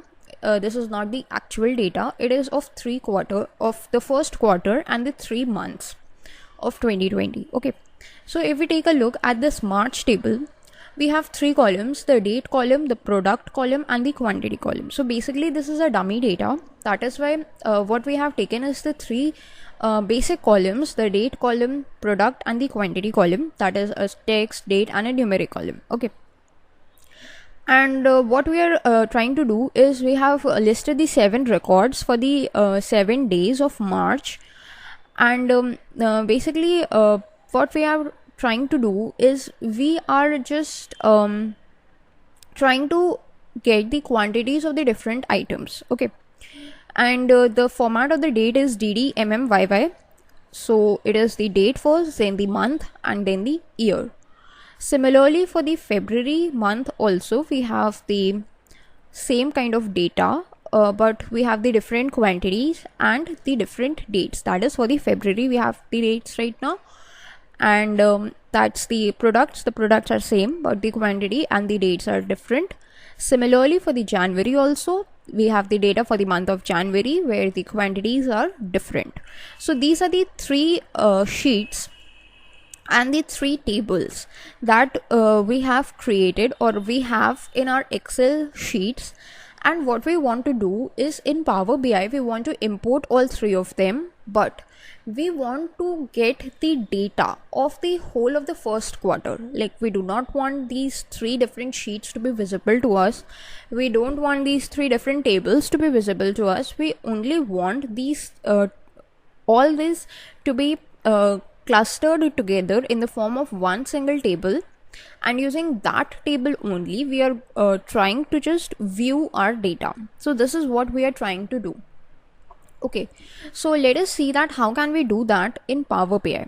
So first of all, let us go to Power BI, and what we can do is, since our data is from Excel, so we can just go to import data from the Excel, and this is our workbook, that is quarter 01 data. You can just click on it and click on open, so that this data is loaded into our Power BI. Now for here, you need to wait for a few seconds till the Power BI loads that Excel data into itself, and once it's loaded, you would be able to see the different sheets and the different tables. Now if you just click over any of the table, you will find the table over here. And if you just click on the sheet also, then since in one sheet there was only one table, so we are able to find the tables for ourselves. Okay, so whatever you want to do, whether you want to import the tables into your Power Query editor, or whether you want to import the sheets in the Power Query editor, in this case, when there is only one table in one sheet, then there would be no difference. So if you want to import the tables, you can go with it. If you want to import the sheets, you can go with it. So I'm going to go with the tables only. So let us just select these three tables. These are the three tables which I'm going to import. Now what is the goal over here is, I want to make some changes to the way the data is loaded in these tables. That is why I need to click on transform data, because this transform data thing will help me to just go into the Power Query editor. Okay, and you need to wait for a few seconds till this data is loaded. So you can see now the data is loaded. We have the table 1, that is for January month, because we are having all the months for January. Then we have the February month, and then we have the March month. Okay, so the format of the data is DDMMYYY. That is the date first, then the month and the year. Okay, now what we are trying to do is, we are going to append these three tables into one. So how can we do that? So for that purpose, what we can do is, we can go to this add column options,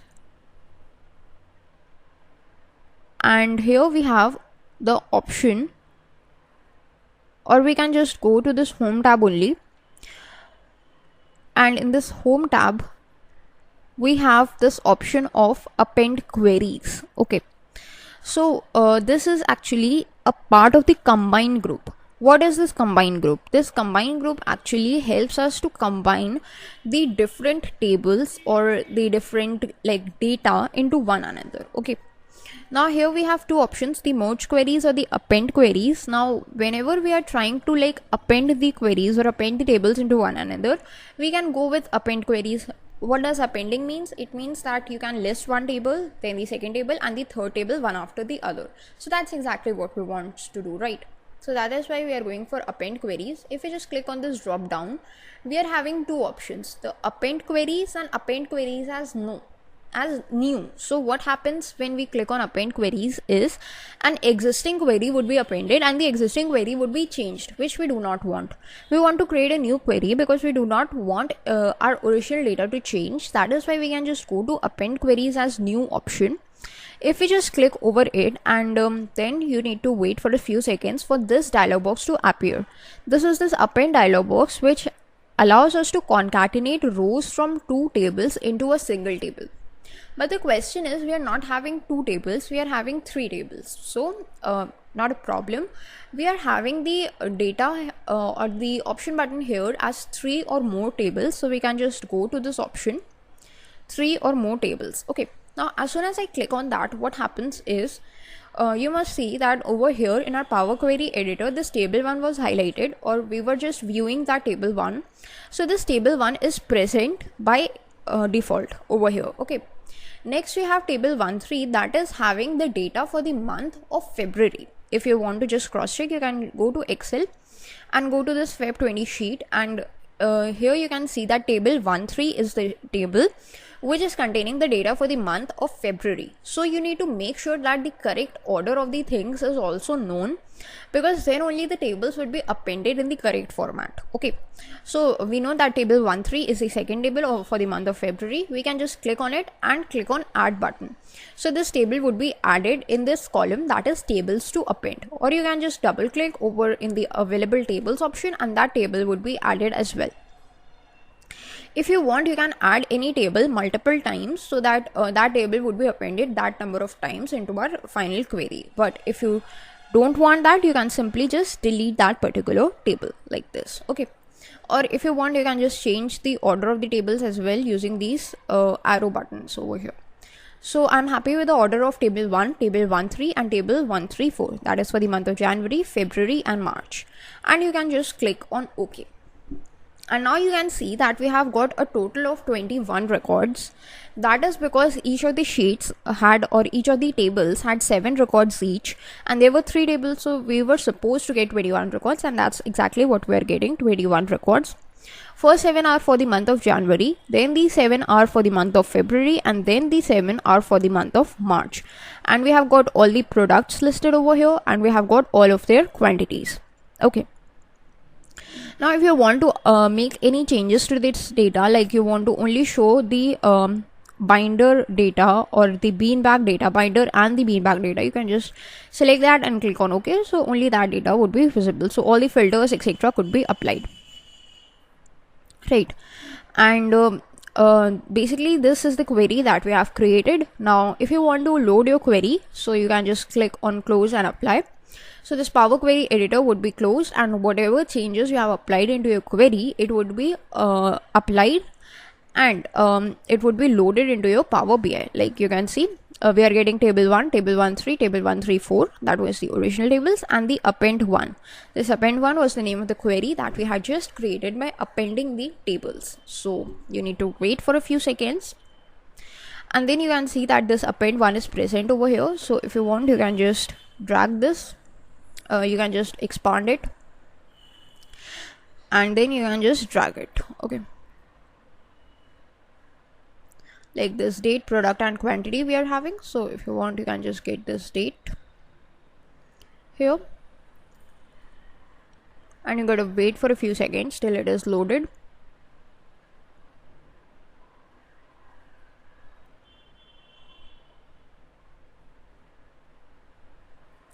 Okay, actually it has by default created a chart, so that's not what we wanted. We wanted to create a table, right? So you can just click on table and drag like date over here, the product over here, and the quantity over here. Now we can just get it into the focus mode. So you can see we have got all the quarters, we have got all the days, and we have got the month, January, February, March, whatever the month is, we have got that. In this video, we will discuss about the Power Queries only, and how using the Power Queries can we actually like work upon the data. We have seen that how can we merge the different tables into our Power Query using the Power Query editor. So we had the data in our Excel sheet that consisted of the different tables spanning through different sheets. However, in our previous video, the data that we looked about was uniform data, means we had 3 columns in all the sheets, in all the tables, that was the date, product and the quantity columns. Okay, but now in this video what we have done is we have somewhat changed that data, we have updated that data, we have added some columns in the data in some tables, while some of the tables are as it is. Like if you see, this January 2020 sheet is having the first table, that is table 1, it is as it is, like date, product and the quantity columns. Then if we take a look at this February 2020 sheet, so we have added the sales column, which is showing the total sales done in that particular day, and we have added this column, so the data is different now. Okay, and similarly in the March sheet also, in the table 134, we have created a new column that is of returned items, that is how many items were returned on that particular day. So this is the numerical column that we have added. Now the question is, when the tables have like different columns or the different types of columns or the different number of columns, then also is it possible for Power Query Editor to just append those tables into one another, or will it give us any kind of an error? So this is the question that we are going to answer in this video. So let's see its practical example. Let's go to our Power BI once again, and we are going to just import our data from Excel once again. Or what we can do is we can just import the data from Excel once again. This is Q1 data only. Let's just click on open. So it may take a few seconds to open, and you can see that we are having this sheets over here with sales data. This is the quantity, and this is with the returned items. Okay, that's the updated data, and in the tables also you can see the data has been updated. All right, so we can just select the tables which we want to import, that is these three tables we wanted to import, and let's just click on transform data. Okay, now what happens? It may take a few seconds to open it up in the Power Query Editor. Here you can see that we have table 1, that is the original one, table 1.3, that is having the sales column, and this table 134, which is having this returned column. Okay, now let's see what happens if we try to just append them together. Okay, so we know that to append them we need to go to this home tab, and here in the combined group we have this append queries option, so we can just go to append queries as new. And okay, this dialog box is in front of us. We can click on 3 or more tables. We have table 1, the second instance, that is already added, so we do not need to add it again. We can just add this table 1.3 and table 134, all of the second instances. Okay, and then once we are happy with it, we can simply click on OK. Now let's just see what happens. Okay, so in table 1 we had the 3 columns. Okay, the 3 original columns, that was the date column, the product column and the quantity column. Okay, the sales column was not present and the returned column was not present. So what the Power Query Editor has done is it has updated those values with null. Means whatever the number of columns is, like in the second table we had a sales column, so the sales column is added over here, and in the third column or the third table we had a new column called returned, so this returned column is also added, but only for the values that it had. Like for the March value or the March data, we had this return value, so it is added over here, and all the rest of the values are termed as null. Similarly for the sales column also, only the February days have the data for the sales, and all of the rest of them are appended or provided with a value of null. So this is possible in Power Query Editor, that we can actually combine the data of the different columns or the different sheets or the different columns or the different tables, and it would just append them all together and replace the values with null. So that's how we can work with it, right? Now there is one important question, is this the query named is append to. Okay, here you can see that in the property settings its name is append to. So if you want, you can just change its name to like merged columns or merged queries. Okay, so what would happen is now we would be getting our new table. This is this whole data with a name merged queries or merged table, whatever name you want to provide, you can just give it any name.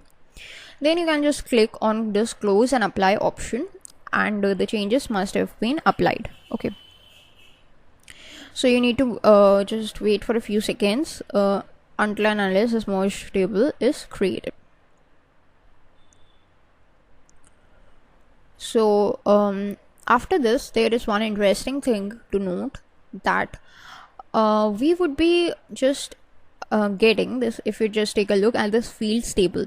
So let's just get rid of this table first. Okay, so here we have this merged table, and apart from this merged table, we are also having the second instance of like table 1, second instance of table 1.3, and second instance of table 1.3.4. Now once we have merged the data from these three tables, we do not want this data to be visible anymore. We do not want our raw data to be visible to anyone to whom we are sharing our Power BI report. We only want the final data to be visible, because we do not want to them to know, or we do not want our clients to know that what was the original data and how we have changed it to the one that they are getting right now. So for this purpose, we only want this merged table or this append one table to be shown to the user, to the end user or to the client, and not the rest of the tables. So how can we work on that? So for this purpose, you again need to open the Power Query editor window. Now the question is, how can you open it? So if you go to this home tab only in Power BI desktop app, you will find this queries option. And in this queries option, there is this transform data option. And you can see that it would open the Power Query editor. So we can just click on it, and it would again open the Power Query editor. Okay, now if we are talking about the merged table, now in this merged table, table 1, table 1.3 and table 1.3.4, second instance was the source data. We do not want the source data, so if you want to remove the source data, in the queries pane on the left hand side, you can just right click on that particular table. And here is this option of enable load that is shared right now. So you can just uncheck it, and basically you can just click on continue. Similarly over here also you can click on enable load, uncheck the enable load option and click on continue, and here also. Okay, so what would happen is, you see these three are changed to italics, which means they would not be loaded. We have unchecked the enable load option, which means they won't be enabled now. Their load is not enabled, so they won't be loaded. So now if you just click on close and apply, then you can see that after a few seconds after it's been applied, the changes have been applied, you would be able to see that this merged table is only present and the second instances are no longer present. Why? Because we have changed it. Okay, now one important thing to note, if we just get our table over here, and if we try to just view this table append 1, so we are getting only these 3 columns. Okay, but if we are getting this merged table, so we are getting these 5 columns over here. But if we just take a look at table 1 or table 1.3, so you can see they have not been updated. Although we have made some changes into our Excel sheet, but this table 1.3 or table 1.3.4 have not been updated. Okay, so if you want them to update, you can just go to this queries option, the home tab, the queries option, and can click on refresh. So what would happen when you are trying to do that is, the basically connection would be established with the original Excel sheet from where you have got the data. And now you can see that in table 1.3 we are getting the sales column, and in table 1.3.4 if you see, we are getting this returned column. Similarly, in this appended query also we are getting this returned and the sales column as it is. Why? Because we have made some changes, we have refreshed the changes as per our Excel sheets in Power BI. So in order to work with data like this, you can simply click on refresh and all of your data would be refreshed automatically. And that is the power of using the relationships, because Power BI creates a connection with your Excel workbook or whatever the data you have provided. It does not copies the data, it just loads the data as a part of a connection. It establishes a link. So whenever you try to click on refresh, all of your data would be updated as per the changes that you have done in your original data source. In this video, we will see that how can we just merge the different Excel workbooks into one in Power BI. Why we are working with Excel? Because in Excel there is a huge possibility that your data is in Excel sheets that you need to import into Power BI. Okay, so there are these different options or the different instances that are available with working with the Microsoft Excel data. We have already seen that what would happen if we just merge the different tables or the different sheets data into one another. Then what would happen if we just merge the different tables having the different number of columns into one another. In this video, we will be basically seeing that how can we merge the different workbooks into one another. Okay, so if we take a look at our data distribution, we have this folder called Quarter 1 Sheets. Okay, so this is the whole folder that is containing all of our data that upon which we want to work. Okay, so if you just double click over it, we have 3 workbooks, the Jan 2020, Feb 2020 and March 2020. These are these 3 separate workbooks, or whatever data we have is organized into these separate workbooks which we want to merge together, right? Now if we take a look at these 3 different workbooks together, we have first this Jan 2020 workbook. It is containing a sheet called Jan 2020, and in this sheet we have only one table that is containing the 3 columns, the date, product and the quantity column, which we have already seen in the previous videos. Alright, so these are the 3 columns. Similarly, we have the second workbook known as the Feb 2020 workbook, which is also having this Feb 2020 sheet, and the 3 columns are there. And similarly, in the March workbook also, the March 2020, sheet name March 2020 and the 3 columns. Now we will be seeing in Power BI using the Power Query editor that how can we merge the data that is spanning through the different workbooks into one table or one query. So let's just go to our Power BI and let's just load. So we can just go to get data and click on more. Now basically what we are going to do is we are going to load our data from the multiple workbooks. Okay, all these 3 workbooks are present in a single folder. So what we are going to do right now is in Power BI, we have to select that we have to just get our data or import our data from the folder. So basically we have to select the folder as the option, and from that particular folder we can just load our data. So that's what we want to do. So it's going to take some time, right? Okay, so you have get this folder option. We can just click on folder and click on connect and wait for a few seconds till it asks us for that which folder we want to load. So this is the folder path, so you can just go to this browse option and you can just select it from here, or what you can do is, since we have already opened our folder, we can just copy this path and in our Power BI we can simply just paste this path and click on OK.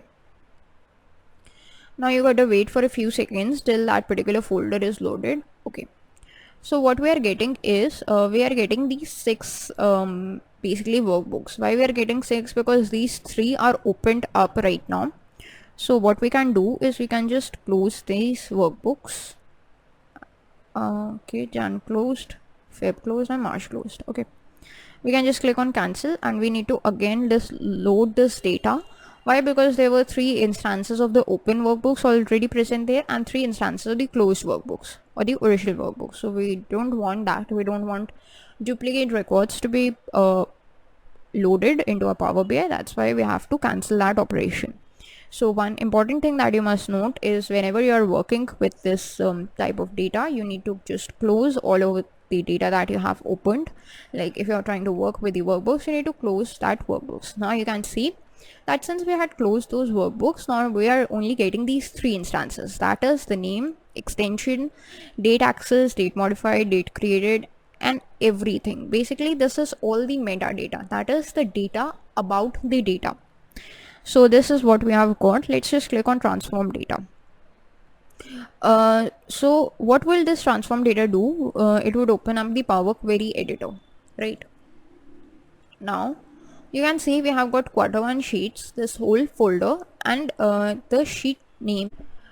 Now since we have got these 3 sheets name and the content column. Okay, so basically what is this content column is whatever the data is present in these sheets is actually consolidated in the format of this content column. If you just click over it, So you can see we are getting the name of the sheet or the name of the workbook. Along with it, we are getting the size. So it is basically the content, whole of the content is present here, that is compressed into the size or into these number of bytes. It is compressed and been stored into this content column. Okay. So now we are only concerned about this content column and the name column. So what we can do is we can just control click over both of them, and what we can do is we can just right click. So there is this option of remove other columns. Since we are only concerned about these two columns, we are only concerned about what data is lying inside the workbook and not the data about the workbook. So we can just click on remove other columns, so that now only the data of the workbook would be visible to us and not any other data. Okay. Now once we've got that, what we can do is in this add columns option, we can just go to this custom column. This custom column helps us to add a new column as per our choice. So we can just change its name to data, and we can use a custom column formula. So basically there are these different types of the formulas that you can use as per the data source that you are trying to import and whatever you are trying to extract from that particular data source. So what data source we have used? We have used an Excel data source. So we can simply write like Excel, and you can see the first option, that is excel.workbook. If you just click over it, so excel.workbook is written. Why we have used this workbook function? Because this workbook is where our data is originally stored, and when we are talking about this name Feb 2020, Jan and March, these are the names of our workbooks. That's why we have used this workbook. Okay. So what we want to do is we want to extract this data that is pointed to by this binary format. So for this, what we can do is we can just write these parentheses, and inside these parentheses you can see we have a list of available columns from this particular source. So we can just select this content column and click on insert. Now what we can do is we can just click on OK, and you can wait for a few seconds to see that we have created a new column by the name of data, and now this data is containing these tables. So if you just click on this kind of an arrow option, make sure that all of them are selected, and we can just click on OK. Now what happens is we are getting these 6 names, we are getting its data, we are getting the items, like what are the items, different items like Feb 2020, table 1-3 and so on, and we are also getting its kind, that whether it is a sheet or whether it is a table. So these are the different types of data or the metadata which is about the particular sheet or the particular table. Now we do not want the data about the sheet or the table, we want the data inside the table. So into this kind column, what we can do is we can make sure that only the tables are visible. We can apply a filter to make sure only the tables are visible. And you can see now we have 3 tables, table 1-3, table 1 and table 1-3-4. Alright. So basically we do not want this table data, we only want the data inside the table. Okay. So what we can do is we can just take up this sheet column or the workbook column, that is the name of the workbook. The data.data is basically containing the original data, and this data.name is containing the name of that particular table. Okay. So we want these 3 columns right now. We can just right click and click on remove other columns. So all the other columns would be removed and we are left with these 3 columns, right? Now we can just rearrange them. So first we are getting the name, then we are getting the name of the table, and then we are getting the table data. Now if you just click over this table data, then you can see we are getting the original data of that particular table. Okay, let us just undo that step, or we can just select any of the cells, and you will see on the downside that all of the data is previewed to us. So now what is our purpose is we need to extract this data. So how can we extract it? We can just select this data column, make sure we click on these arrows. These are the different columns. These are actually the columns of our tables only. Okay, like the date, product and the quantity column. And make sure this option use original column name as prefix is unchecked. Otherwise, whatever the columns we are getting, like first is the date column, so its name would be changed to like data.data.date, which is not what we want. Okay, we just want the date column, the product column and the quantity column. So we can just select these 3 and click on OK, and you can see that now the different columns we have got, that is the date column, the product column and the quantity column. The total number of rows, if you check over here, is 21, which is absolutely correct. Now if you want, you can just remove this column by just selecting that particular column, right clicking and click on remove. And similarly, you can also remove this name column by right clicking and removing it. So we have got this table, these three tables that have been extracted from the different workbooks. And now if you want to load this data, you can just go to close and apply, and you will see that this whole data would be loaded up. So you need to wait for a few seconds till this Q1 sheets is loaded into Power BI. Okay, so now Q1 sheets is now available in the form of a table which is containing the three columns, date, product and quantity, and that's exactly what we wanted. In this tutorial video, we are going to see the concept of column from example in Power BI. So first of all, let us understand that what is column from example. This is our data source where we have a table, and in this table we have two values or two fields, the product code field and the product name field. Okay, so if we just take a look at the product code, then we can find that whatever the name of the product is, the first three characters of that product name are used in the product code, and then there is some kind of an year, and then separated by hyphen is some kind of a number. So this is the whole product code, right? So what does this column from example says us is that if you want to extract something, or if you want to perform any of the operations over the data in Power BI, then you can simply just give us a pattern or provide us with a sample pattern, and we will perform the same operation over all of the data. So this is what the column from example stands for. Means if you want to do anything, if you want to perform any of the operations, then in that case you do not need to provide it with a function. You do not need to write any function. You do not need to write any code.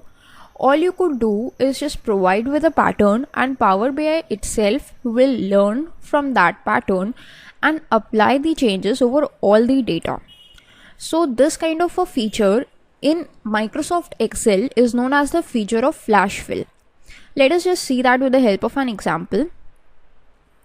So this is my table. Let us just extend it and delete this couch. Okay, so what I'm going to do is I'm going to just get this 2017. I'm trying to get this 2017 here. So I've typed this 2017, and now I bring my cursor to the very next cell. In the home tab, I can just go to this fill option in the editing group, and there is this option of flash fill. So if I click on it, you can see that all the rest of the years are filled automatically by themselves, like 2016, 2017 and so on. So this is the feature of flash fill, which is possible through Power BI as well, and this Power BI feature is known as column from example. So let us see that how can we actually work with Power BI. So the name of the workbook is column from example. This is our sample data in which we are going to just split this data into multiple things. Okay, this is one table, and the second table is in this dates sheet where we have got this date, and we are going to see that what all operations can be performed over the date data. Now what operations can be performed through Power Query we have already seen, but let us see this example in which we do not want to use Power Query. We do not want to apply any date functions. We can simply just provide the pattern, and Power BI will do all the things for itself. Okay, so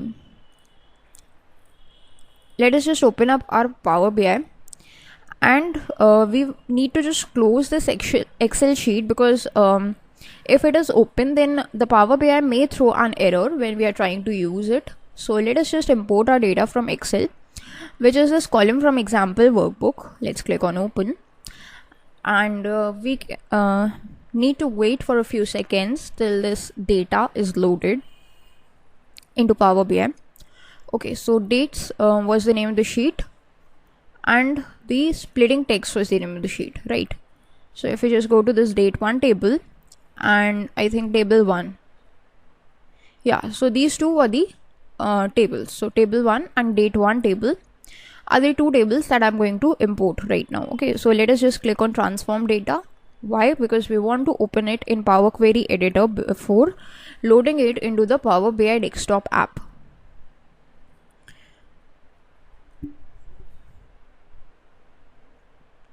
Okay, so here our tables have been loaded, the date table and the product table. Okay, let us just see the values. We can just check the values. Okay, that is correct. So this is the product code column which we are going to act upon. Okay, so for this purpose we have two options, either the transform option or the add column option, but we are going to add a new column. If we go to the transform column, then we had to use this text functions, which we do not want to use. We want to use the column from example option. So we need to go to this add column option, and here you can see there is column from examples.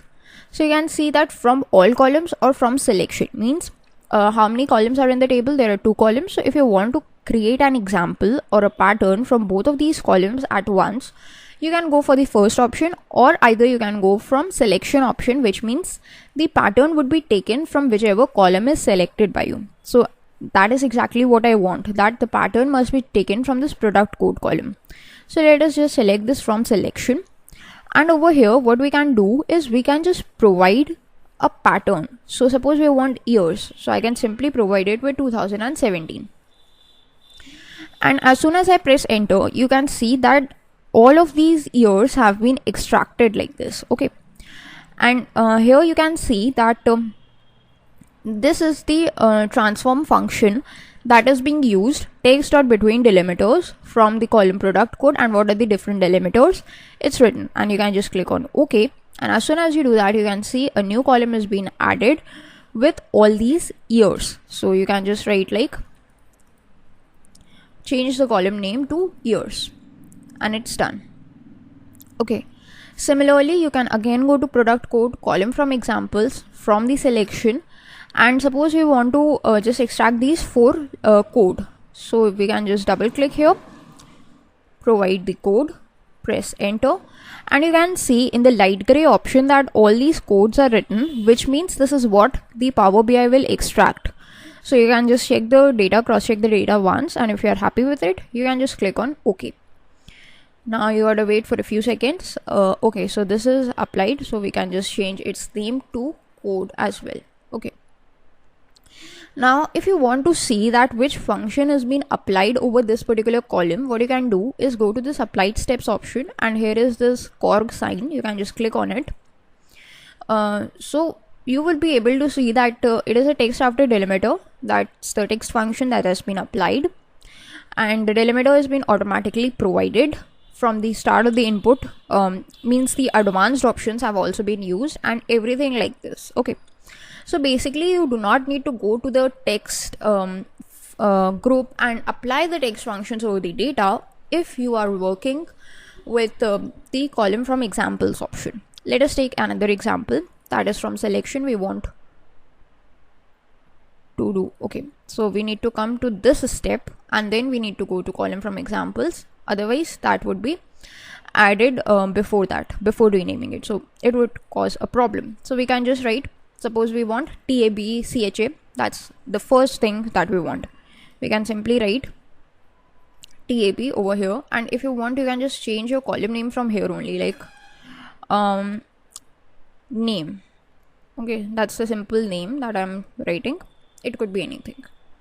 Then here you can just press enter. So it has not understood. It may be a problem, or it may a possibility that sometimes Power BI does not understand that what it needs to extract. So you can provide more than one input in that case. So you can see it has not still understand. So let us just write another input.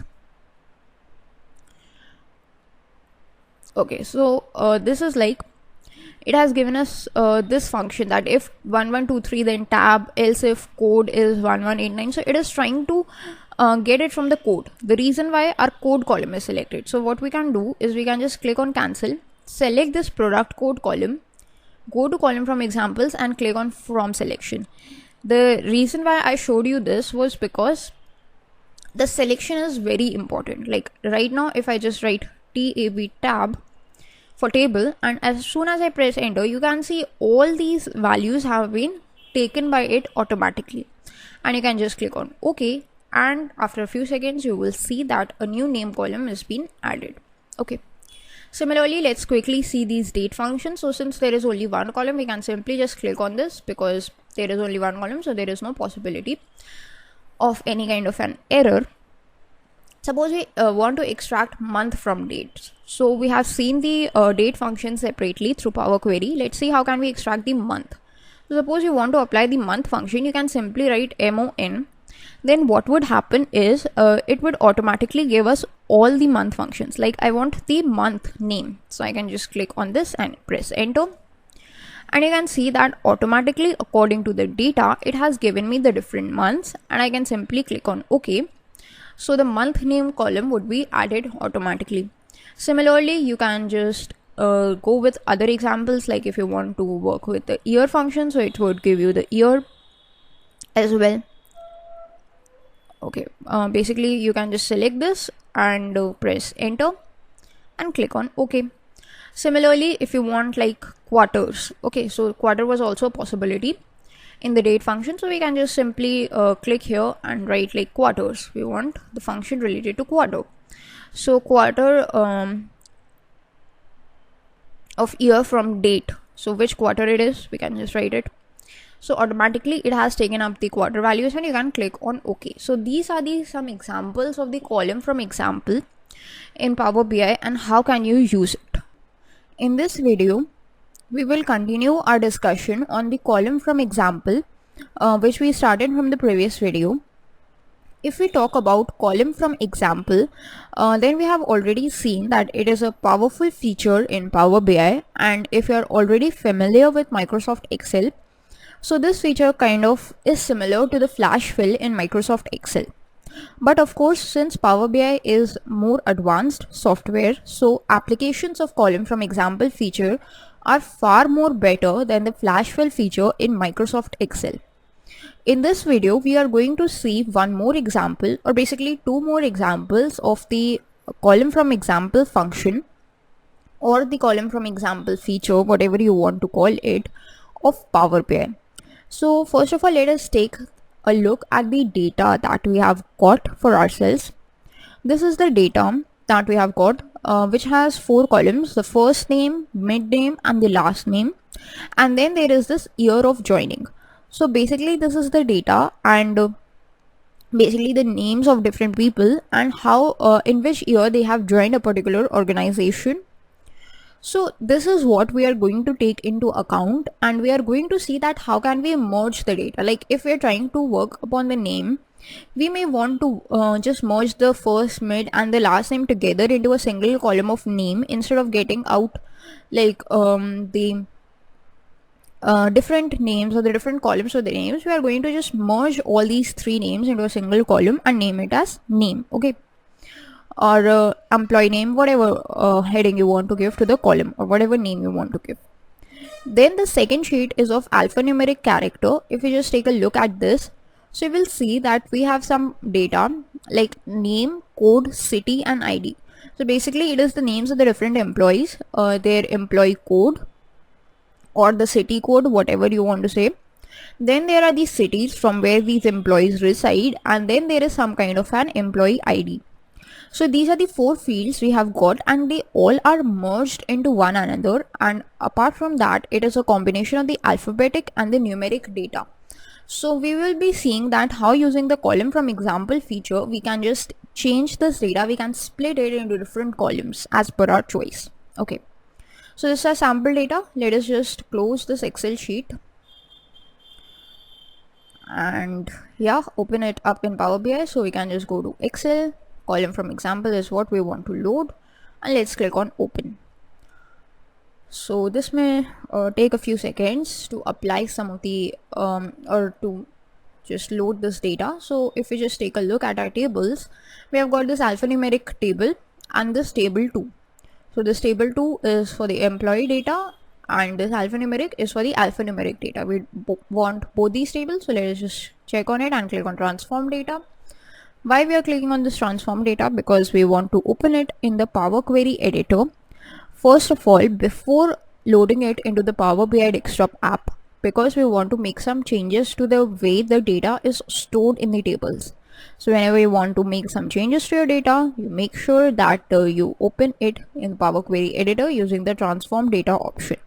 Otherwise, you can simply click on the load option and it will directly open it in the Power BI desktop app. So let us first work with this table 2 data where we have got 3 columns: the first name, mid name, last name, and the year of joining. So let us just multiple select this column. So we can just press Control and click it. This is the column selected, so we can just Control click and select another column, Control click and select the third column. Okay. Now we can just go to this add column option, go to column from examples option, and here is from selection. So from selection, what do we want is, first of all, we have to give like the sample data. Okay, that what pattern do we want? So we can just write like Harry, put a space because we want a space between the 3 names. Then write the middle name, that's James. Then again put a space and write the third name, that's Potter. And we can just click on enter, and you can see that automatically Power BI has applied a function, that is text.combine function, in which it has combined the 3 names with a space with one another. Okay, so you can see we have got the results. You can just cross check these results, and if you are happy with it, you can just click on the column name if you want to change it. So yeah, I want to change it to name. Okay, and you can just click on OK, and all these would be applied here. Now when it is applied, we don't want these 3 names. So what you can do is you can just select the columns which you want to just keep by control clicking it. Excuse me. You can just select them and you can just right click, remove other columns. Okay. However, I am not right now removing these columns because I am going to just take another look at what we can do with it. So what we can do is we can just select these 2 columns basically, and what we can do is we can just click on column from examples from selection, and we can add a new column, and that is like employee name, or we can just simply give it a name as EMP name. And what we can do is we can just merge like the first names and the last names together. Okay, so like this, Harry Potter, and we can just click on enter, and you can see all the columns or all the rest of the things have been merged. Okay, and you can just simply click on OK, and you can see that it is merged as well. So basically this is how you can work with merging the columns in Power BI using the column from examples. Then let us take a look at the alphanumeric characters. Now basically what we want to do is the just opposite of which we did right now. We merged the data in the example that we just saw, and in this case what we are going to do is we are going to just split this data into the different columns. Okay, so let's just click on column from examples. Since we have a single column, so it's the only one that's going to be selected, and we are trying to just remove this name from there. So we are going to just click create a new column and click on name, and we can simply write the name of the person like John, and we can press enter. So you can see it has already automatically taken all the names, and you can just click on OK. So we have got a column. After a few seconds, you can see we have got a column with just the name of the person.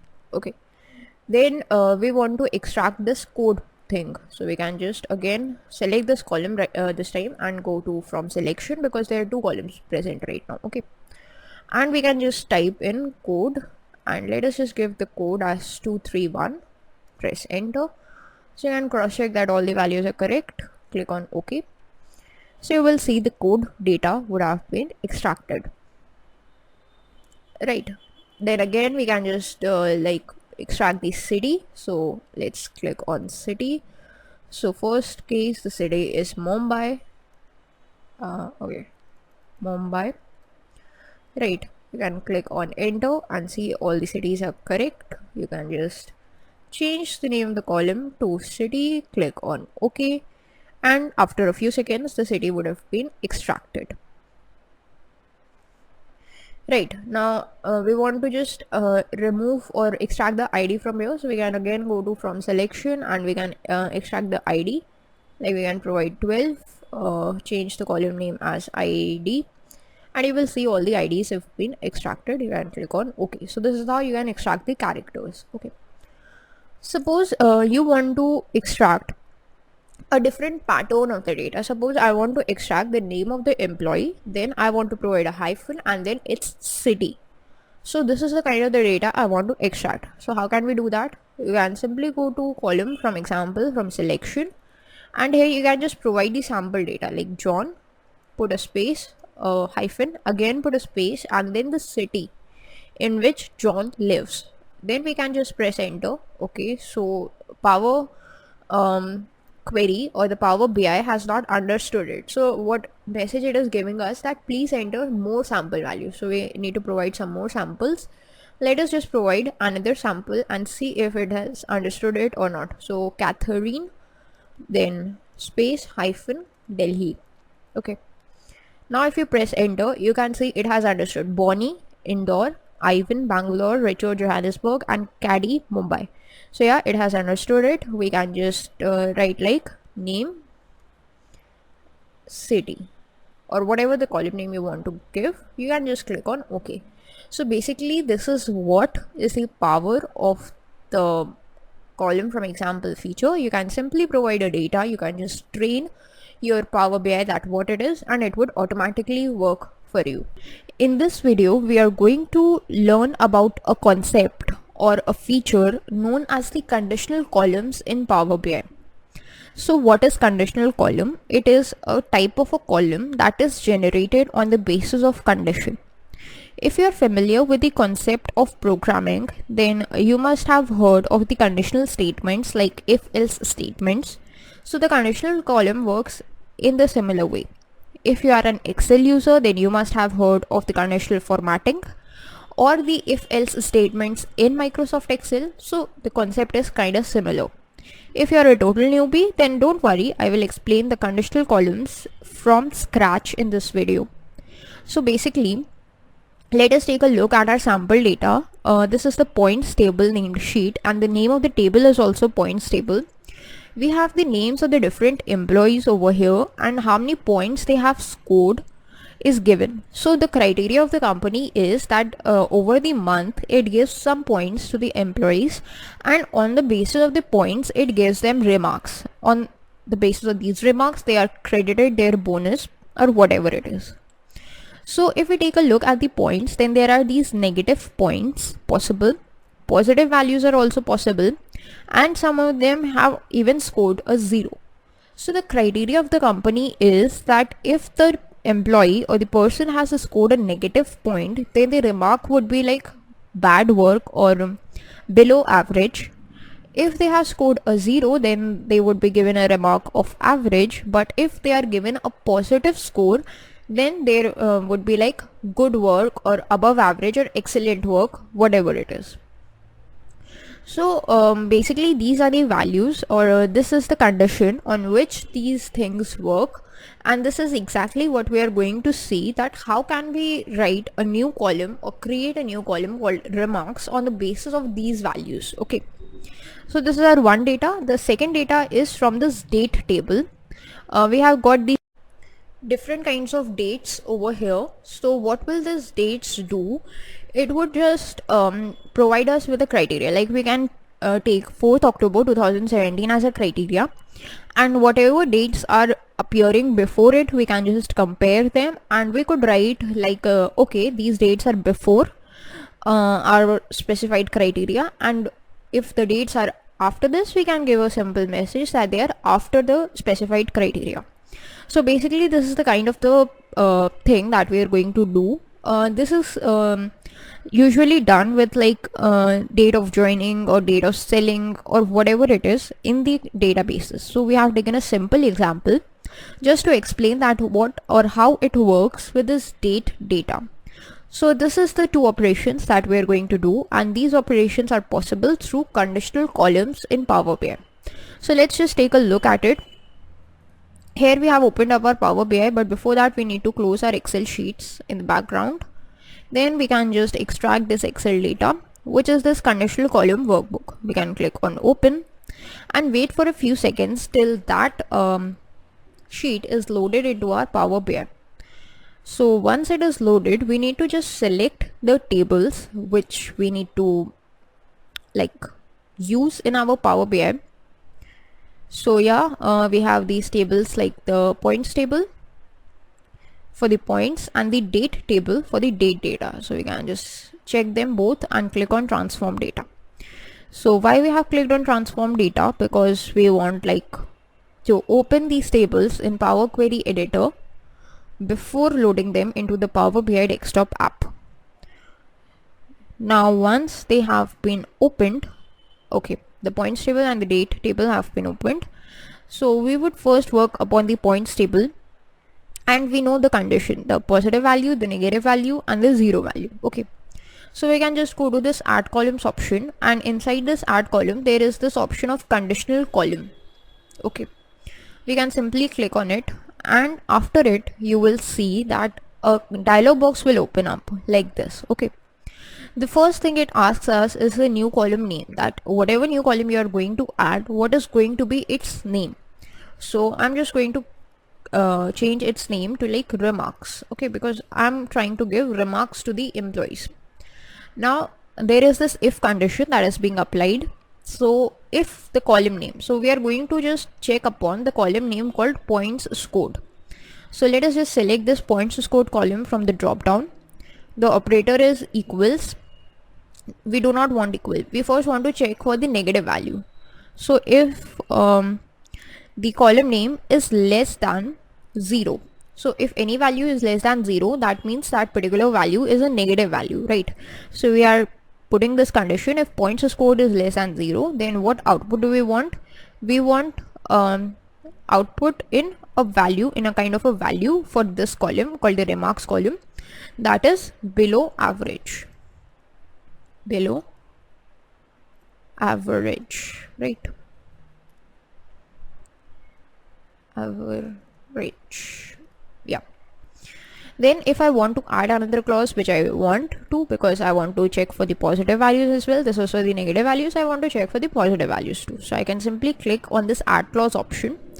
So it would write like else if, which means that if this condition is true, that is if the value is negative, then we would get below average. Otherwise, if this value is not negative, then you need to provide another condition, that is if the points scored is greater than 0.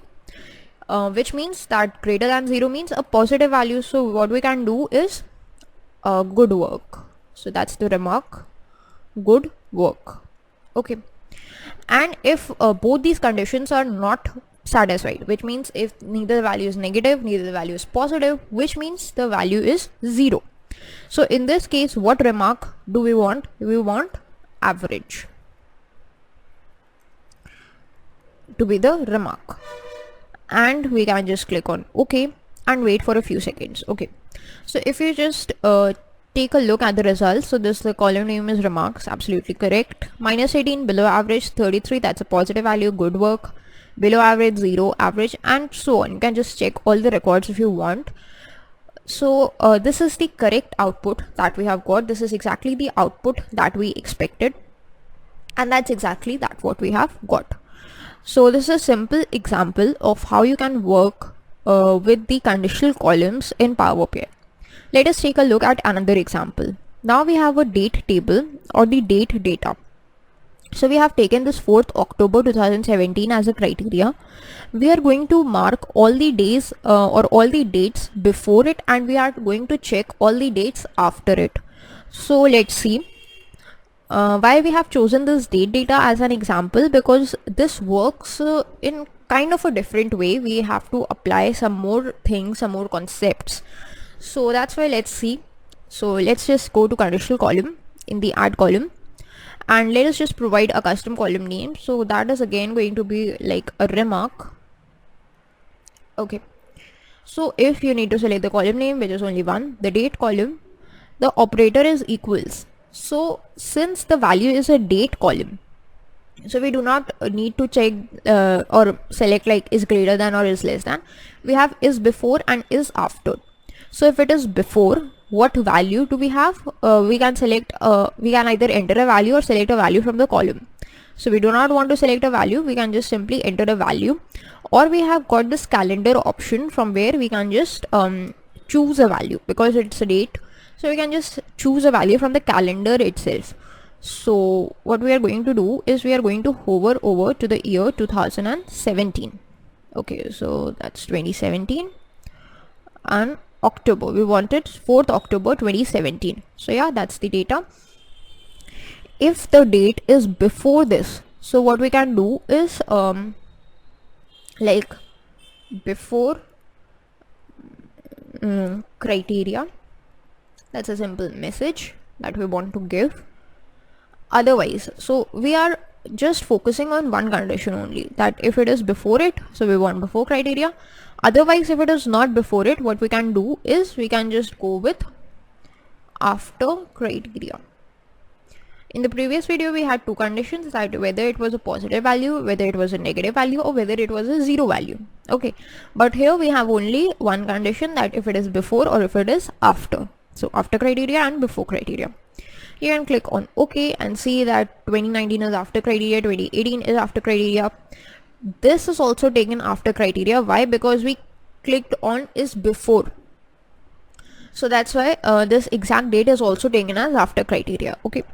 Then 2019 after criteria, 2017 before criteria, 2002 before criteria, after, before. Absolutely correct. All the results are absolutely correct, and that's how you can just work with the conditional columns with the help of conditions, the different conditions in Power BI. Also, this is just an example. We will see some more examples of conditional columns. In this video, we are going to see another look at the conditional column feature of Power BI, but this time we are going to use different data sets. First of all, we are going to see that how can we apply the conditions that are spanning through multiple columns. Means whatever the condition we are trying to look at will not be concerned with only a single column, but it would expand through multiple columns. So we have our sample data over here. This is our table which is going to act as our data source. And what criteria do we have over here is the names of the different employees, how many points they have scored in our company over the past month, which means they could be positive, negative, or 0 points, and what is the distance of the company from the home, that is wherever they have provided their address and wherever the company office is situated. So what is the distance between these two? So on the basis of the points scored and the distance between their home, we want to provide a confirmation that whether they should be given the transport allowance or not, or the bonus for the transportation or not.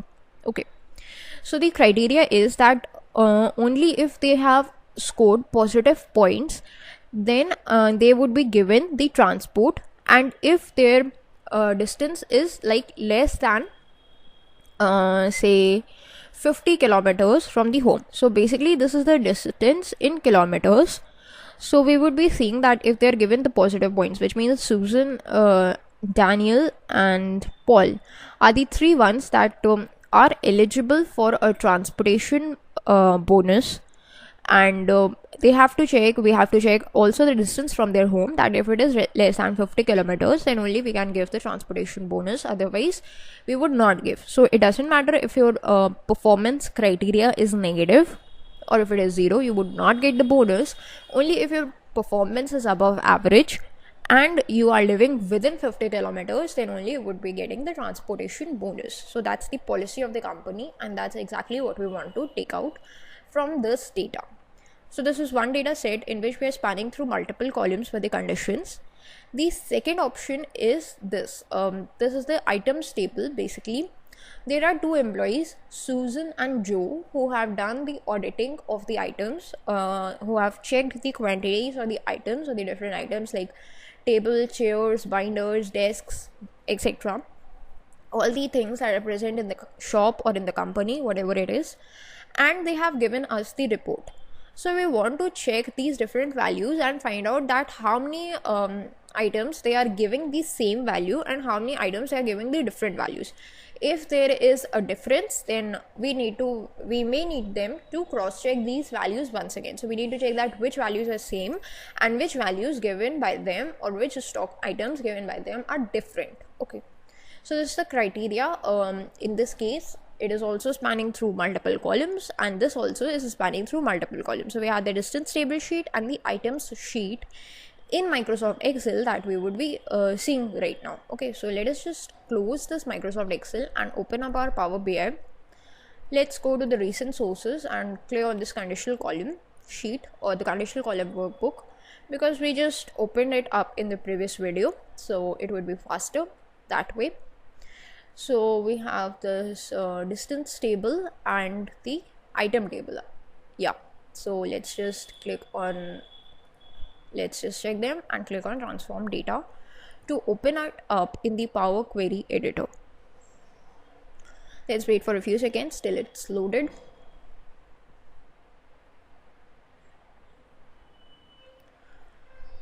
Okay, so once it's loaded, we would be able to see the Power Query editor, and in this both of the tables would be present, right?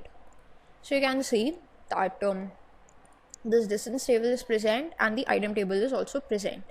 So first of all, let us take a look at this items table. Okay, we are going to check that if the value they have provided, Susan and Joe, whatever value they have provided, if it is same, then we want to just give a remark that it's same. Otherwise, we want to give a remark that it's different. Okay, so let's go to this add column, conditional column, and we may need to wait for a few seconds. Okay, so that's the new column name that we are supposed to give, and it's going to be like the result. So we can just go with result. The first thing is we need to select for the Susan column that whatever the value Susan has provided. So the column name is going to be Susan here. Operator is going to be equals, that whatever the value Susan has provided, if it is equals to the value that Joe has provided.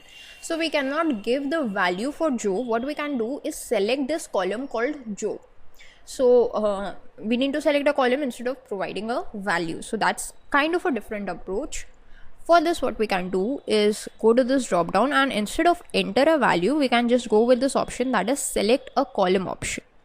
And what column we can select? This is the Joe column that we can select. Means if the value of the Susan column is equal to the value of the Joe column, then we need to give the output in the result column that it is same. Otherwise, we can just give the output that it is different. Okay, and that's the criteria. I hope you all have understood it, because it is pretty simple. Then you can just click on OK, and you can see that Susan has provided that there are 890 tables, but Joe has said that there are 860 tables. So we are getting different. Amount of the chairs is also different. Amount of the binders is same, 457 for both. So we are getting same. So you can just check the whole criteria one by one, all of the records one by one if you want. But if you do not want, you can just trust Power BI. So this is one way how you can apply a condition spanning through multiple columns. Likewise, there is another condition. Let's just go to this distance table, and where we have the points scored and the distance value. Okay, so we can just go to conditional column. The new column is transport. We can just provide with like yes value or no value. So if the column name, that is points scored, is greater than 0. Okay, if it is greater than 0, then we need to check the distance, or if it is greater than 0, then only we need to check the distance. And if the distance is less than 50 kilometers, then we need to provide the transport value. So these are the two conditions that you need to check. But the other way around is that if the distance is less than 0, or if it is equal to 0, then we do not need to provide the distance. we do not need to provide the transport, and we do not need to check the distance at all. Okay, so instead of going for multiple conditions, we need to go for the thing that is providing us only one condition. So instead of is greater than, we can just go with is less than 0. Then in the transport column, we get the output as no, and we can add another clause that if the points scored is equals to 0, in that case also we need to provide the output as no, which means if the points scored is negative for the first clause, and if the points scored are equal to 0 as per the second clause, then we can just provide a simple no. Otherwise, if that is both of these conditions do not match, then we can simply just go with the thing like you can just go with distance, or we can just go with another clause, add clause, else if. Now instead of the points scored column, we want to check for the distance column. Else if the distance is less than or equal to the 50 kilometers. So if it is 50, we can just provide the value as yes.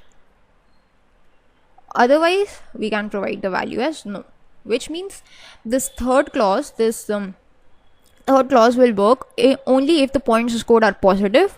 So we would check that if the distance is less than or equal to 50 kilometers. If it is, then we would get yes.